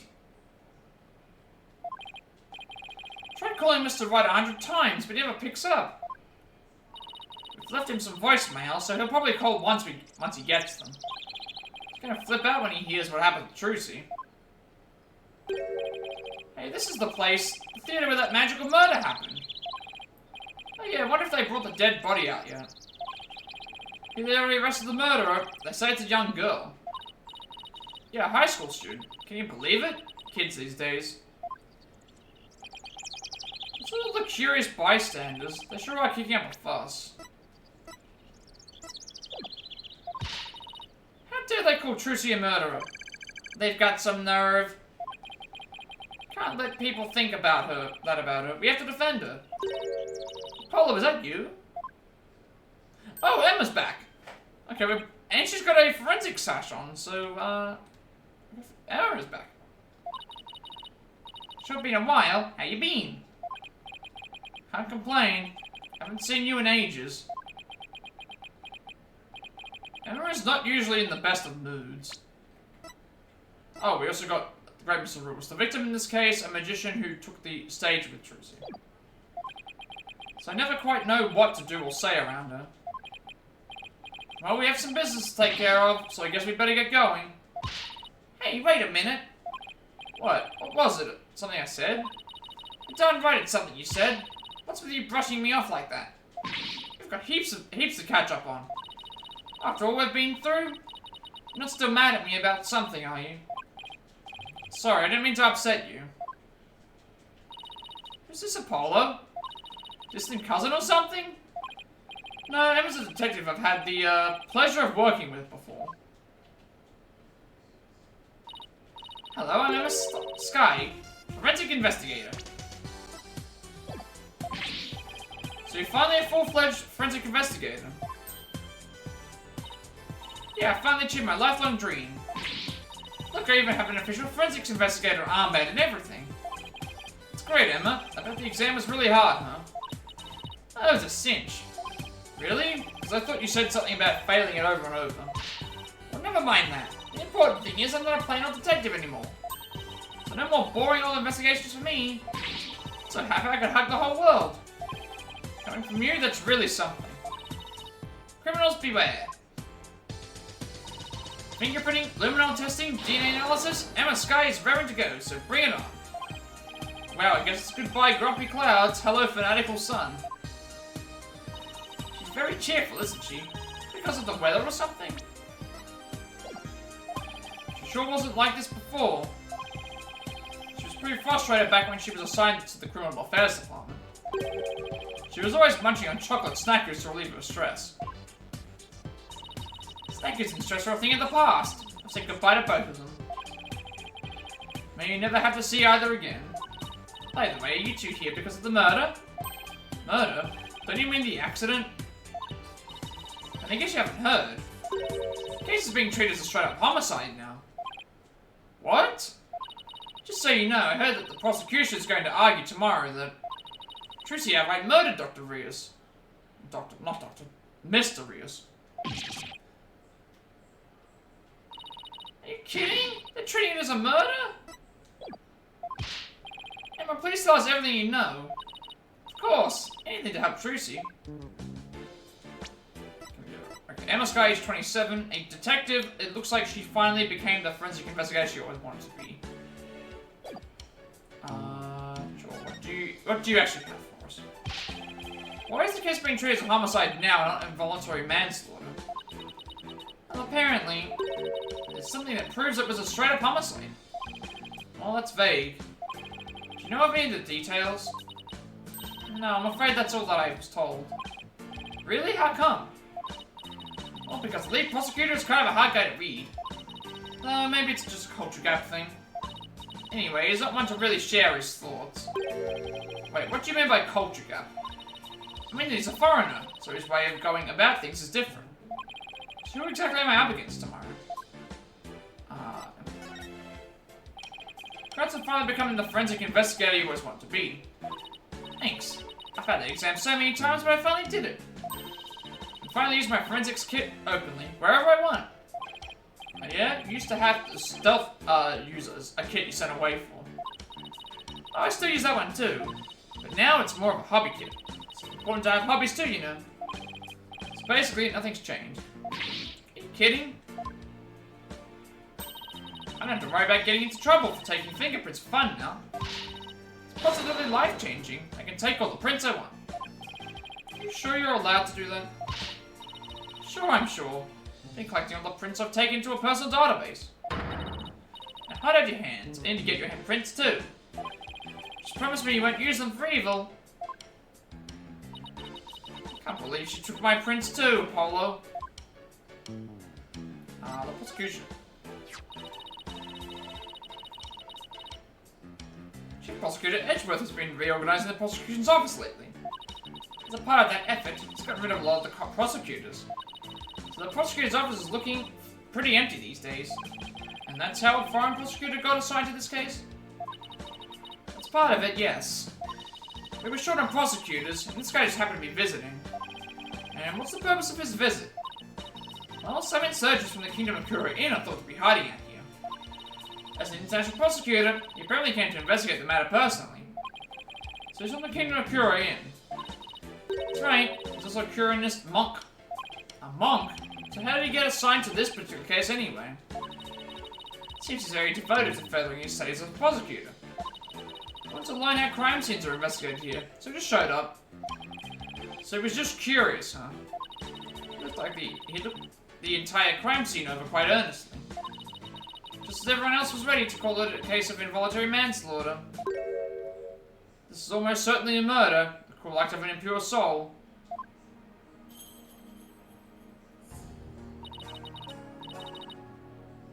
That's what he said, just like that. Then he volunteered himself as the prosecutor for this case. The shortage of prosecutors right now, the prosecutor's office was glad to have him. So Trucy was arrested for murder all because of this guy, huh?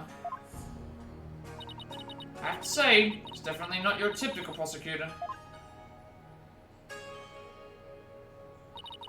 This court is where a victim receives their last rites. Where the truth is revealed, the criminal is judged, and the victim's soul seeks salvation. Receiving last rites in court allows the victim to finally rest in peace, or so he claims.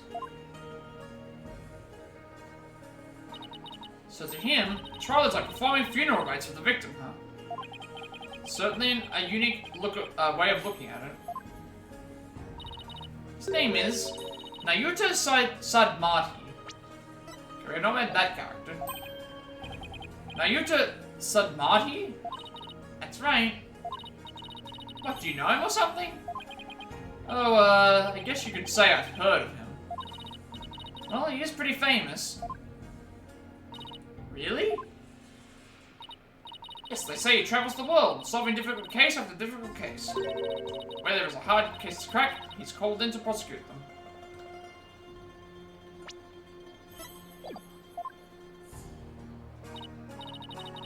Wow, sounds like it's going to be tough to beat.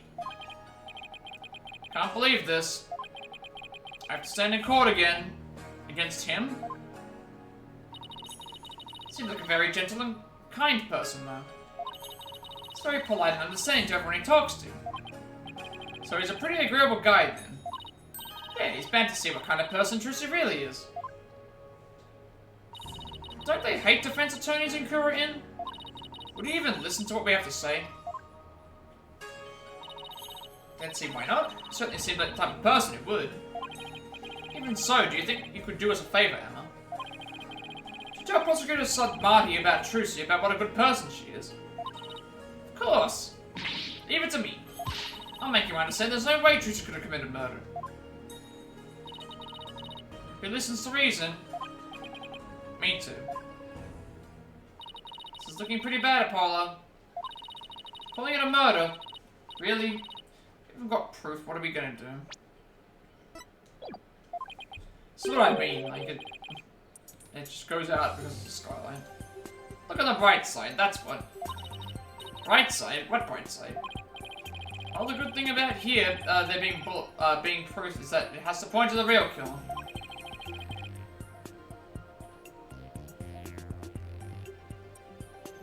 We can find out who that is. We can prove Trucy's innocence. Hey, you're right. Which means our objectives are clear.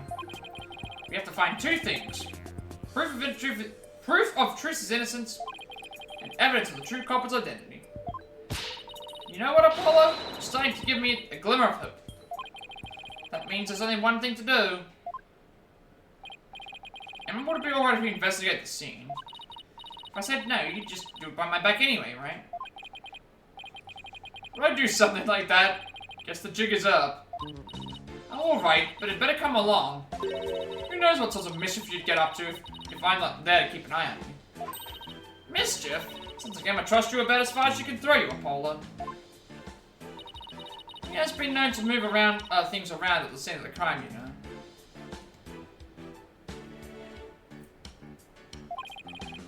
What about you? You used to do all kinds of forensic tests on things without permission. Something wrong with that? After all, forensics is always on the side of justice. How is that even remotely fair? Nothing else to talk about? Do we have anything to present to her? I doubt it. we've already examined this area, so I guess we'll go to the dressing room first. There's the lighting in. So we'll have a bunch of stuff that we can examine.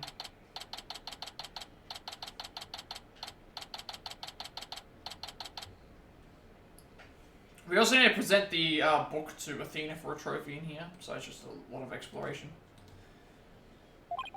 Dressing room looks just like the way it did before the incident. All these items look kind of lonely about their owners. Hang on one second.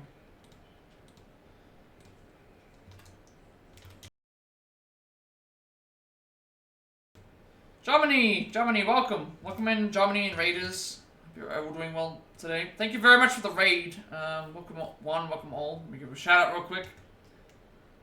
Oh, you're playing Atlas Fallen. I've heard of that game, I just don't recall what it is. Hope you stream it well. Welcome in, Raiders. We are doing Game 3, Case 2, Investigation 1, Blast Off today. I do a lot of Plat reaction videos, speedruns, Switch games, Platinum playthroughs. We are on to the third game now. Our friend has been accused of killing a magician in a magic act, so it's nice so far. Monster Hunter with God of War gameplay. That sounds interesting. I like, I'm not a big Monster Hunter player. God of War I do like a lot. I do need to play that. I still need to play Ragnarok. I have to find space to get that on there, but I do like me some God of War. But yeah, welcome in, Raiders. Hope you stream it well. We are doing some more investigations. Of course, we're about to, like, infiltrate the magician's area, I guess you would say. That's as close as you can compare it. So yeah, that's fair. Yeah, combat is a strong point in the God of War games as well, so that's also something to consider.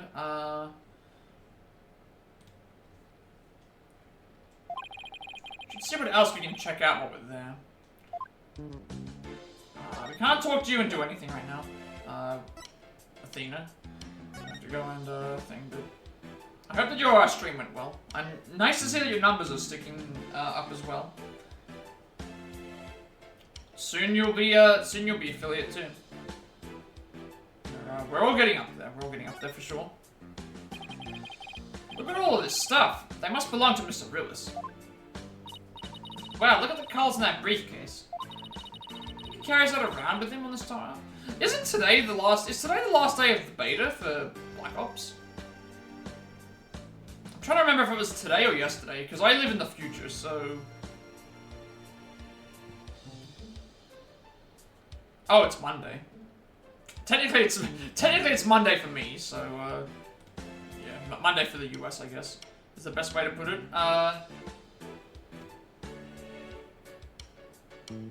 Oh, you've been playing a few games. Yeah, I tend to stick to the one game. Unless I'm speedrunning something, I'll typically do one game at a time, but unless I've got different playthroughs. But Ni no Kuni 2. Ni no Kuni are very good games. They're very fun. Very, very fun games.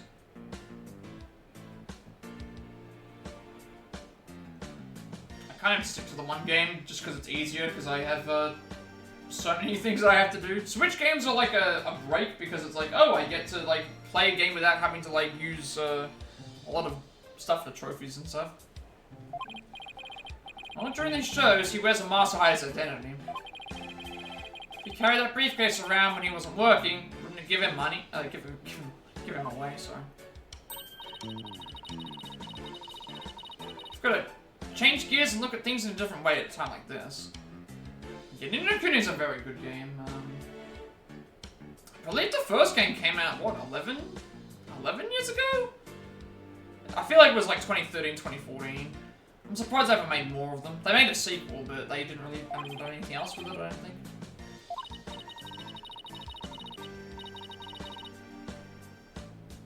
Well, what if Mr. Lewis wore his full costume all the time, even when he wasn't working?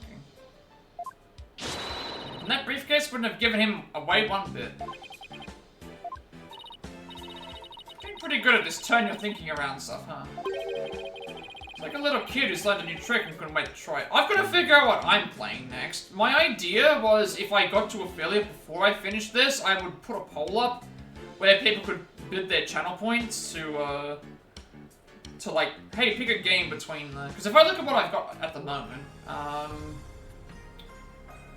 this has to be updated. So what have I got? Resi, Revelations 2, Stranger of Paradise, Sherlock Holmes, Prince of Persia, Street Fighter, and Wolong. Those are the current games that I have that I can probably play, but, and then, like, I've got a few Switch games, but I want to do the PlayStation games first. So it'll be one of these ones that I see in here. It all depends on DLC stuff as well, because if I, yeah. Okay, thank you for stopping by, Germany. Thank you for the raid. Thank you for, the chats as well. Have a good rest. Prince of Persia, yes, I've heard it is very good as well. Do you like Metroidvanias, by any chance? Or like side-scroller, you know, side-scroller stuff like Metroid, yeah, then that's what Prince of Persia is. Prince of Persia: Lost Crown is a side-scroller Prince of Persia game, like a Metroidvania. I believe there's DLC for the game coming out this month. Paid DLC, but they've done a lot of other stuff as well. Like there's a speedrun mode, there's a boss rush mode, there's a bunch of other things coming out as well for it. So if you were, it is an Ubisoft game, but I mean I've heard that it is very good. So if you do like those types of games, I might consider checking. You might want to consider checking that out, seeing what you were. Oh, we did a challenge run of it with only special attacks. Yeah, I've seen speedruns of it as well. It's a very fun game to see. But yeah, if you like those types of games, I think you would like that one. The art style is also unique. I've heard it compared to Dark Souls, like a Souls game, in terms of like on the harder difficulties and stuff.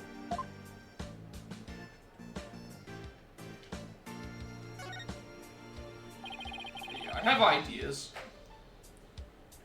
But yeah, have a good night. Enjoy your rest. Hope that your stuff you have to do in the morning isn't too stressful. Have a good night, and thank you for stopping by. Thank you for the raid.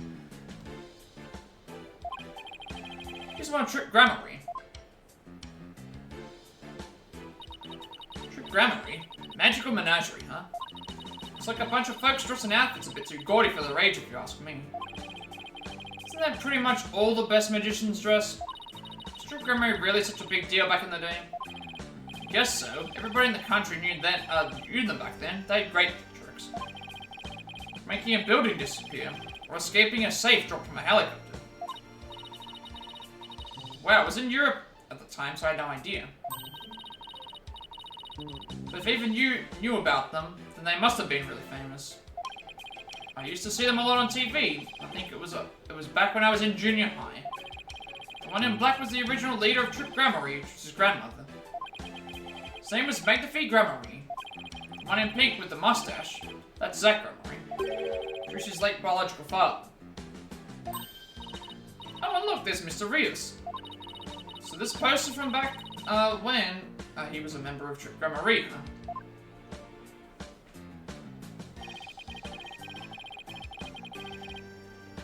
Trucy said he left the troupe after he was injured during a show or something, right? 13-year-old poster added to the court record. Mr. Ruiz was injured during a show 13 years ago and left Trick Grammary. I'm wondering if that relates to the previous game, but I don't think the timeline relates, because this game isn't 7 years after. This game cannot be 7 years after, I think, surely. Like, not even close. Surely it can't be that close.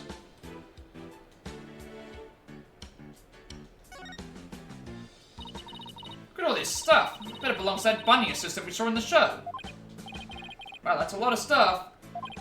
Does she really need all of that? I mean, I don't think I've ever seen so much makeup. Counts the sheer number of items, your desk back at the office isn't any better. Those things are a natural accumulation of 2 years of work, and they're all necessary. Really? Instant noodles and crackers? Of course, I need those for when I have to stay at the office all night prepping a case. And the comic books too? Of course I need those too. Manga these days are super realistic and informative. I need them for research. I see. So I need to research street fighting and the funnies, do I? Oh, do you? Look at some rabbits as well. Look at the adorable little bunnies. Rabbits, huh? I used to have a pet rabbit. Really? You? You sure don't look the type. What do you mean? What's wrong with me having a pet rabbit? Aren't people who have rabbits as pets usually the quiet and sensitive type? Well, pardon me for being so loud and insensitive.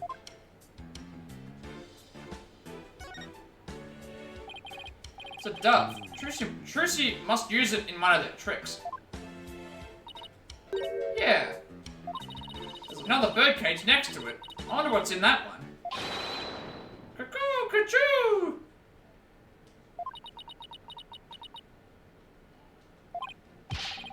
What in the world was that? Oh, we can't re-examine it? Are these Ninetales flowers? You know, those flowers that only grow at Ninetales Vale? Oh, they are! They are. Yeah, I remember. Oh my goodness, you're right. It's from the second game. Second case of the second game. There's a card here, and I let it go with it. The card says, "Good luck, Trucy, from Damien and Jinxie Tenma." Man, Tenma and Jinxie, huh? What does the letter say? Let's see. There's a message for you in here, too. Please tell Mr. Demon Lawyer I said thank you for everything. Thanks to him, I overcame my fears, and now I'm not afraid of yokai anymore. And guess what? I've even become friends with yokai like Itan Momen and Kanaki Gigi. No matter what happens, I guess she'll never grow out of her demon obsession.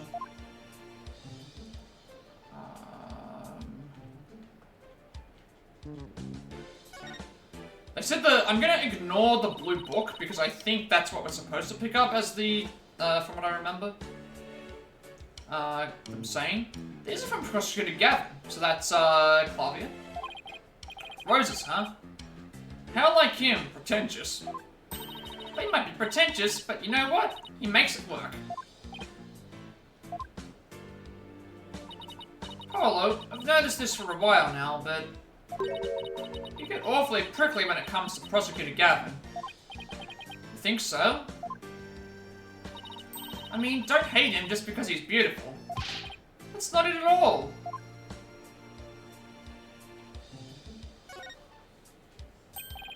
Hey, these flowers, they're from Lamoureux. Lamoureux? Where have I heard that name before? She's a famous singer. They call her the Siren of the Ballad, and she's pretty popular.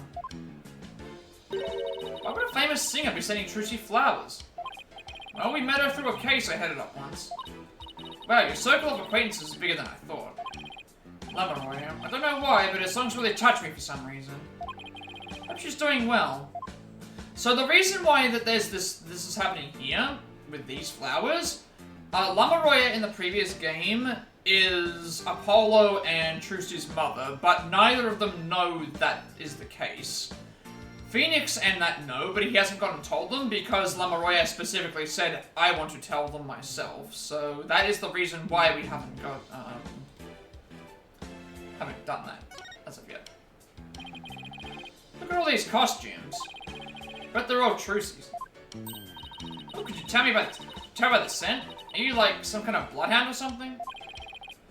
Her sister, not a pet.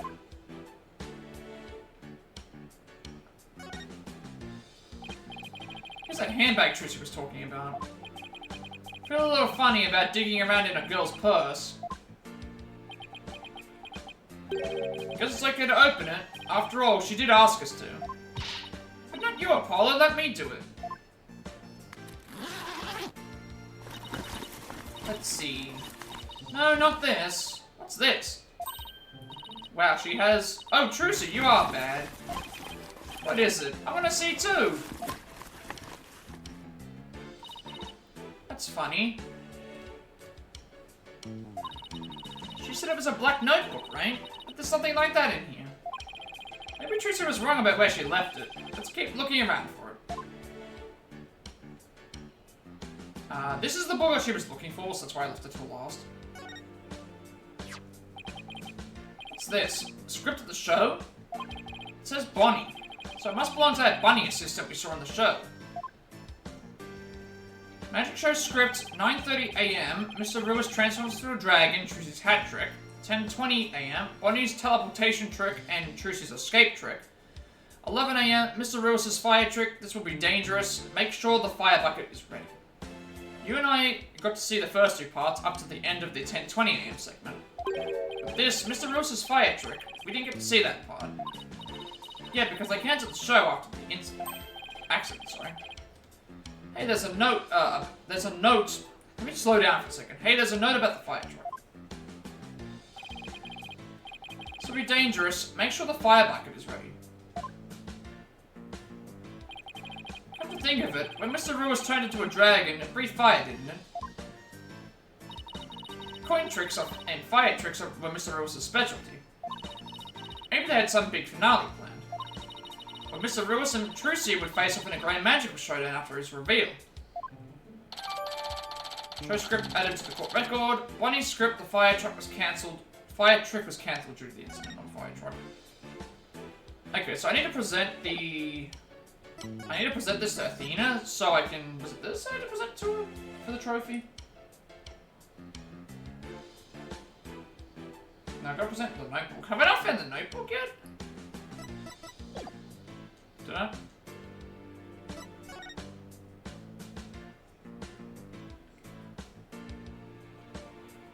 Where have I missed this, Oh, here. Somehow I skipped over this. So let me take a look through Mr. Ruiz's things too. Hey, is that a notebook sticking out from behind this briefcase? You're right, it's practically screaming over there. Over here, look at me. Do you think it could be... Oh wow, Athena. Our hunch was right. It's Trucy's notebook. What's it doing mixed in with Mr. Ruiz's stuff? Good question. Trucy's notebook, added to court record. Trucy's ultra important notebook. It was mixed in with Mr. Ruiz's belongings. It's locked. Guess that means we can't read it. Wonder what kinds of secrets are in there to make her want to unlock it. Girl, her rations of privacy. Besides, everybody has a secret or two they don't want others to know about. If there's anything in there about kisses and crushes, I think Mr. Wright would cry. Well, we've examined just about everything, I think. Looking through other people's stuff was so thrilling. Like I'm doing something naughty. Know what you mean. Just don't go poking around in my things at the office. Why? What do you have to hide? I don't think I like how her eyes lit up. All of a sudden. Anyway, we better get this notebook to Trucy. So I gotta present her the notebook. There's a trophy for this. Mysterious locked notebook. I wonder if there's anything about me in there. Like that one time I ate her pudding. I wonder if she was mad at me for doing that. Don't worry, if there's one thing I know about Trucy, it's that she's more mature than some people I know. Trophy, there we go. Stick that up, and then we'll go into the next area. Which, there is another forensics test we do here, which is for a trophy, but for the most part, it's just, examining, we just need to examine everything in this room, so that's all good. Just making sure that there's not... Everything else should just be analysis. So everything else is analysis for now. Just keep an eye on the trophy stuff, because they are technically the stuff is missable. Otherwise, I don't have to. Well, it's missable without me having to go back and physically like go through every single case, which is time consuming. Especially if you miss something, you can go for the segment like investigation point, trial 1, trial 2, for example, but you can't go to a specific point. You would actually miss out. So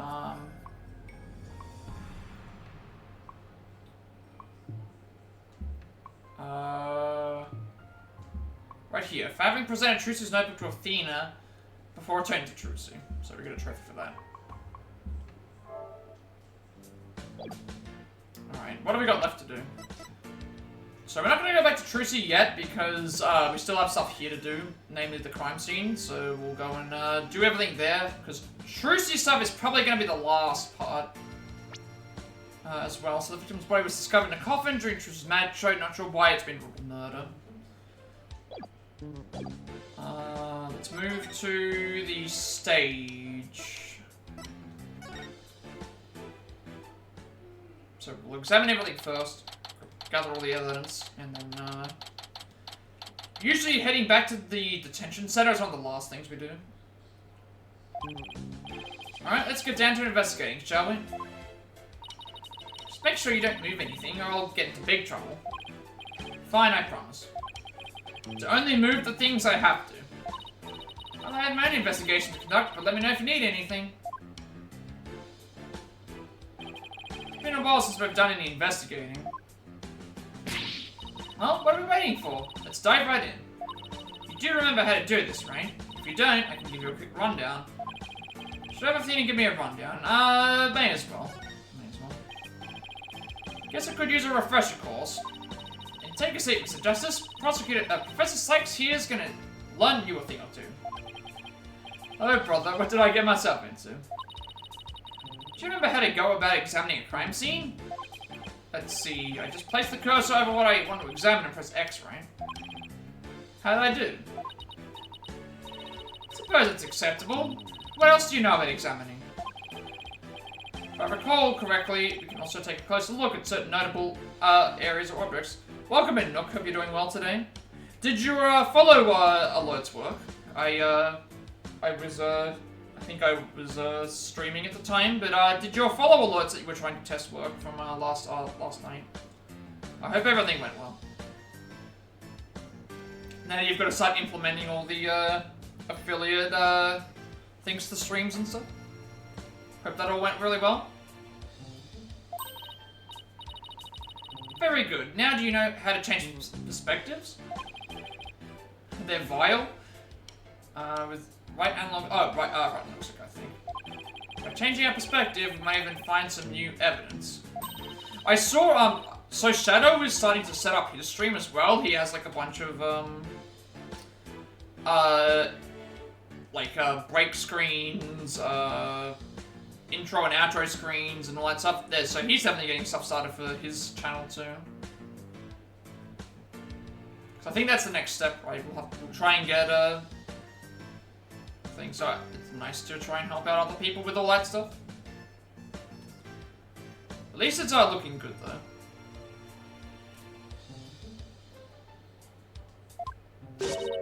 Thanks to you, Prosecutor Sykes here just remembered how to investigate too.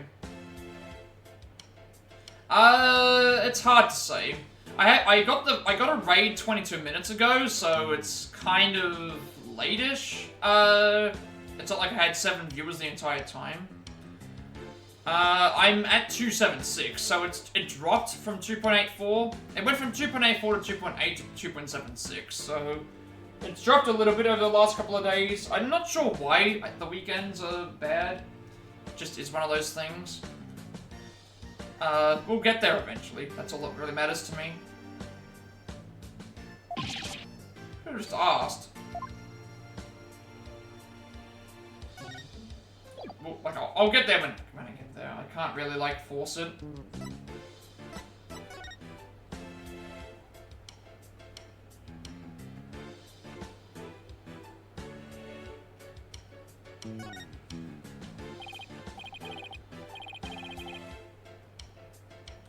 The main good thing is that anything over 3 basically will either hold or at least slightly boost my average, so that's the one good thing. The one good thing is that as long as I'm above 3, no matter how long it is, at least it's going to buff or at least keep it as where it is, whereas if it's anything below that, it's going to, like, affect it. But again, we'll see how we go.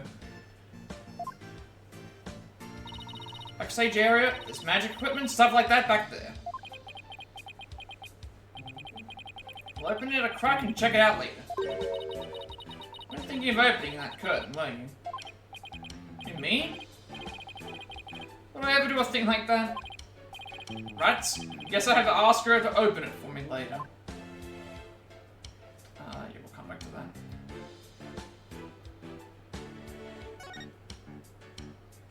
I also do fully understand why my streams don't get as much, like, viewership overall anyway. Because I think the Pixelify server that exists, a lot of people who are on there that play stuff are playing multiplayer games. So obviously, like, the networking works a lot better if you're playing multiplayer games. But I'm very much a single player player, so I take what I can get rather than trying to play something I'm not really that interested in. But hey, like, it will. The fact that I've gotten to this point is already amazing to me. That poor magic prop we used as a shelving unit. Kinda like to see Trucy perform this trick sometime. Well, we both know you'd be the one in the box if she ever did. Feel bad for the prop, but stay a shelving unit in this case. Again, we'll look at the left and right later.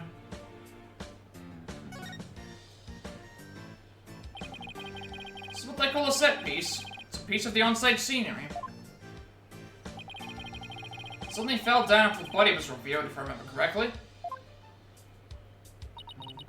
Just as the brave heroine screams, the spell on the dragon breaks. Losing its wings, the dragon falls to the ground. That moment marked the collapse of Trucy's magical kingdom. Magic, huh? Yeah, sure. Timing was so perfect, I'd be genuinely surprised if it was magic.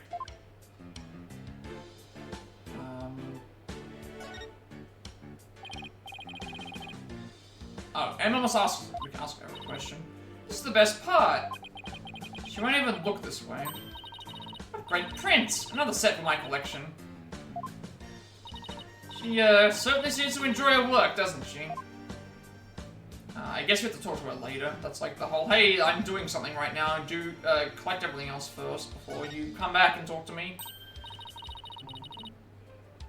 Seen something like this before. It's like that game where you stick swords into a barrel until a little man inside pops up. It doesn't sound like any game I've ever heard of. Really? It's pretty famous in Europe. Did you have anything to play with as a kid? Oh, you know, us simple Americans, we're happy with just a hoop and a stick.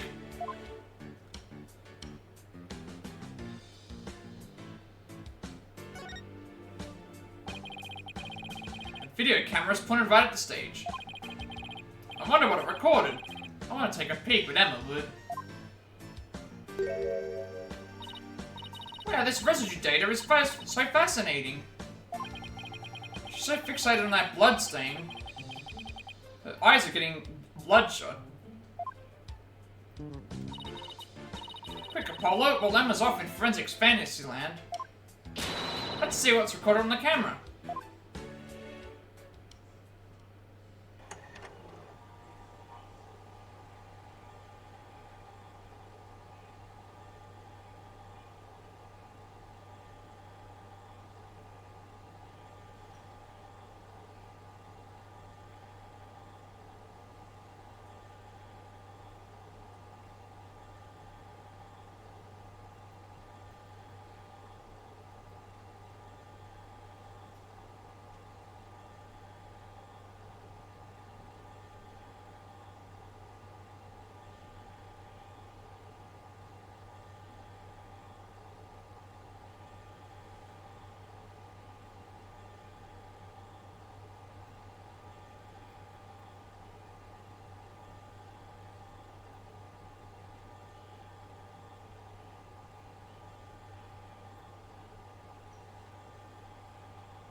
Same video we saw on TV where we can't see the body at all.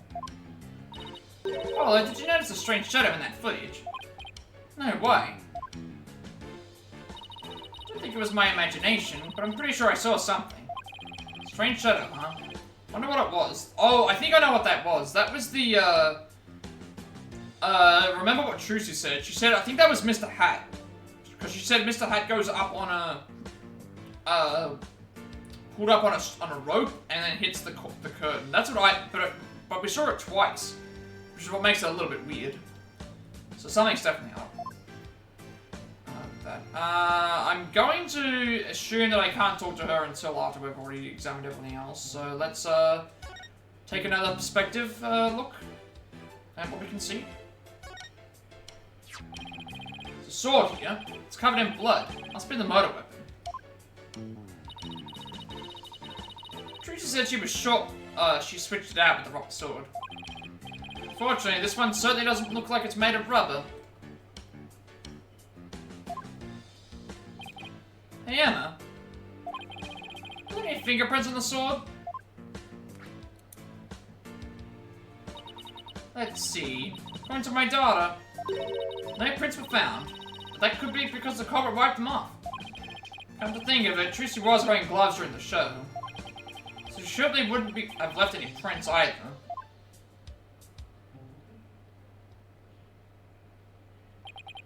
Something isn't right.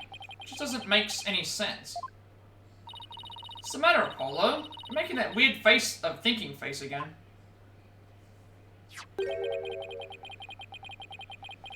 How did what should have been a rubber sword get switched with a metal one? Plus the timing of that dragon set piece falling down. Wasn't that just a little too convenient? Something just isn't sitting right. Grant control to Major Apollo. Can you hear me, Major Apollo? Athena? I think I've got it. I think somebody switched Trucy's rubber sword with the metal one. That's what I was thinking as well. That's the only way, because if they know that her trick involves her swapping the swords, if they swap the swords beforehand, it means that she's swapping the swords with the real one and the fake one. But I also would argue that wouldn't you want to also test to make sure that it wasn't a real sword before you did it? To pin the murder on her, someone switched the swords. When could they have done that? When everyone was too busy to notice, somebody could have switched Trucy's rubber sword with a metal one, right before the trick, after the set piece fell, or during. I'm assuming it had to be before the trick because if we're implied that she knows, because it was right before Trucy's trick. Wouldn't that mean Trucy herself stabbed the victim with the metal sword? Exactly. And that's why it couldn't have been right before Trucy's trick. Very good, Athena. You managed to avoid my little trap. Oh, that was wrong. Apollo, do you really think you could pull the wool over my eyes so easily? There's no fooling you, is there? Could the swords have been switched at some other point in time? Yeah, after the set piece fell. No, it couldn't have been that. It had to have been during the trick. After the set piece fell, everyone in the audience was kicked out of the theater. In ensuing chaos, somebody could have carried out a cover-up operation. Anyone of the stagehands or show personnel could have done it before the police arrived. So what you're saying is, somebody's actively trying to frame Trucy for the crime. Yes, some disgusting individual is trying to get away with murder. So it's someone related to the show. It's definitely a very high chance of that. Now, if we could just figure out who it is. Not sure why they sent us all the way back here just to tell us that when they could have actually just had it be in the background, but okay. Fine. I'm going to go back there anyway. Because I don't think Emma wants to talk to us. She's just going to ignore us until we have done all the other investigation. So this is the coffin the dead body appeared from. Actually, I haven't examined that yet. Would you two mind giving me a hand? No sweat. Trucy said the coffin was supposed to be empty when she stabbed it. So how did the victim even get it, man? But there's a secret door or something. Sure is an oddly shaped thing, isn't it? Who knew it could unfold into something like this? And I hear that since it's used for magic tricks, the left and right panels are made to be interchangeable. How that helps magic tricks, though, I have no idea. Sure, they make use of it some way we can't even imagine. Although look, there's a secret door in the back panel of the coffin. Do you think Mr. Lewis could have entered the coffin through there? He could have done it without Trucy noticing, maybe. It's like two magicians trying to out-magic one another right out under each other's nose.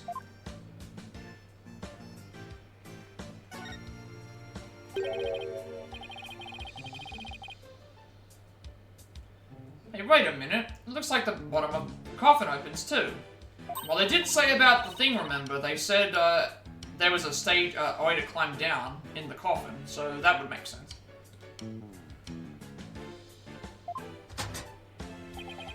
Well, look at that. It seems to lead to someplace under the stage. That's right, it goes to the understage passage. It's pitch black down there. Hold on. I think I see something glowing faintly. It's hard to make anything out from up here. If you try to go down there, the magicians will get mad at you. Apparently there are things down there that will give away the secrets behind their tricks. Oh, that sucks. It's all right there, and we can't even check it out. Definitely gonna have to examine the understage passage at some point. I mean, again, it's like the other magic one where, it's like the other magic trick where, for the sake of the investigation, we must examine. Like, we have to know what the secrets are to figure out if it's a murder or not.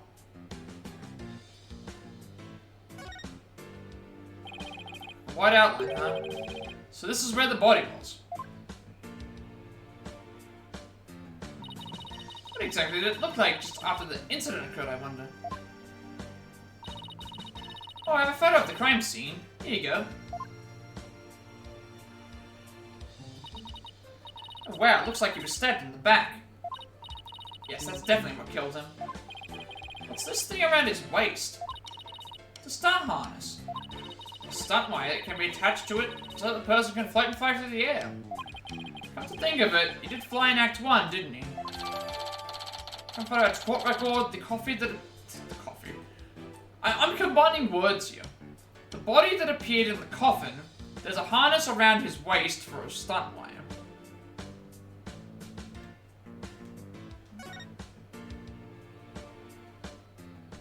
Okay, I think this is the point in time where we can talk to Emma. Let's see, what else do we need to do on this stage?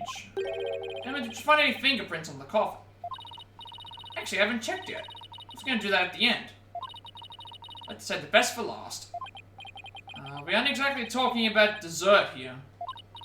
Oh, but we are. Would you like to partake in my delicious dessert? I don't mind sharing. Oh, yes, please. There's always room for dessert, right? Alright, I guess I'll join you two. So, could you show us how you check for prints, Emma? Sure, let's start with the basics. As you know, fingerprints are an excellent way of identifying someone. It's because no two people have the same set of fingerprints. Not even twins. So if we find any prints on the coffin, they might lead us to the killer. If the culprit was dumb enough to leave prints behind, sure. Let's go ahead and dust for prints for now. Let's see. Okay, this is different to the other time. This looks like a promising spot. Try dusting the area with fingerprint powder. Hit the cursor around and keep pressing X until it's fully colored in powder. When you're done, blow with triangle to get rid of the excess powder. The powder in this bottle is all we have to work with. If you run out, try blowing on the area. Any excess powder will return to the bottle. Alright, I think I'm ready to give it a go. Sure, let's just cover the entire area with I wish I could like hold the thing, but this is kind of bad compared to the other. This is kind of bad compared to the other spread.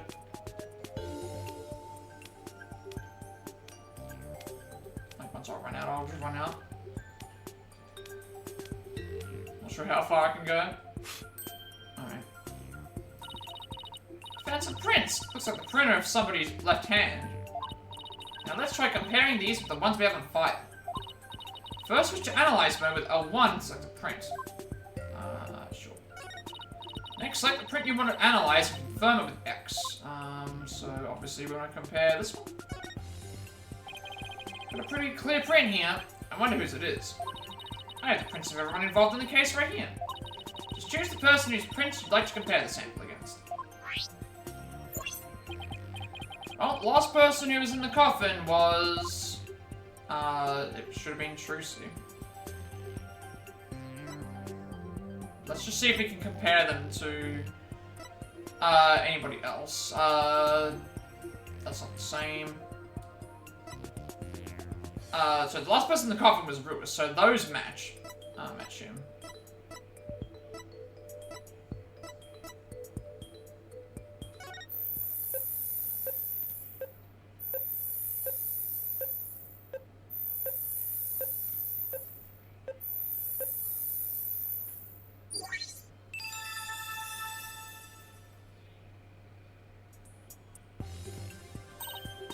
Bingo! Looks like the prints belong to the deceased, Mr. Ruiz. Well, if you found prints here, maybe we can find them elsewhere on the coffin, too. Guess I'll try adjusting for more prints.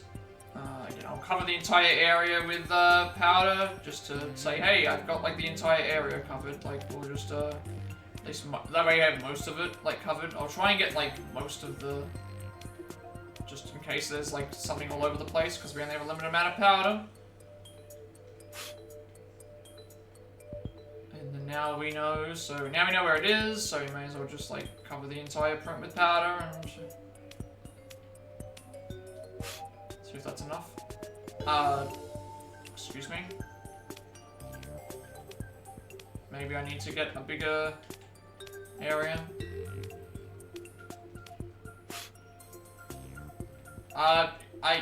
There's 5 fingers here, like, am I not getting one of the parts, maybe? Or am I supposed to analyze first? Maybe I'm supposed to just analyze. That's probably what I'm supposed to do.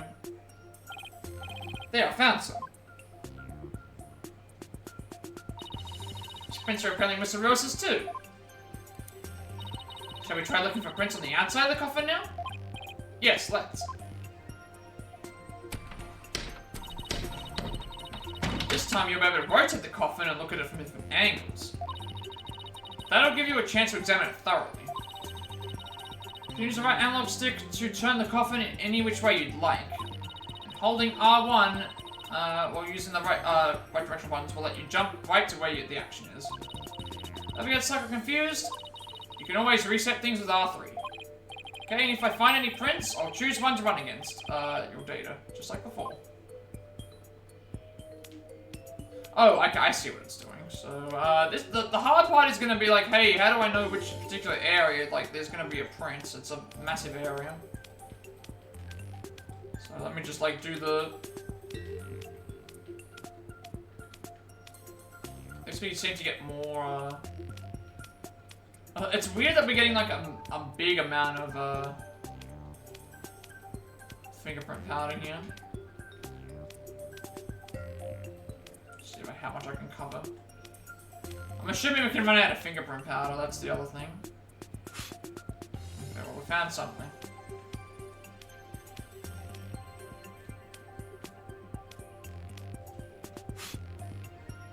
I don't know if I can analyze these. It's not like there's many prints here.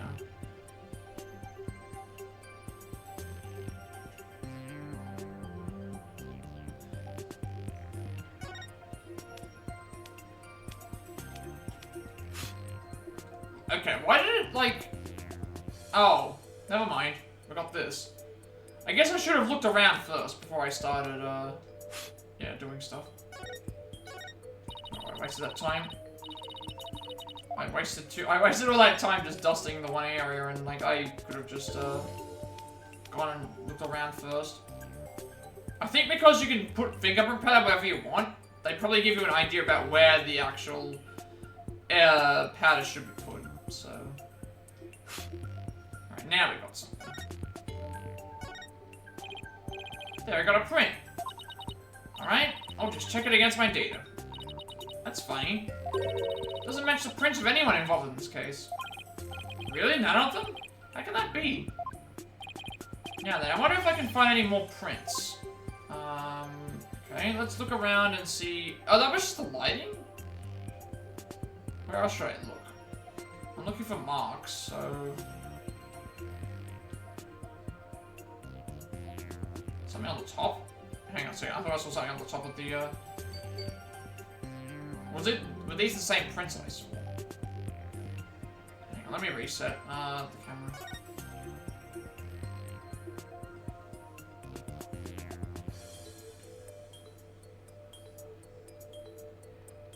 I also wish I could zoom out, but I don't think I can zoom out.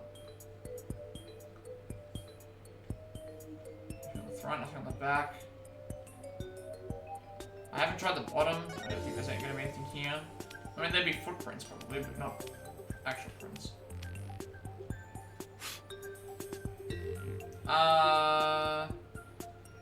Something on the side. I mean, there's something on the top.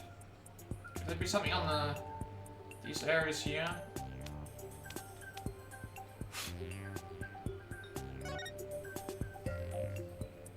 There's something here, but it's like it's. I can see something here, but it's like, what's the? I don't know if it's the. No, there is something here. Never mind, we found it.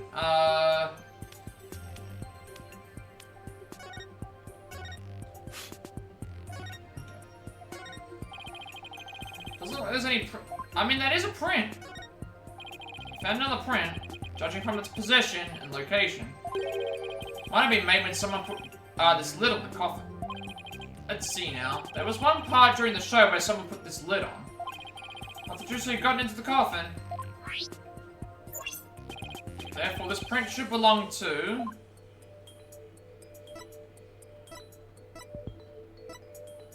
Bonnie.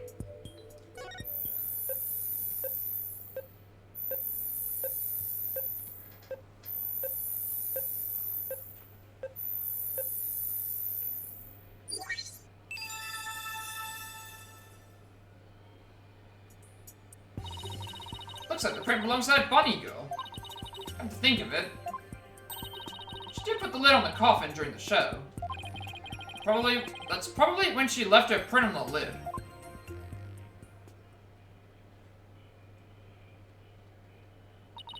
It looks like that's about all the prints we're gonna find. To sum everything up, the prints we found belong to the victim, Mr. Ruiz, the bunny assistant, Bonnie, and some third unidentified person. That's strange. Didn't see anybody else up there on that stage during the show. Does this mean some outsider was up there? Somebody unrelated to the show? Guess we can't really say it at this point. Thank goodness we didn't find any of Trucy's fingerprints, right? That's only because Trucy was wearing gloves. Hey Emma, there's something else that's been bothering me about the prints.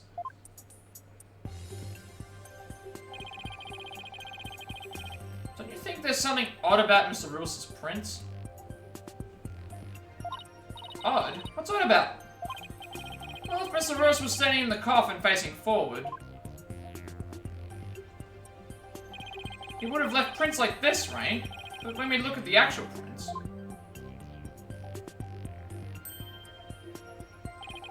they're facing backwards. Doesn't make a lot of sense.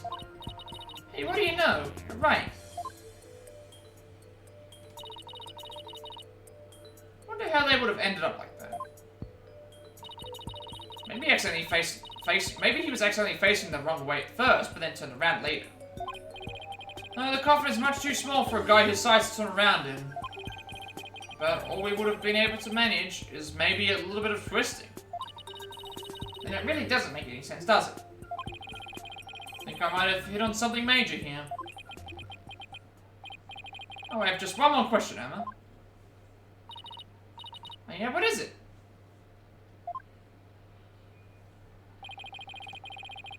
So Ruiz was stabbed in the back, right? But if he was standing in the coffin like this, how would that have worked? Oh, right, that. The prosecutor has an explanation, actually. I thought that the victim might have tried to dodge the sword as it came into the coffin. So maybe he twisted his body and the sword ended up stabbing him in the back. It's his theory, anyway. Excuse me. I think these voices are starting to get to me. Guess that sounds plausible. Fingerprinting results, in addition to prints from the victim and Bonnie, a set of unknown fingerprints were found on the top. Well, I guess that about wraps up our investigation of the stage. Actually, there's still the area behind that curtain. Don't you know what's back there?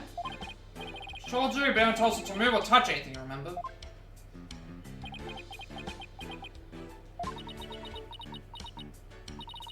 Did you quit staring at me? Fine, I'll go open it for you. Wow, look at you flaunting your lady killer eyes. I have my ways. I'm only doing this so I won't get charged with animal abuse for not throwing you a bone. I guess puppy eyes can be just as effective.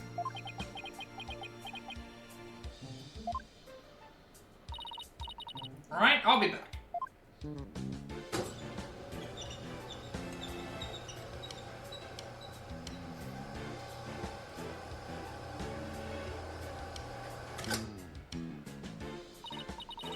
Go on in, investigate to your heart's content. But before you go moving anything...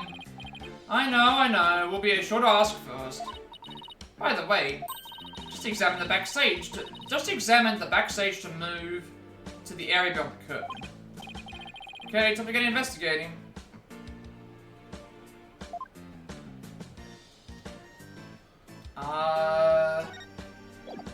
Okay, so I guess now we can't move. So just investigate the crime scene and then suck with Trucy. So, just examine. I am assuming we can just... Okay, like that. Seeing the stage this way kind of breaks the illusion, doesn't it? Just goes to show that some things are better left unseen. Listen to you, sounding all grown up and stuff. Don't worry, I'm sure you'll have some cynical one-liners of your own someday too. We can't wait. Anyway, on to more pressing matters. Let's go examine the backstage area.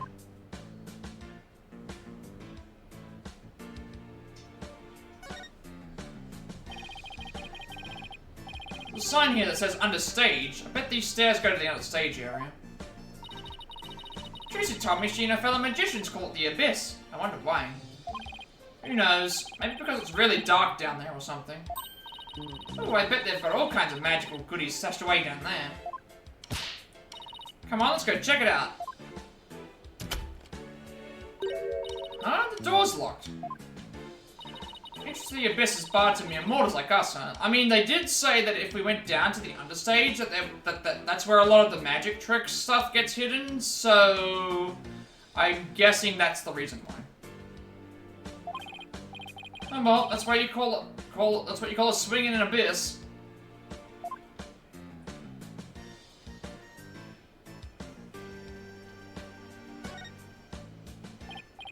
There's a coffin back here, too. Looks like there's a stuffed dragon inside. Oh, wait, look. It's just an illusion. See, the dragon looks like it's... The dragon looks like it's inside. But it's really just painted on the front lid. Well, you're right. That's really something else. If the show hadn't been cancelled, we might have gotten to see this trick too, huh?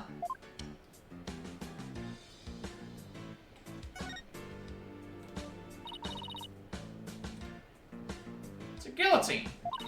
It's not real. It's just another one of Trucy's props. I wonder if it's supposed to appear in the show. I mean, she didn't mention it to you? She said you were going to make a guest appearance on stage for a guillotine trick. No, I definitely remembered not agreeing to something like losing my head on national TV.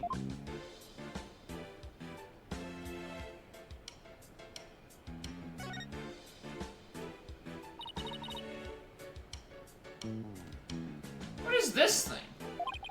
It's a winch. Guessing they used it to pull Mr. Hatter. But look, there are two winches. One back there and one up here. Apparently each winch was rigged up to something different. One of them was used to hold up the dragon set piece, while the other was connected to that weird puppet up in the catwalk. A weird puppet, huh? Better go check out the catwalk later.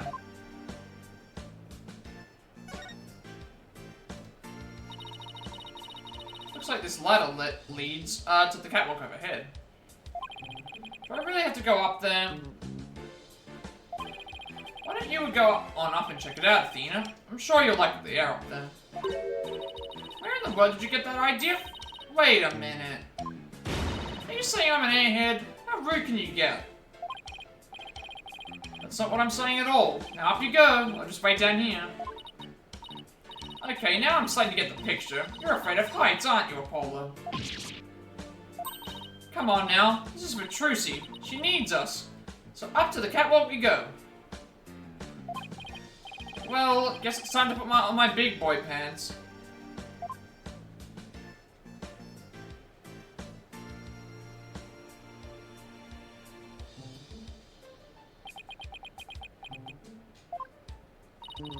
You alright, Apollo? White as a sheet. I am fine. Don't look down, Justice. Don't look down. Those green things over there look like cushions. Guess one of them was used to absorb the force of impact when Mr. Hat zipped into it. Let's go check it out. Way over there. Yeah, there's Mr. Hat. What's that? Look, Apollo, it's Mr. Hat. It's attached to a wire. Actually, didn't Trucy say something like... quickly raise Mr. Hat up by wire into a cushion on the catwalk. Maybe the stagehands pulled Mr. Hat up and left him there, here afterwards. That wire attached to his back. Looks like it's connected to one of the winches down below. Mr. Hat's cape is ripped. Did that happen during the show? That's odd. Almost looks like it was slashed with a blade. How in the world did that happen?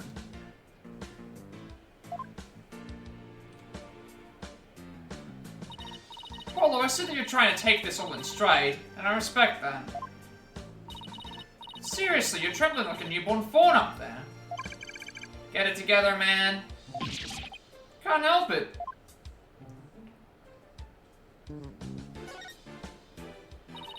These set pieces look like a rabbit and a moon. Although, they kind of look like they could be a duck and a croissant, too. They look like to you, Apollo. The Grim Reaper and a guy falling to his death. Come on, let's wrap up this investigation before your imagination catches up with you.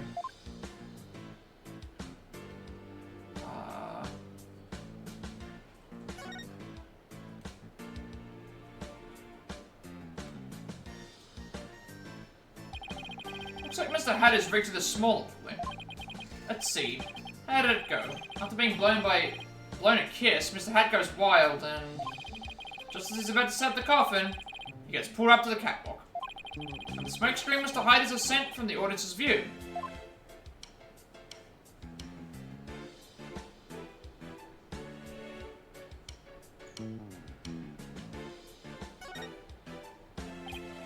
Oh, that's a big pulley.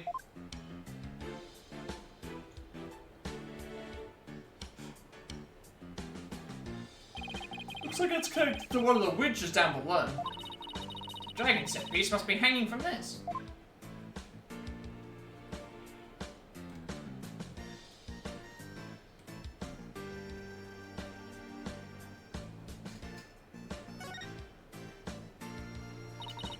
Hey, look, there are cushions attached to the underside. Well, what are you standing up way over there for? Come on over and look. You're not going to try and push me off, are you? Seriously, Apollo? Come on, you'll be fine. Here, do you want me to hold your hand? Yes, actually, if you wouldn't mind. Looks like you're right. And Trucy mentioned something about this, didn't she?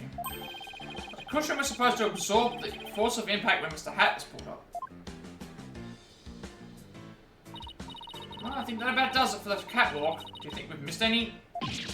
Nope, didn't miss a single thing. We're all done here, yes sirree.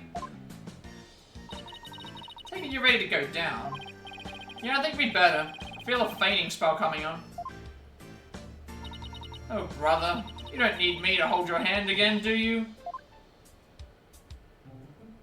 Oh, okay, that's just the end of that investigation portion. We still have some stuff down here, though, I'm assuming. Dustpan, a broom, and a bucket. Guess they used to keep the stage tidy. Doubt that's what this bucket is for, though. See how it says fire on it? Oh, I guess it's a fire bucket, then. Yes, and I heard the theater owner went out and bought that just after this show. When he heard there was going to be a fire trick, he flew to the store to get it. Can a little fire bucket like this really put out a raging fire? I'm guessing the owner thought it could. It doesn't look like it's being used. In fact, the inside is caked with dust. What was the point of even buying the bucket, then? Wait a minute, that means nobody actually prepared for the fire trick after all. I have a feeling this might be an important bit of information. Fire bucket adds the court record. A bucket to be used in case of fire. Not only was it empty, but dust lines the inside of the pail.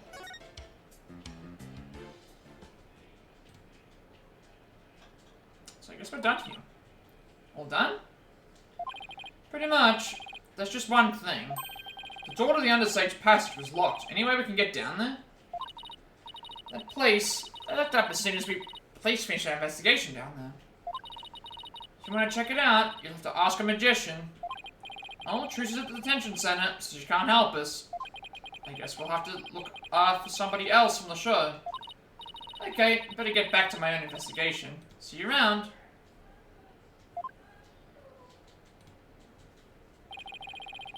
It's too bad about the understage area, but at least we learned a few things. Yeah, like one of your greatest fears. I wasn't talking about that. I meant how all the behind-the-scenes stuff is set up. Let's see. We found out there are 2 winches backstage. Mr. Hat was rigged to the first winch. And the dragon set piece was attached to the other one. And both of them were used during the show. Right after the body was discovered, the dragon set piece fell to the stage. In the chaos that ensued, the culprit could have switched the rubber sword with the real one. So it looks like the best way to prove Trucy's innocence is to identify the real killer.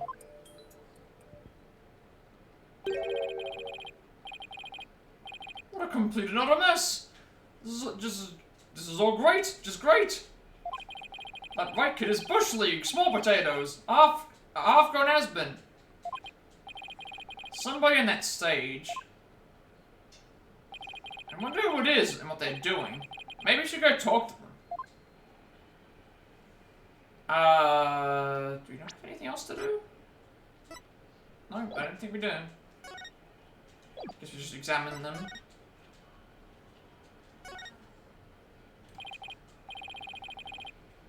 Excuse me, you came to the show? What? You two got a couple of my headaches for me to handle. I got my hands full as it is. Hey, I remember this guy. Hey, you there. I don't remember what voice I gave him. What the heck's going on? They wouldn't even let me in. Me for crying out loud. So that ends. It was an accident during the show. An accident? Great, just great. That's all I need right now. Do you have any idea how much money we're sinking into this program? So that man who was going off at the staff in front of the theater. I ain't never seen you guys before. If I had to guess, I'd say you're not production staff. What's that I spy with my little eye? An attorney's badge?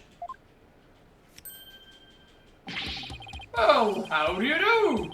I didn't know you fine folks were lawyers. My business card, if you would. Charmed to make your acquaintance, I'm sure. Thank you. So you're from the TV station, I take it. Sharp as a tack you are. I'm the producer of this TV special. All my idea, by the way. I'm Apollo Justice, Trucy Wright's defense attorney. Trucy Wright's... Wait, what? Okay. Wait that a kick in there. How about you open that with that tidbit next time, champ? Okay, what happened to this schmoozy Magoo bit? I'm Roger Returns. Hold the applause and no autographs, kids. I'm on the clock. Polo, this guy looks really familiar, but I can't quite... Really, kid? Then try this one for size. Hang loose, baby! Hang loose, baby? Polo, it's the ratings Raja from Take-Two TV! It's huge, crazy huge, like a real famous producer. Really? I've never heard of him. Seriously, man? What kind of cave did you crawl out of? Watch your returns, the ratings Raja, tighten up the TV screen. Still not ringing a bell? You ain't seen my hit Saturday night talk show at 8 PM Eastern, 7 PM Central? No, I can't say that I have. You're blowing my mind, kid. You even know what a TV is. Say it with me, television. Do you mind if I ask you a few questions about the incident? No, what kind of comeback is that? Grow some backbone, kid. I basically lobbed that one at you. And hit me with your best barb. Viewers will love that.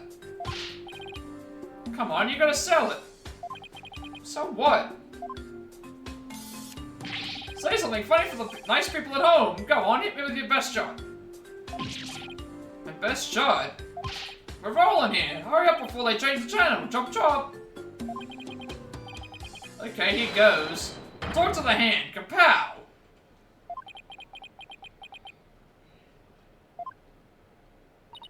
Kapow? Really? Why are you pointing all dramatically like we're in court? I don't know. Just seemed like the thing to do.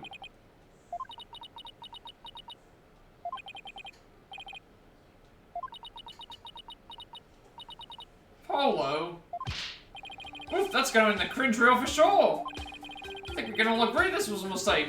If I tried any harder, I need the Heimlich maneuver. I blame myself, really. Should have known better than to waste good film on a nobody. So you want an exclusive or what? Sure. What's your intents? What have you got to say? Today's magic show was being broadcast live on TV, wasn't it? And you were the producer, right? That's right. Rising magic star versus old school grammar. It's gonna be wild. We're gonna have viewers vote on their favorite magician during the show. And the loser would have had a really embarrassing prank done to them. It was gold, I tell you. Guaranteed ratings. I don't know. Sounds kind of tacky if you ask me. I'm telling you, man. Modern viewers eat this stuff up like a spoon. Trust me. All we gotta do is serve it up nice and hot. Feast for their eyes. More like junk food for the brain.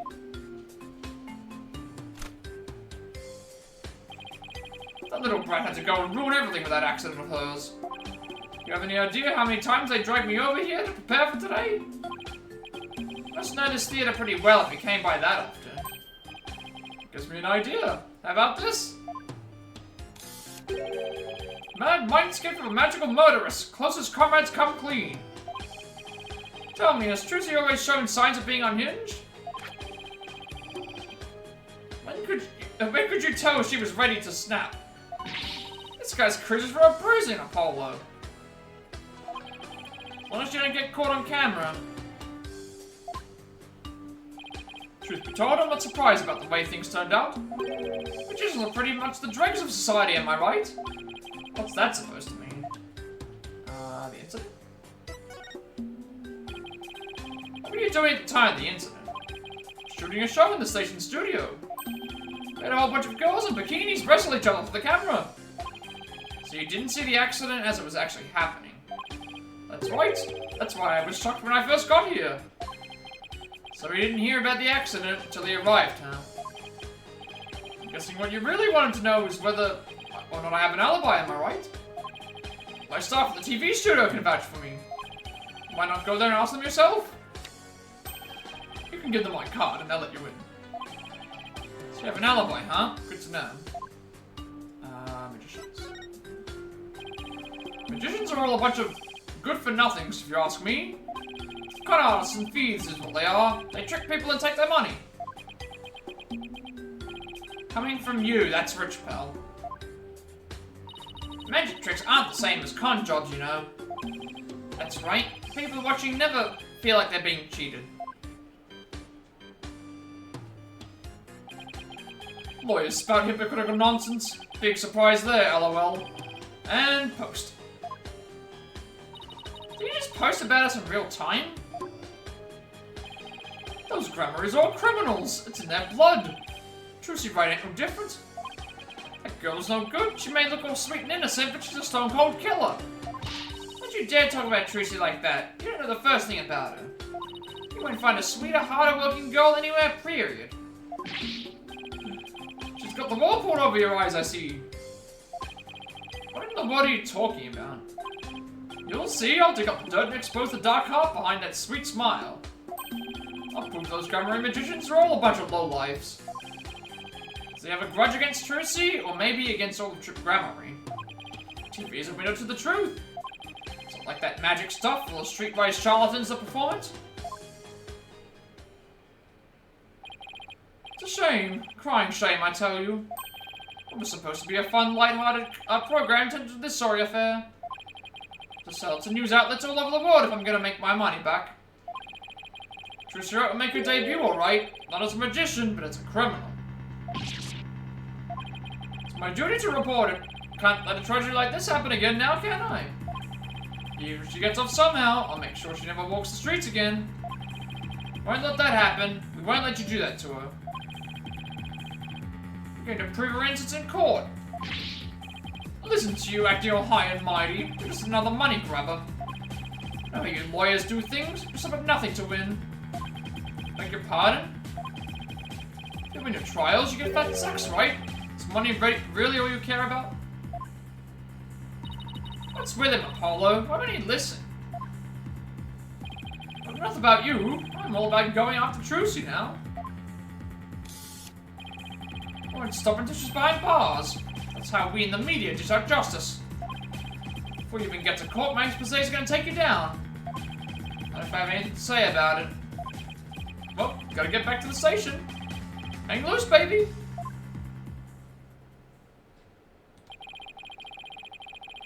Looks like the prosecution might be our only opponent this time. But no way are we gonna let that guy have his way either. That's right. Okay, we're done with this stage. So let's go someplace else. Still wish we could check out that understage passage. I'm assuming that we're gonna be able to go back to there at some point. What else can we investigate right now? What do we still have left? The only thing we can do is go back to see Trucy about the notebook. So maybe we can go back to the understage at some other point. There might be some other things we can try and do too. We haven't been back to... We haven't been to the dressing room since we started doing the investigating either.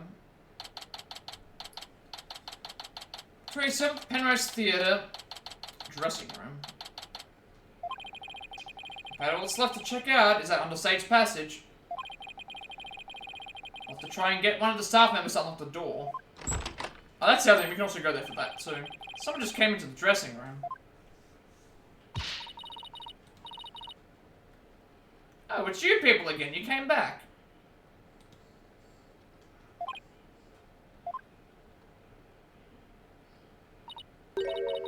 I saw you, you know. Oh, it's you, the bunny assistant from the show, right? Oh, yes, that's right. Her name is Bonnie DeFam. I remember her talking to us earlier. Performing magic is like walking a tightrope. There's always an element of danger. One little mistake can even cost you your life, you know? Wonder if she'll make it across today. And what do you mean by that exactly? Oh, nothing. Now if you'll excuse me. She said some pretty strange things then. I saw you take it. You took something from our dressing room. The, Oh, Bonnie, that teleportation trick you did was amazing. Fantastic. Oh, thank you. But what you did... Stealing is... What other kinds of magic tricks can you do? Me? Oh, well... How about this?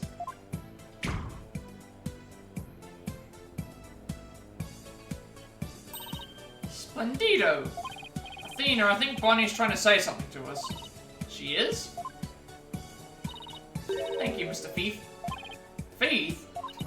I saw you take that notebook. Please don't take things from my dressing room. So it's true what they say. Thieves really do return to the scene of the crime, don't they? Thieves? I thought it was just arsonists in real life. Guess that means she really saw us, huh? Bet this looks pretty bad. Let me tell what you saw right now. I won't call the police. Oh boy. Got it all wrong. We're Trucy's lawyers. She asked us to bring her notebook to her. Trucy's lawyers? Oh, I'm so sorry I called you thieves. You really thought we were thieves. Why would you still be doing magic tricks for us? Can't help it. Whenever anybody asks, I just can't bring myself to refuse. Does that mean she's a real people person, or that she aims to please a little too hard? In that case, can you tell us a secret to your teleportation trick? Well, don't know if I should. If I keep up the pressure, she might just tell us. I've been dying to know. Leave the poor girl alone. Are you investigating the case? Yes, that's right. Trucy's biggest fan. I just love it a bit. I'd do anything to help her. We appreciate that. In that case, would you mind if I ask you a few questions? Sure thing. Alright, Bunny. Let's talk about Bunny then. You're a magician, right, Bunny? That's right. My specialty is teleportation. This trick right here. About this time.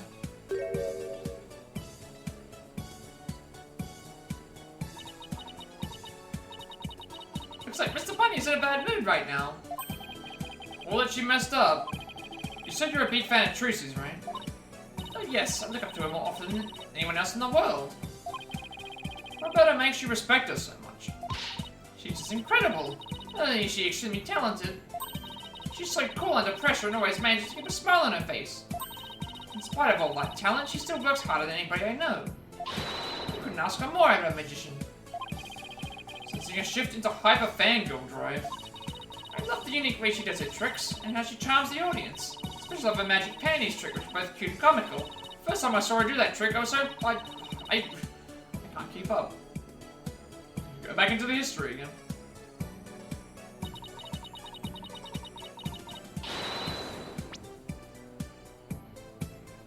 First time I saw her do that trick, I was so impressed and so moved. I've gone to her shows to see her perform so many times I lost count, and that's what I think Trucy's top class, a real first-rate magician. I see. I think I have a pretty good idea of how much you adore her now. I'm talking too much. I'm so sorry.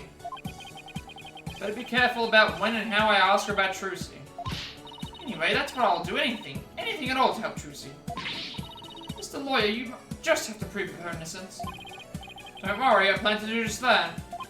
Wish Trucy could see that she has people like Bonnie in her corner rooting for her. Ah, the show. You're in the magic show, right? That's right. I think you saw my teleportation trick. Yes, it was so wonderful. You moved from one place to another in the blink of an eye. I admit it was pretty amazing. I have no idea how you transported yourself over such a distance in just a split second. It must have been so fun to be able to do a trick like that. Teleportation looks so cool. It's like a superpower or something. Yeah, my trick is turning some heads into in the magic world right now. I'm calling it new miraculous magic. Some even say it's a real deal. Real magic, huh? I know there must be an explanation, but it sure does look real. Just have to figure that trick out. I want to do it myself. Oh, you'll never figure it out. I always perform it perfectly. Yeah, about that.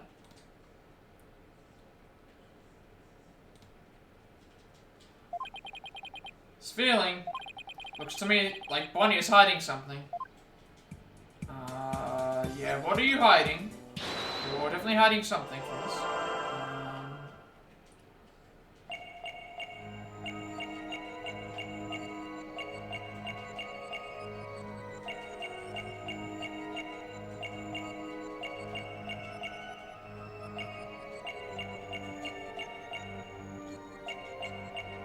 Ah, I see. Wait, what? That was a There's a demon is that a demon bunny? Is there a demon bunny hiding under the, under this? It would not surprise me. Gotcha!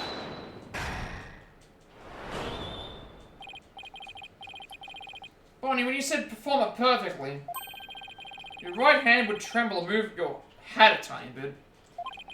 Even got a glimpse of the little rabbit hiding underneath. Did you really perform the teleportation trick perfectly this time?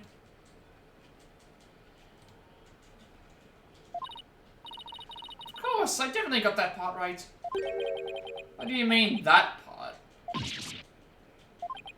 Wait a minute, are you saying that you picked the wrong career, didn't switch the swords, or mess up Trucy's escape?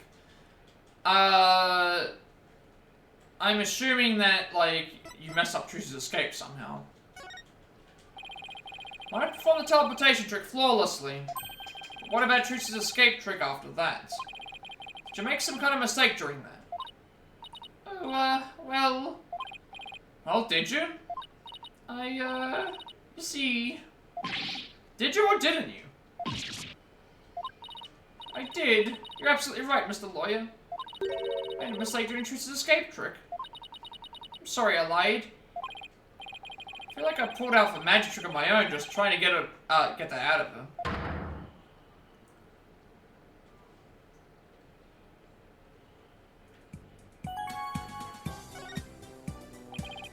So you made a mistake during Trucy's escape trick. Yes, I was in charge of operating Mr. Hatch, you see. But I made a huge goof. Trucy explained to you how the escape trick works. Yes, she knew we need to know it for our investigation, so she shared the secret. Let's see. After Trucy escaped from the coffin down in the understage passage, Mr. Hat was to be pulled up to the catwalk by a winch. Trucy would then pop on stage through a trapdoor.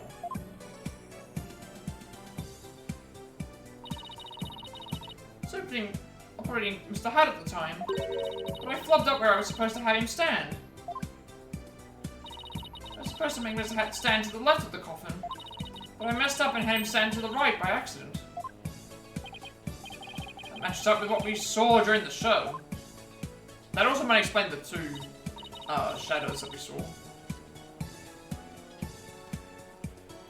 Then, doesn't that mean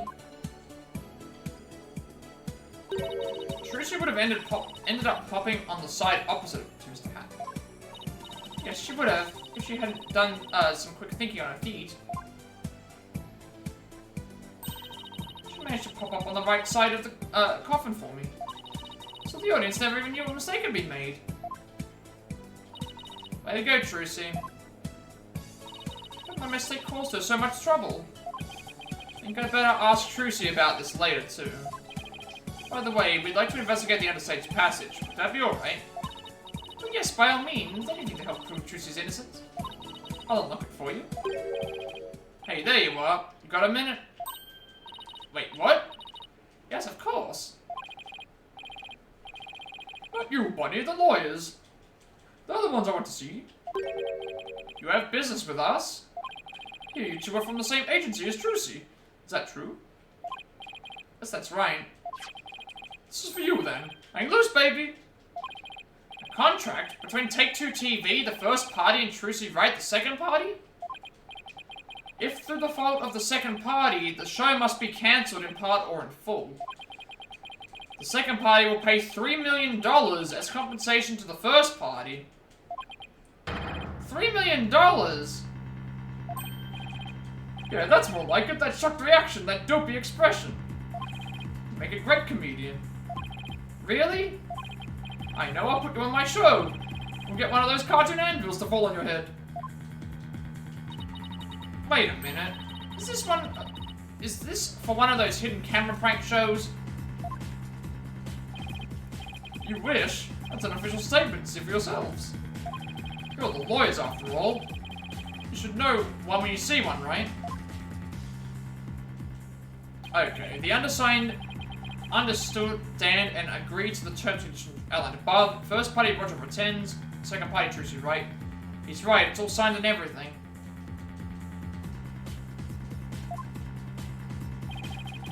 Better make sure your agency pays what Trucy owes me in full. Are you kidding me? The Wright agency doesn't have that kind of money. I guess you're gonna have to go fishing for some. I can see it now. Craziest catch, legend of the C6 lawyers.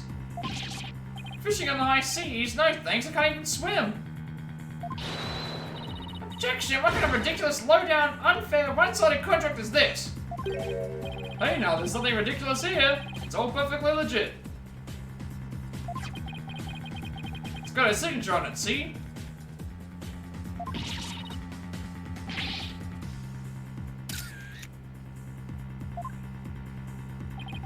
My boys, I've got to say, the stupid look on your faces, it's priceless. And post. Getting responses already. It's gonna go viral. No! How could he? Bye-bye, reputation. Contract added to the court record. A contract signed by Trucy Wright. Trucy has several details. Liability for compensation. You ain't seen nothing yet, baby. Good look at that contract. Okay, so Article 1. The first party will pay all expenses for the magic show. The second party will confer all program broadcasting rights to the first party. Article 2. If through the fault of the second party the show must be cancelled in part or in full, the second party will pay $3 million as compensation to the first party.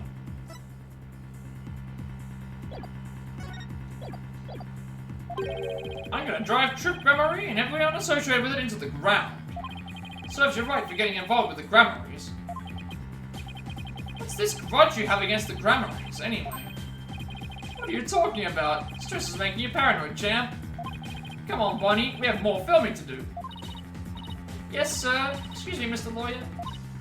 And I'll unlock the door to the understage passage for you later. Later, lawyers. Hang loose, baby! Why would Trucy sign a contract like this? And why did all of this have to happen when Mr. Wright isn't here? We'll have to come back to the understage later. Let's go hear Trucy's side of the story. Good thinking, we can't let you hit the high seas yet, just yet. Must be something we can do. We can't let the ratings Raja get his way. I guess we have to just go back to Trucy then. I don't think there's anything else that we can really do. I think we just go back to Trucy, give her the notebook, and then get moving. I think that's all that we have anyway. I'm assuming that this next thing will get us into the trial. Unless we can go back to the actual stage thing. Which... 3, 2, 1, ta-da! Wow, you made my handcuffs disappear. How did you do that? You're doing magic tricks for the guard? Now, should I try making you disappear next, Mr. Guard? Can you do that? Oh, yes, please. This is so exciting. You should probably stop it before there's another incident. Trucy! Hi, Polly. Hi, Athena. We, have some more questions for you. Judging by the looks on your face, must be something big. Yeah, I guess you could say that. Things have gotten a little sticky. Oh, and I have to remember to give her that thing she asked for, too. Sure, we'll just talk to her first. Contract. Trucy, do you remember this contract? Yes, I signed it before I went on stage. What about this liability for compensation article here? Liability for compensation? What are you talking about? Let me see that. What? $3 million? Just as I suspected, she didn't know about that part. I've never seen this article. I read the whole contract from top to bottom. Yeah, I didn't think you'd miss such a big thing. There's your signature, so what's going on? Maybe there was some kind of trick involved. You know, like when I signed it. In other words, you think there might be some foul play afoot. I'm going to bet the ratings Raja is the one behind it. Bonnie's mistake. Bonnie told us about the mistake she made on stage. Hey, you mean with where Mr. Hat had been placed? Even I was at a loss about what to do for a second there. So how did you fix the problem? Well, I was down in the understage passage when I found out. I had to work my butt off to fix it, let me tell you. After I escaped from the coffin, I went down into the understage passage. Got a signal from Bonnie saying she made a mistake with Mr. Hat's positioning. No joke, I was freaking out. After all, I had to be back up on stage in a few short minutes. Magical girl Trucy Wright was faced with an unprecedented crisis beneath the stage. Did this spell the end for Trucy in Gramarye Land? And then what happened? The thing was totally hooked. I was supposed to get back up to the stage through trapdoor number 1 on the left. Using a platform that can be raised and lowered, called a stage lift. There was a stage lift ready and waiting in the lower position on trapdoor number 1. Mr. Hat had been placed on the right above trapdoor number 2 by mistake. There's already another stage lift on trapdoor number 2, but it was in the raised platform since we hadn't planned on using it. Okay, so how did you get back up onto the stage? By through brute strength. Couldn't lower stage number, lift number 2 by myself, so I pushed it back and out of the way. Then I moved the lowered stage 1 lift into place out of trapdoor number 2.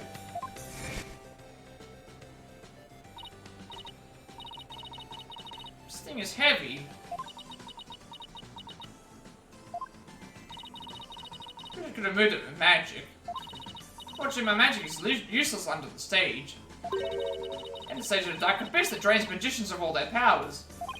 You can see why it's called the Abyss. I never knew it could take so much out of you. That's just how it goes in the real world. Illusions are created by the blood, sweat, and tears of those behind the scenes.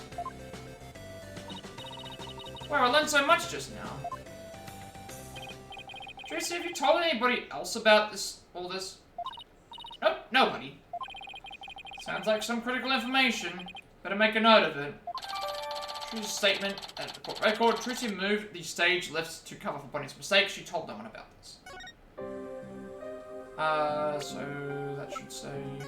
So Bonnie messed up Mr. Hat's position for the escape trick, placing him opposite the scripted location. On the right side, as a result, Trucy had to quickly move the lifts onto the stage. She never told anyone that she had moved the stage lifts.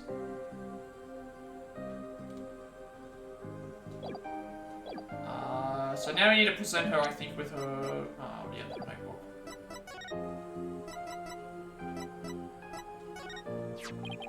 Okay, Trucy, here's your notebook back. Great, thank you very much. So what's written in there anyway? Looks like it's full of secrets or something. That's because it is. It's originally my granddaddy Magnifique Gramarye's notebook.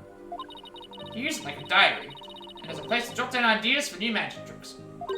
Some of which only members of Troop Gramarye have ever laid eyes on. Well, this notebook is a really big deal then. Yes, that's why it's always kept under lock and key. The magician would do just about anything to get their hands on that notebook. And we found it mixed in with Mr. Rios's belongings.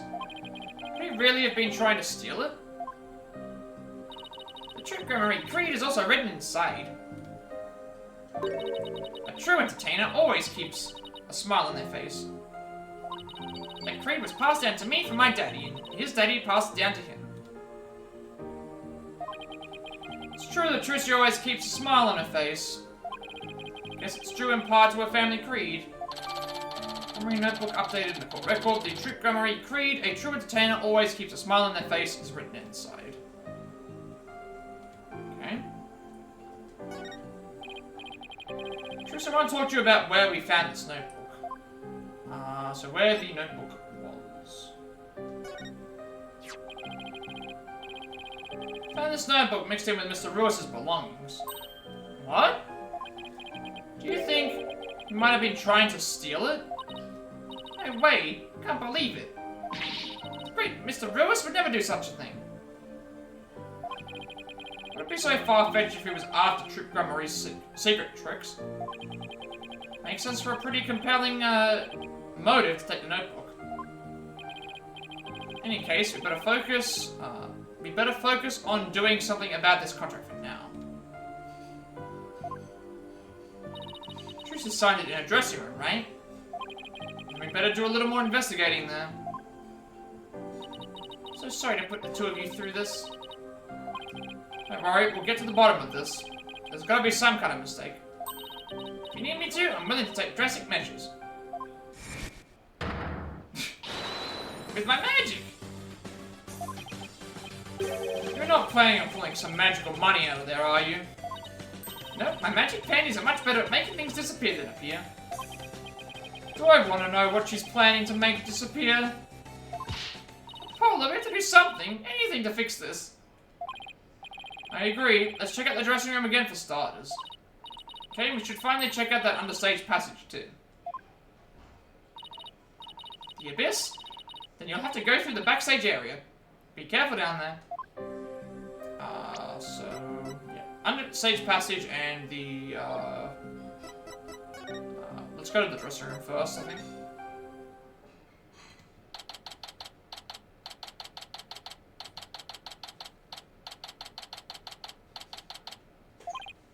Okay, this is where Trucy signed that contract. Right, there must have been some kind of trick that was used when she signed it. The question is, what kind of trick and how was it done? Some kind of unusual tool was used. There still may be a trace of it somewhere. Like with the pen or the paper. Well, it's time to find the secret to that trick. Off gets. Let's do this. I'm guessing we just examine the area. Examine something we haven't looked at yet.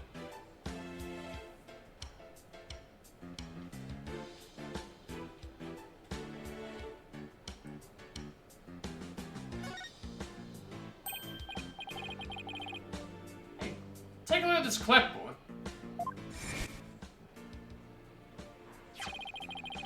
Just sign this, please, ma'am. Sure thing, just the one sheet in this clipboard, right?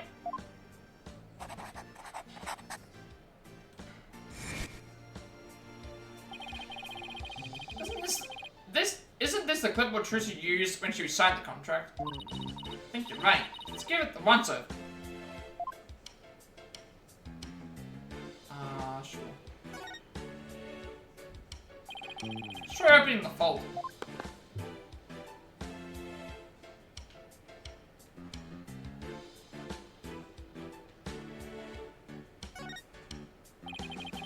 But he holds papers in place. This clip have something to do with how they conjure? Ow, it bit me! Only you could get hurt by a clipboard, Athena.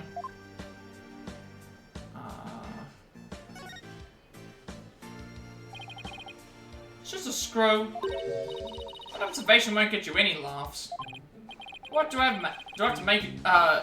Do I have to make with all the finding all the time? Wait, can we examine all the screws? Interesting. The screw won't budge. I don't think your crazy strength could budge it. Crazy strength? What kind of thing is that to say to a delicate young lady? Don't see you denying it either.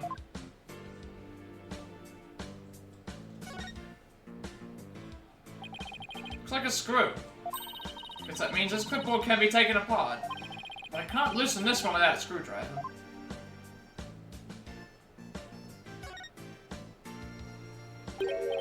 Hey, this screw, it's different from the others. Not only that, but I think it's loose. Look, I can move it. You sure you should be fooling with it like that, Apollo? Whoa, it came right out. See, I tried to tell you, but would you listen? No. Hey, take a look through the hole, Athena. I think there's something back there. Wow, you're right. What is it?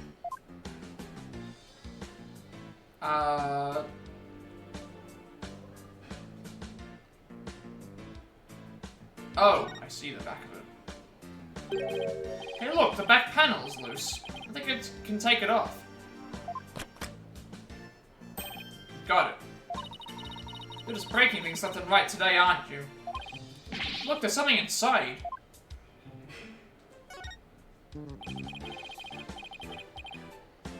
What is this black sheet of? I want to say paper?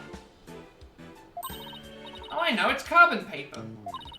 You put it between two pieces of paper and it copies what you write onto the bottom. Oh, I see. Okay, that's what's happened. So in Trucy's on the contract, there was actually another contract underneath. The signature on the top contract got copied onto the hidden contract? So that's how Trucy was conned.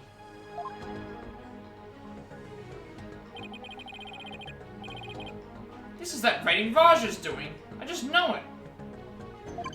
How dare he? Gotta hand it to him though. Couldn't have been easy fooling Trucy. That girl's no slouch. Yeah, but I bet we can use this clipboard as evidence if we ever take this to trial. Clipboard added to the court record. The clipboard used by Trucy to sign her contract was also instrumental in the rating Raj's dishonest dealings. Is that everything that we can, like, look at? I'm assuming that it is. I think it is. Because I've already looked at everything else that's in this room.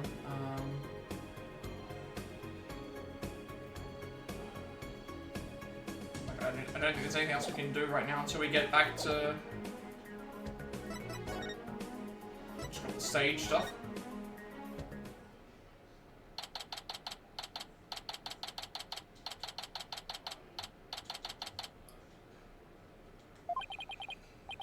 Let's see, we should be able to get to the understage passage from backstage. Hopefully Bunny will unlock the door for us, like she said she would.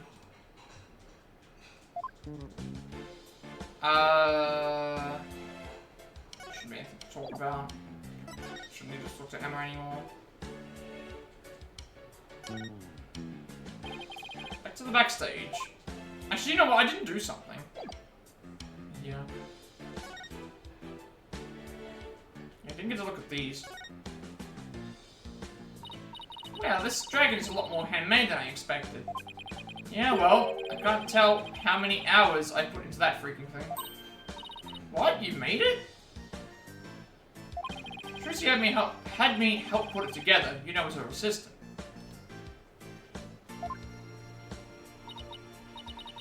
She has you wrapped around her little finger, doesn't she? Trucy's smile has some kind of magical power that makes it impossible to say no. I knew that there was something I forgot to do before I... Let's check it out up close. I guess I can't go into the... Not sure why it's telling me to look it up there when I... Shouldn't be anything else there, so I guess we'll just go... Back to the backstage.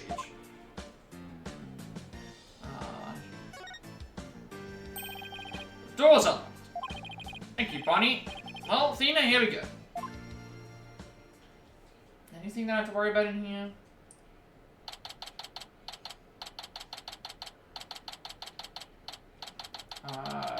No trophies or anything. Just do the normal investigation. Sure is dark and dusty down here.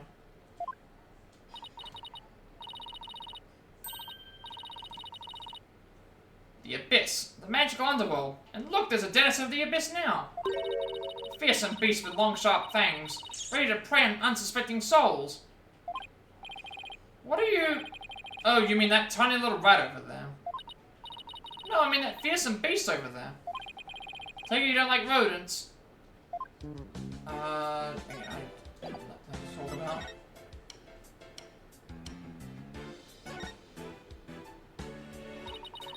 Look at all these props. Something in this hat. A dove? Cards? A juice box and some snacks? Looks like somebody planned to have a little treat in the middle of the show.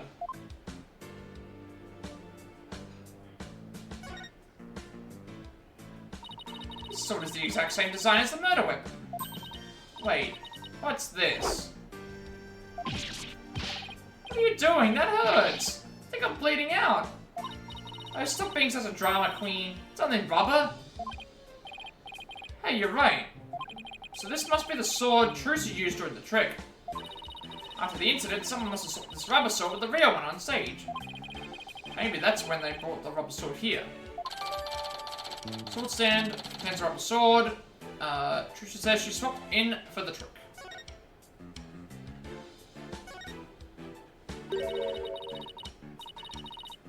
Gonna make it big someday too. Just you wait and see.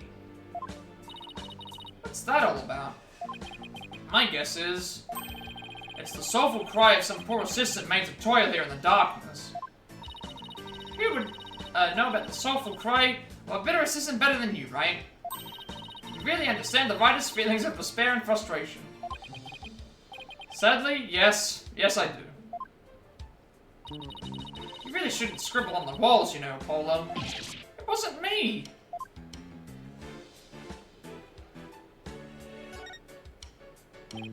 This ladder goes up to the ceiling. I wonder what's just above. Polo. Alright, fine. I'll climb the ladder. Why does it always have to be ladders?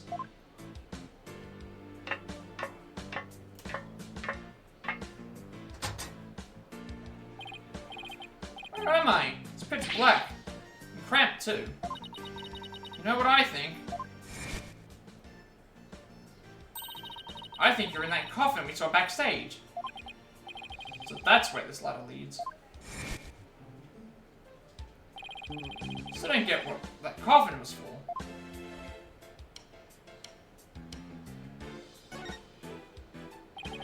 The stage lift for getting up to the stage. Looks like this crank lowers the platform.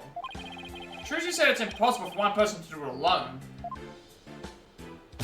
That sounds like a challenge. Now I want to try it.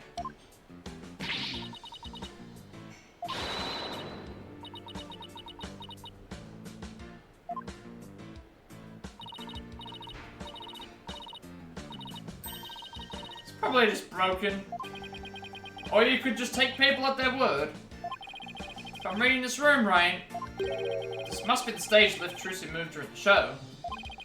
Originally it was there, where stage lift 1 is now. Stage lift 2, at the court record. The stage lift Trucy had to move out of the way during the show since it was already all the way up.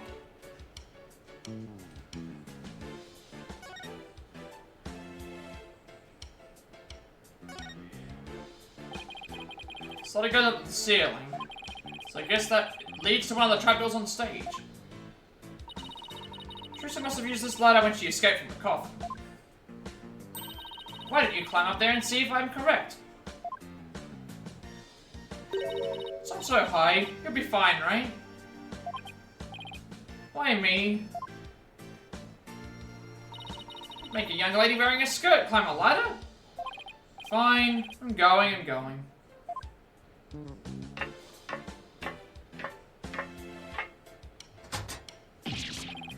Lights, it burns!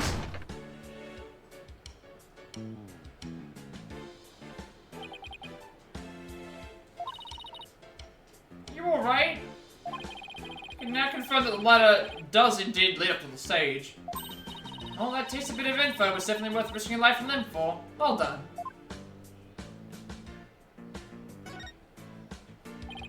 What's this glowy stuff? Oh, it's glow-in-the-dark tape. Hey, this must be what I saw through that secret door in the bottom of the coffin. Who put it there and why?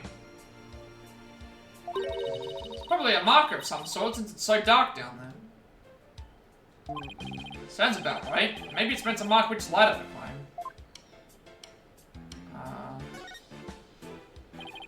Stage lift for getting up to the stage. Just move this one here. Guess it used to be where that yellow tape is. I don't know whether she managed to move that huge thing. Couldn't have been easy for her. She's pretty petite. But I bet it'd be easy for you. Just what are you implying? That's it, chump. You're looking at microaggressions later. Hold on, Athena. Hold on, Plat. I hear voices. Quick, hide. Quit shoving. Hurry up and get down there. My arm doesn't bend that way.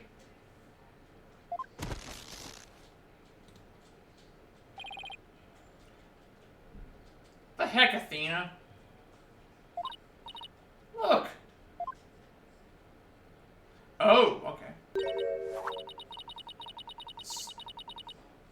It's so much work pretending to be cute and sweet. Isn't that Bonnie? Hey, Bonnie, wait for me. And the ratings, Raja? What did we have to hide for, Athena? Because I heard something funny. There was something off in their voices. Oh, right. Athena's super sensitive hearing. Those lawyers are poking around trying to stir up trouble. Should I be worried? Relax, I didn't say anything to the police. I won't say anything to them either. You better not, or you're gonna get it. How? Right in the kisser. What the? Is it just me or does Bonnie seem kind of different from before? Polo, shh. I'm sick and tired of this whole investigation. All I want is Trucy's head on a platter. Leave everything to me, babe. Don't forget the power of mass media. TV can accomplish anything. I'll make sure Trucy gets much worse than a guilty verdict. Can't wait to see that girl crying and begging for mercy. Really hate Trucy, don't you, Bonnie? Hate her. I loathe her. I can't stand that Trucy Wright. Just because she's a little good at magic, she thinks she's all that. This is exactly what that sniveling brat deserves. Hey, what the heck? If you messed this up, you're gonna really be sorry, you hear me? I'll crush you flat. Like a cockroach under my foot. Oh, you cute little thing. You're so adorable when you're throwing a fit. My foot! Can't you take a joke? Come on, grab my things, we're leaving. Aww. Let the hippity hopping away, my little bun.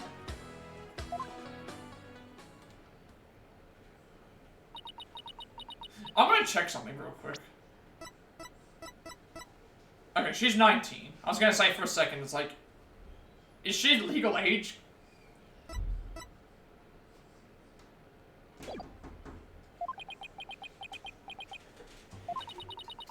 What was that absolutely revolting scene all about?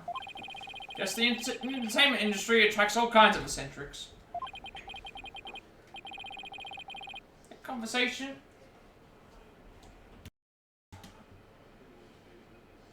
That conversation, it set off every red flag in the book.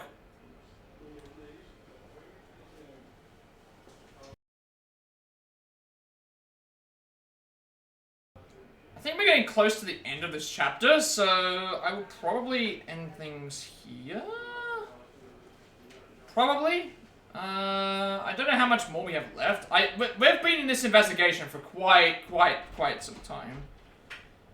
And we've still got the trial to do, so, it's quite lengthy. We haven't even met the prosecutor yet. We know his name, but we don't know, well, we know their name, I should say. I think it is a he, actually, so, yeah, I think we've been at this for 3 hours. No, actually, even longer than that. Technically, we finished, well, did we start the case at this point? I think I did. Yeah, we did. This is what I had saved. So we've been on this case for 3 hours. This whole investigation portion, which is part 1, no trial, nothing else. This has been 3 hours long. The actual investigation, and we're still not done yet. So this is a really maybe there's only gonna be 1 trial, or maybe it's 2-part trial, but nothing else. So. Who actually knows? I think this will be a good point to stop, because then that means next stream we can finish this investigation off, do the trial, and then probably do the next one. And plus, I have a lot of stuff I have to wrap up with this too. So, yeah, that's Spirit of Justice at the moment. Again, music was really good. Graphics still the same that we expect. Only gameplay issue that I think I have right now, I mean, they reintroduced the examining for everything, which is nice, because I like doing that for all the stuff. I don't really have a grasp on the stuff that we have to do for, what is it called? The, I don't have a big grasp on what I'm supposed to do for,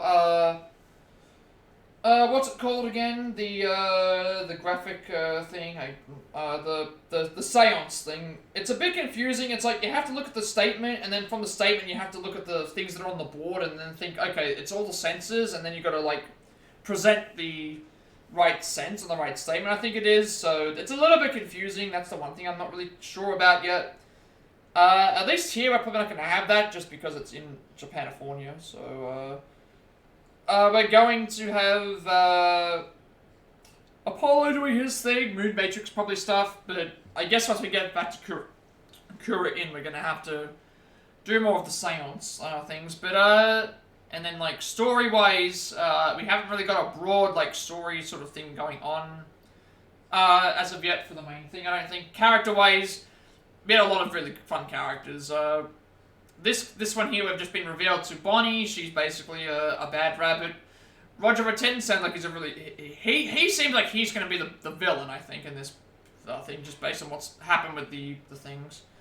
Again, like, yeah, Trucy and Apollo and Athena are all back for this case. All the magic stuff was good. It's nice to see Emma back after missing her from a full game.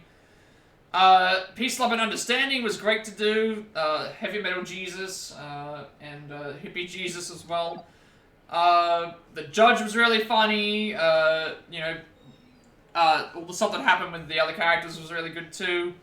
I'm looking forward to going back to Kura Inn to see what happens with the backlash of the case, to see if something else comes up, but I don't know, like, I'm enjoying this, but I think at the same time, I think I'm, like, we'll see how this case ends. I don't think the first case of this game is as good as the first case of Dual Destinies, but I think there were some things in this game that were better than Dual Destinies because of the way that the characters were working and stuff, so, just because of the intro.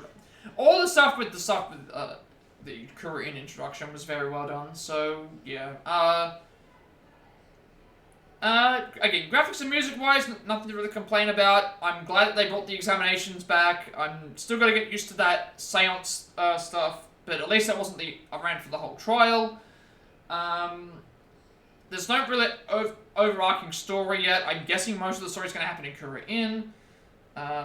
We still haven't met the prosecutor yet. Apparently, the one from Kura Inn is coming to here, so that's gonna be interesting to see how that plays out. Also, again, the characters, all very well done. Again, they gave the judge a little bit more personality in thing, because of the thing, not knowing, understanding all the stuff. Gaspard Payne was over there. His record's been broken after 23 years.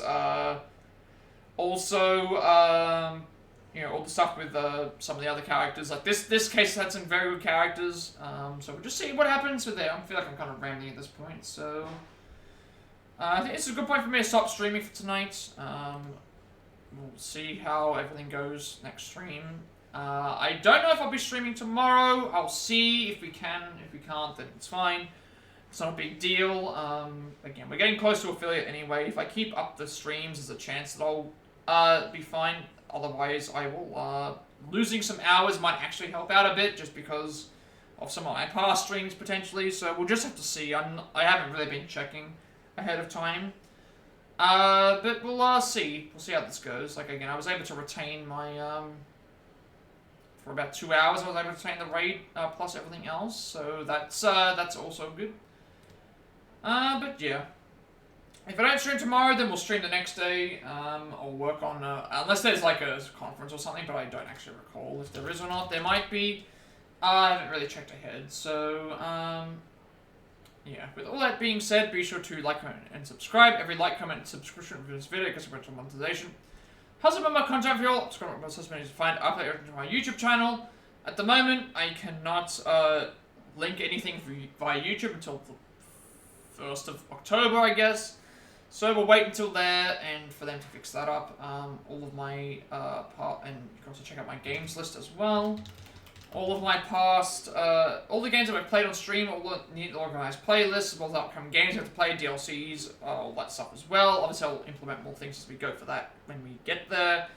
I put everything to my YouTube channel because I've set another rotation of my videos before I delete them on the biggest separate place for everyone to follow my content if you should do so. Working on, not working on anything, follow my speedrun stuff on there as well. Working on more Plat parts of the games we have the Platinum Trophy for, as well as switching things up so games on the Switch. On more 20% experience, I'm going to go to experience, pick on Nuzzles, so I'm continuing those. The live notes are all done. Just going to get around to doing that at some point. The stuff that starts about halfway through. And the Octopath individual levels are coming along as well. Also, got to start working on the challenge run speedruns for Live, which is going to be Pacifist and Genocide route for Edo Japan, and also maybe an all-set boss rush as well. And you also get a notification when I'm watching on YouTube. Follow me on Twitch. 220 followers. We're doing Pokemon Let's Go EV speedrun, and we also reach affiliate, which means we can mark the list as well. Get a bunch of subscriber emails, edited incentives, help support me, and the try going forward to the future. Also get extra 10 minutes upload for my videos as well. Also get a notification when I go from Twitch. We're currently at 2.76. We'll see how this stream goes. When you get up to this point in time with like the 2.7, 2.8ish, I feel like it's just a matter of like if you have a couple of good streams, you'll get there. If you don't, and they're not as good as the others, you'll probably like still balance yourself out. Like that seems to be what's happened with a lot of people who've reached around the 2.8 mark. Like very rarely you're gonna drop down from that, I guess, unless you have absolutely like no one watching, I guess. So we'll just see how it is. That's all good. Follow me on Twitter, it's been notified when I go live, which I'm on Discord. I will send you an invite to my friend's Discord server, close to 2,000 members. Still going strong, topics and games to discuss that as well. I'm very active there, just get a notification, look up as well. And finally, if you know who create my stream overlay that I use for more future content going forward, you can find a link down below in the description box of all that as well. So as always, before I go and get out of here, we always make sure we raid. I do take on any raid requests if anyone has any, so if there's no one who has any raid requests, I can always just send anyone over to anyone I'm following. Let's see if there's anyone online. Actually, 2 people online right now.